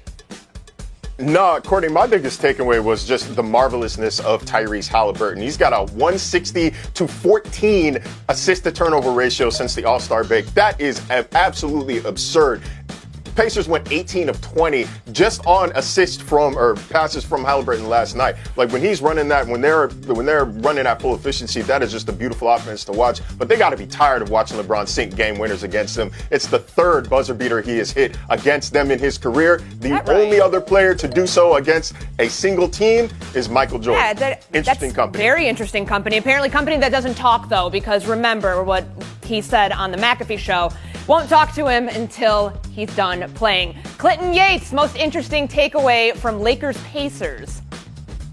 The magic of Halliburton. He wasn't even on the floor at the end, and they lost the daggone game. What are you talking about? Anyway, what I'm saying is that with LeBron, the thing that really was wild is that you had all of these statistics that weren't adding up. He's been 0 for everything since he's been a Laker in the last couple seconds of fourth quarters and overtimes. And then when he finally gets the tip in to win the game, he ends up on second on the list overall of game winners next to Michael Jeffrey Jordan. And that is why I am most interested by the idea of, because of what he said on Pat's show, who's LeBron going to be when he stops actually playing NBA basketball? Is he just going to tell everybody for the rest of his life that he was the best? What's he going to be like as a steward and ambassador of the game? I am fascinated by this because he's earned every second to talk his talk, and I'm very intrigued by what this is going to look like when he finally hangs All up. right, and Tim Cowlishaw, Lakers or Pacers, who intrigued you more last night? Well, I want to ask my old radio pal, Rick Carlisle, where the Pacer defense went on that last play. It looked like 5 guys ran at Luka. He could have thrown a lob pass to LeBron and ended the game that way instead of just missing the shot. But I think it's a big win for LA to end that losing streak. They had a lot of adrenaline right after the Luka trade. They got all the way up to number 2. Now they're 4. That's probably a better, more reasonable landing spot for them, but they got to get some momentum going into the playoffs, and this was the start. All right, moving on. Buy or sell 2. Happy opening day. 28 of 30 Major League Baseball teams in action today. The already 2-0 Dodgers are going to raise their World Series banner before taking on the Tigers. And, of course, my guy, Tarek Skubal. They are plus 275 at ESPN Bet to win it all again, making them the biggest opening day favorite since the 0-2 Yankees. Clinton, this is a national holiday for you. Are you buying the Dodgers or are you buying the field? Well, as the only panelist here that's definitely going to cover a Major League Baseball game today, I will speak on this with some authority. It's not just the Dodgers lineup in terms of who they got. Betts and Freeman are in the lineup today. It's not just the pitching staff going deep as I don't know what. They got like 8 guys that could do this. But this isn't just some team that popped up out of nowhere. They won divisions going back a decade plus. The only problem with them was that they couldn't get over the hump. Now that they have, you better believe that they're going to lock in. Dave Roberts, as far as I'm concerned, the best manager in baseball, got read up as well. There's no reason to believe this train is going to stop anytime soon because it's not like their opponents, the Yanks that they popped in the World Series, or the Mets, who they beat going the way to the World Series, have gotten a ton better. I understand Soto's there. Trust me, if the Dodgers do everything right, it's a lot harder for them to get beat than it is for them to beat themselves, and I don't think they're going to You got like a 20-hour workday on your hand if you're going from radio to around the horn to covering that game tonight. Tim, buying the field or are you buying the Dodgers in 2025? Probably more like a 20-hour answer there. Clinton's youthful enthusiasm is great, and I remember when I used to have it, but it also helps to know baseball history. Yes, the Dodgers are the best team, and that's nice to be. Yes, they have a great financial advantage. Did you notice that Tokyo series was sponsored by Guggenheim? Do you know who Guggenheim owns? The Dodgers. But there's 29 other teams, and nobody in the last 2 decades has repeated. This is a hard sport to do that in. The playoffs are a crapshoot. They lost 2 years ago to Arizona. They were behind San Diego 2-1 last year. I think Arizona in their own division is their toughest competitor in the National League. All right, David, can I sell you on the field here, or are you going to take the Dodgers? I'm taking the Dodgers. There's a reason why I'm Clinton and Friends' #1 official best friend. It's because I agree with one Clinton Yates, and that's a lot of the reason because the Dodgers go from winning the World Series to an offseason in which they acted like they were rebuilding to win a World Series. Adding Snell, adding Suzuki to that pitching lineup is incredible. And then they added a guy for $0, another pitcher by the name of Shohei Ohtani, who is going to be a great asset to them also this season. They are not just building for 2 championships, they are building for a dynasty for the foreseeable future. All right, Marcel, Louis-Jacques, round us out here. Dodgers or the field? Wow, Clinton putting in a Courtney Cronin NFL season-esque workday. I'm pretty impressed. I'm inspired. I might go down the road to Lone Depot Park and go cover Marlins opening day, man. I'm trying to get like you, my brother. But I'm going to take Tim Cowlishaw's angle here. That's a lot of baseball to be played. That's a lot of time for guys to get injured. They do have a deep roster. Injuries happen in baseball, and this is just 1 out of 30. The odds aren't stacked. The odds are stacked against them. If I'm going to go for any team, though, it'll be the one that almost got by the last year, which is the New York Mets. I'm still a little concerned about that rotation. Juan Soto is obviously unbelievable. They've got to make some kind of midseason trade to improve that starting 5 before I really believe that they can take the Dodgers down. But if they do, give me the Mets. Okay, so now the rest of the league. Clinton, give me your boldest prediction for 2025, and you got to make it bold. Well, I see you've been working on the paper toss on your throw, and Ohtani's working on getting back on the mound. I honestly don't think he's going to make it to the mound in the regular season because the Dodgers are going to play it safe. But when they get to October, you're going to see some surprise Ohtani starts, and that is going to be a blast. Okay, Mr. Texas Rangers, can I sell you on Jacob deGrom winning the Cy Young, or are you going somewhere else? That's going to be a little bit of a long shot. The team without a town, though, the Athletics, no city, no state, they're going to the playoffs in Sacramento this year. I said bold. Tim, you are delivering that. David Dennis Jr., boldest prediction for the 2025 MLB season. You know, I was going to just say Boston Red Sox AL East champions. We're going further than that. We're going Dodgers, Red Sox, World Series, baby. We're going Super Bowl. Marcel, Louis-Jacques, give me something that fiery. It'll be the easiest travel of the World Series of all time. I've got the Subway Series coming back. Mets versus Yankees. We got Soto bombs. We got Judge bombs. Alcantara's going to be playing in New York. I don't know which team, but it's going to be a fun series. All right, well, I've got a bold prediction for you guys. It's over for David Dennis Jr. and Marcel Louis-Jacques. Moving on to the showdown. Clinton Yates, Tim Cowlishaw. Friend. This is going to be fun. Coming up next. Know this man. Tim, good luck in showdown. Dan Hurley apologized for the comments captured in the tunnel after UConn's heartbreaking loss to Florida last weekend. They're mistakes. They're things I wish I didn't do. It's part of what you get with me. I hope to not do it again. So Hurley admitting to some mistakes, but insists UConn knew what they were getting with his fiery coaching style. Clinton, how do you hear that apology? It's unbecoming. I've talked earlier on this program about coaches who make it all about themselves, and he's out here threatening journalists in the daggone hallway after games. None of this is acceptable, nor should it be either way. I don't care if it's part of the package. I don't need that package. I think it's a little overstated. If he said things like that after the game in the press conference, if he's complaining about the refs, which he wasn't, that's one thing. He's mad walking off the court. He's a great coach. It is part of what you're part of the package. We know he's like this, but it's entertaining. Yeah, Zebra certainly doesn't change its stripes, and Dan Hurley has shown us who he is. Just a correction here, it was the SID that threatened that journalist, but we split the point, and we move on. All right, check out these highlights. Stars goaltender Jake Ottinger stopped 41 shots, including this one in Dallas's 4-3 win over Edmonton on Wednesday. How the heck did he get that one? And then you've got Nikola Jokic posting a triple-double in his return from an ankle injury with this no-look pass over the shoulder. Tim, which of these two plays is more impressive? I can't ignore the Otter on this one. For him to swim over there like that and get it with the glove off the stick. Perfect save, timely save for the Stars. I live in Venice Beach. White Man Can't Jump is my favorite basketball movie. I dressed up as Sidney Dean on this program. Jokic going full Billy Hoyle, Woody Harrison on that pass is the coolest thing I've seen in a really long time from this Nuggets. This showdown was tied 13-13 coming in. Clinton Yates, you break the tie, take the FaceTime.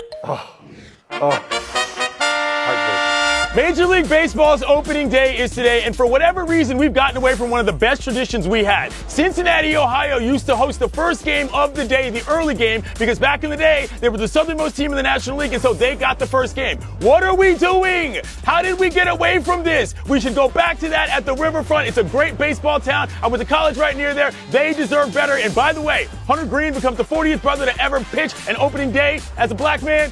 Get it back to the Red Stadium, y'all. Shout out to them. All right, Clinton. Happy baseball day. And ode to you, we're on 23.5-hour break. We will see you tomorrow. Rolled. Duke survived its biggest test of the tourney and faces three-point fiend Alabama next. And of course, Texas Tech gifting us the most chaotic finish we've seen thus far. And news of the day, a stunning decision by the 5th place Memphis Grizzlies to fire coach Taylor Jenkins with 9 games remaining and one of their biggest of the season tomorrow night. Let's go around the horn. Woody, you're from Memphis. What gives?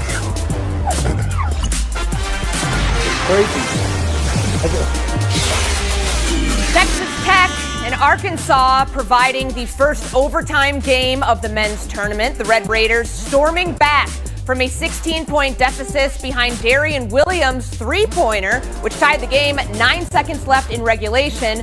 And then he delivers again in OT. The Razorbacks had a timeout to use on the final possession, but John Calipari let his players play out the game with the Elite Eight on the line. Clinton, are you more bummed out by the way Arkansas lost this game or impressed by Tech's rally to win it?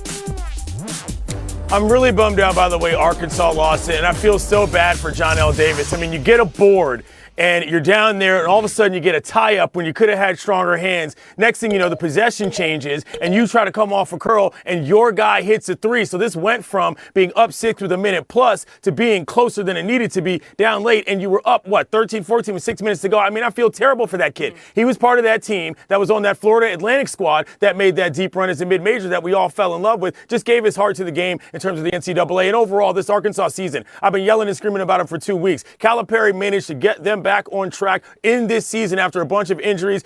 Texas Tech got back. They did what they had to do. But this Razorbacks team really had one, and they let it slip away. It's going to crush them for a long time. It was the most exciting game we've seen of the tournament thus far, the only one that's gone into overtime on a late night of college hoops. Kevin Clark, more impressed with Texas Tech or bummed out by Arkansas?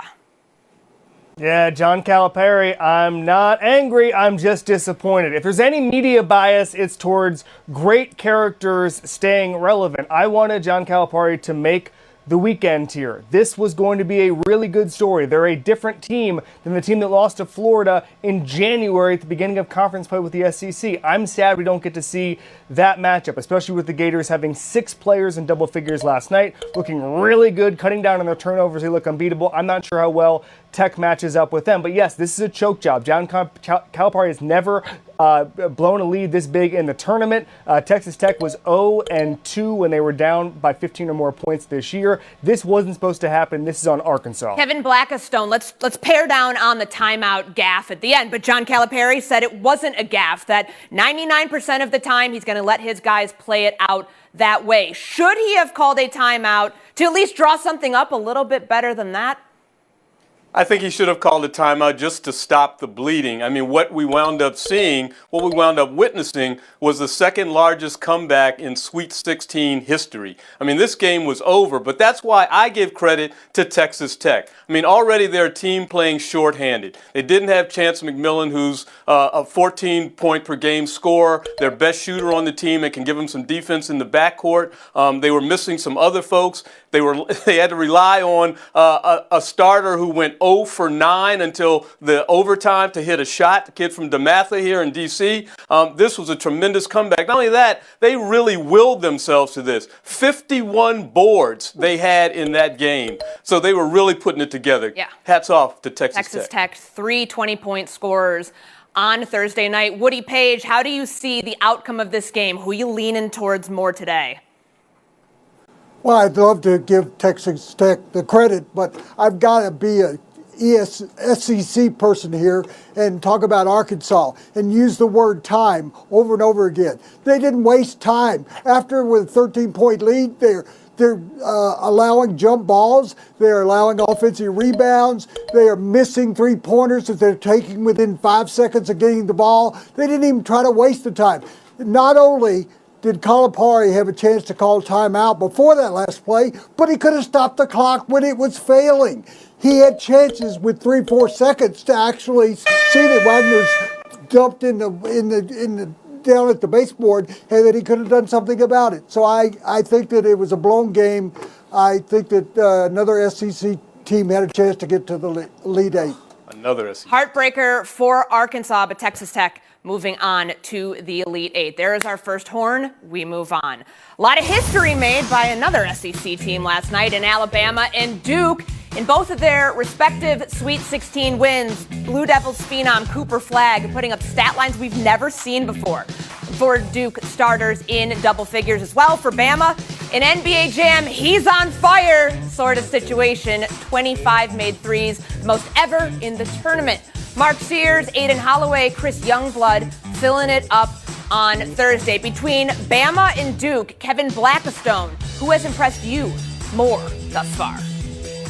It's got to be the number 1 overall seed. It's got to be Duke. I mean, they beat you so many ways. Since Ken Palm's been doing his offensive efficiency thing, they are the number 1 team all time, what you're looking at right here. People are starting to speculate whether or not this is, one of the greatest basketball teams we've ever seen. I think it is, certainly probably since the turn of this century. There's nothing that they don't do well, and the best player in the country is on their team, leading everybody else on that best team in all stats that are relevant. So they are the best team, and that is stunning that they've done what they've done. Haven't lost since November. Woody, I know that you said that you want to be an SEC guy here today, so can I lead you into an Alabama conversation here?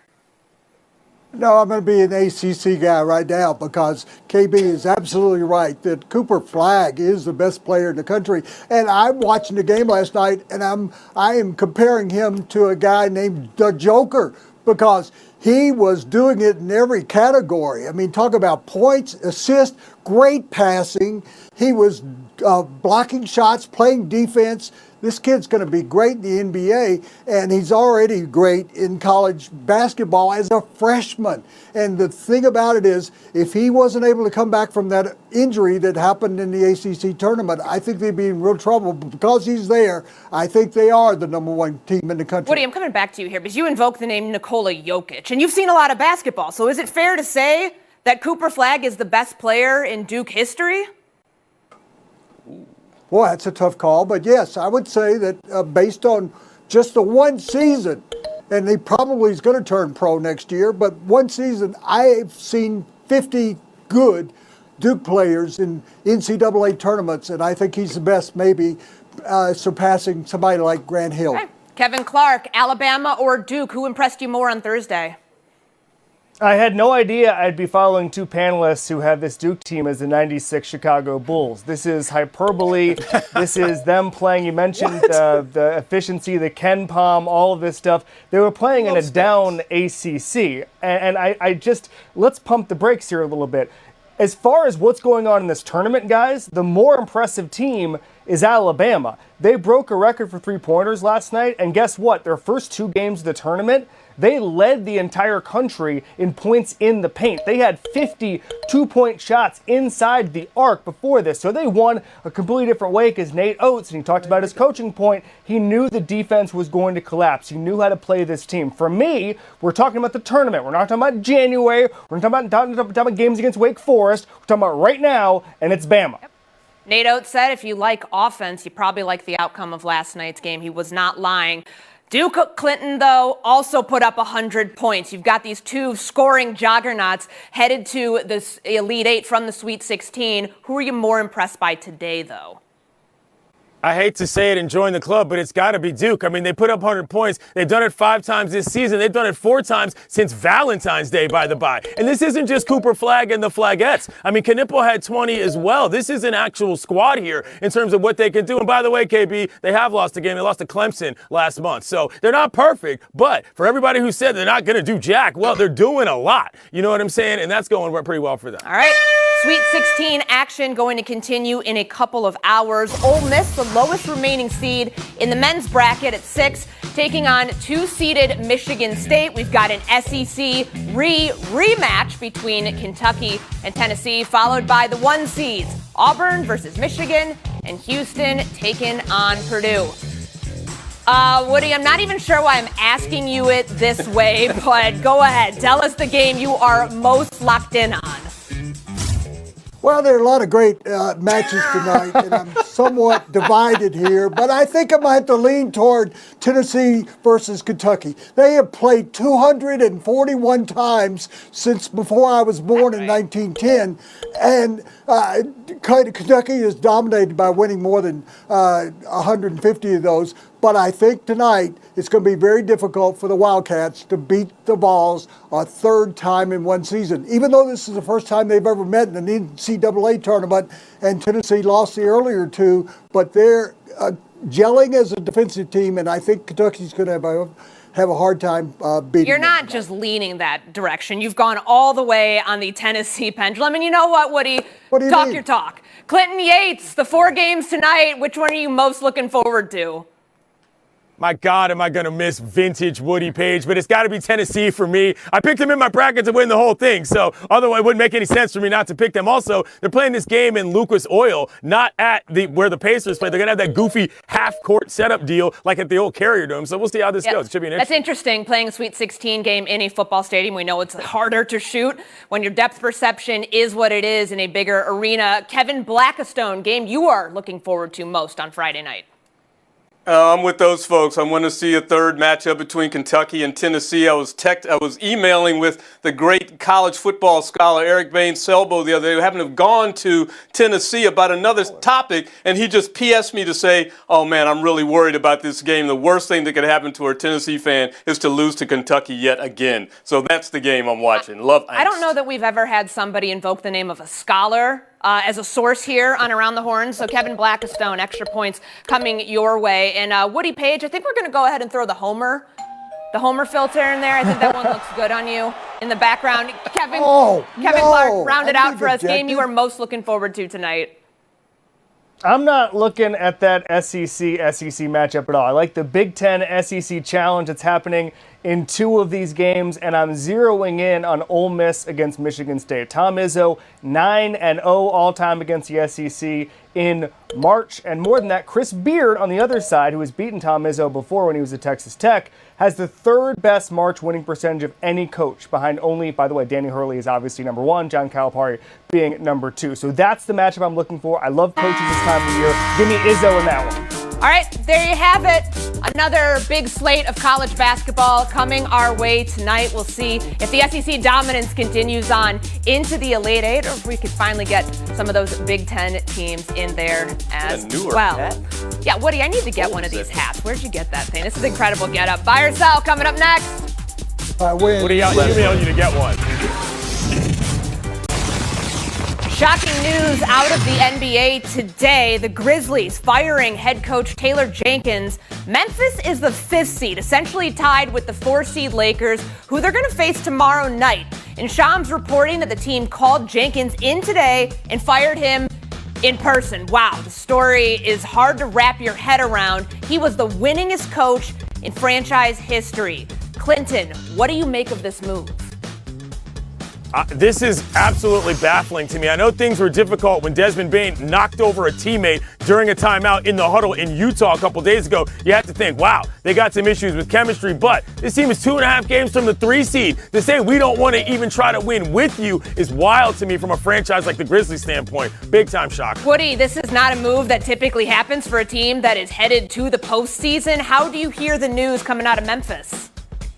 It's not even a typical decision in the history of NBA basketball. The last time it happened this late in the season with a winning coach going to the playoffs was Larry Brown in 1982-83. I think that you have a situation here, having been the only person here that covered the original Memphis pro basketball team, that it requires more investigation. I don't think it's just what happened on the court. Certainly doesn't seem like it. There's not a lot of reporting out there right now. But Kevin Blackistone, how do you hear the news coming down from Memphis today? Troubling because of everything everybody said where this team was headed. Not only that, you got a guy in Jaren Jackson Jr. having a fabulous year. Ja Morant has missed some games in this losing kind of stretch that they've had, 8 of the last 19 games.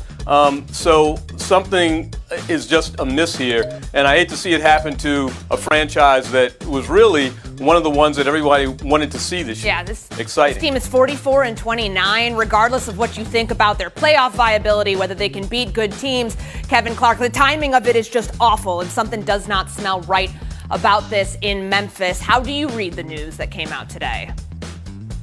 Yeah, I'm selling this hard. Woody was right. Larry Brown was the last guy 42 years ago to leave a team in this situation, but he quit. He wasn't fired. He quit to take the Kansas job. So it's a completely different situation. No owner or GM has said you're out this late in the season for a team with a winning record like that. To me, there's only 2 options, guys. Either the locker room was as dysfunctional as any locker room in the history of the NBA, or this was a really, really stupid and rash decision.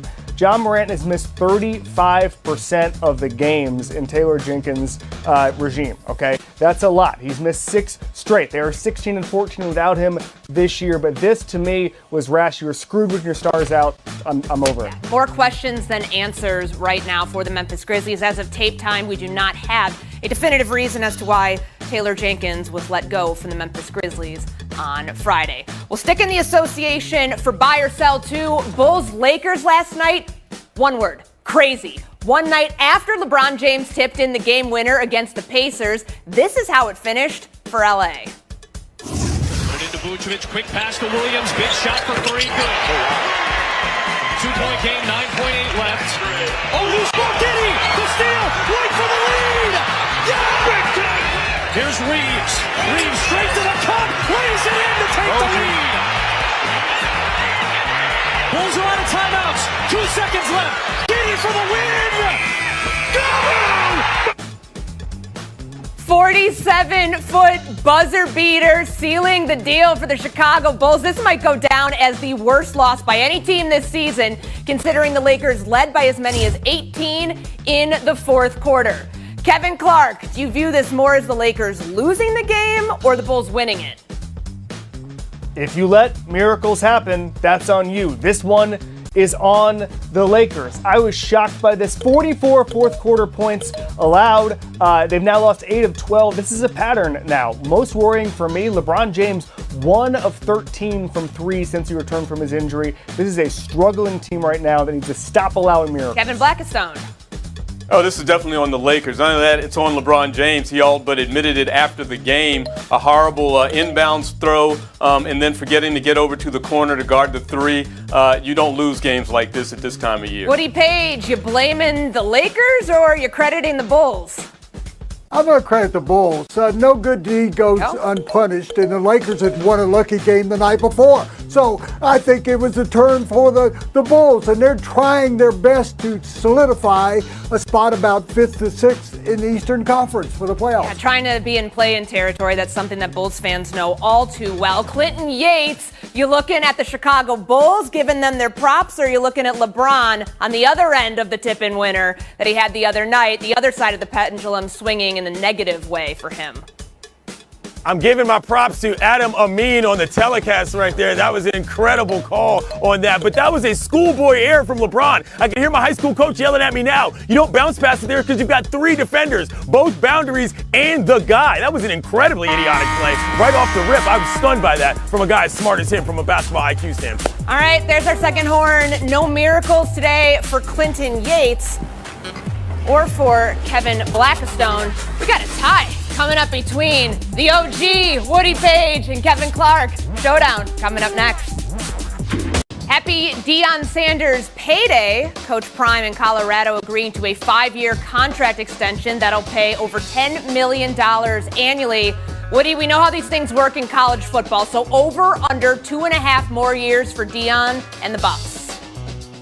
Good thing I'm in the showdown. I can tell you the truth here. He's going to be here for those 5 years. He loves Boulders. He's had such an influence on University of Colorado. Enrollment's up. Grades are up. The football program's up. And they just got the Sundance Film Festival in Boulder. He's going to be here. I'm also taking the over. All the doubters, do you believe now? They said he was only doing it for attention. They said he was going to leave after his son stopped playing quarterback. He keeps signing new deals. He loves Boulder. He's all in. All right, he's looking for 10 wins this season, coming off 9 in 2024, their most since 2016. We've split the point, and we move on. Oh, what? The Pacers scored 162 points in a rout of the Wizards for their most points in an NBA game in franchise history. And get this, the final score could have been even more lopsided had Indiana not taken 3 shot clock violations in the last minute and a half. I guess sportsmanship, pass it on. Kevin Clark, is that a satisfying ending for you? No, this was terrible. There's a reason the home fans were booing there, even though it was the other team. For me, this is more embarrassing than if they had tried to score. This is the NBA equivalent of playing the walk-ons, or playing the coach's net. It is ridiculous. They didn't get it.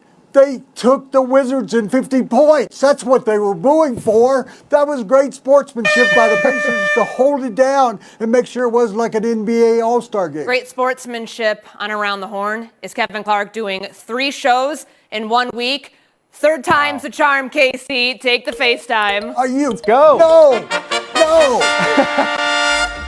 Shout out to the Chicago White Sox, who maybe will not be the worst team in MLB history this year. How do I know? Because they are in first place right now after a huge win over the Angels on opening day. They do not play today, so they will be in first place for 2 days. 6 scoreless innings from Sean Burke. The Angels are very bad. They might be the worst team in baseball. But to me, I love this White Sox team. Show some heart. First place, baby. First place, White Sox. Tony's Let's back nail Monday. this, Courtney. I go Let's back nail in the this. wall. See you then.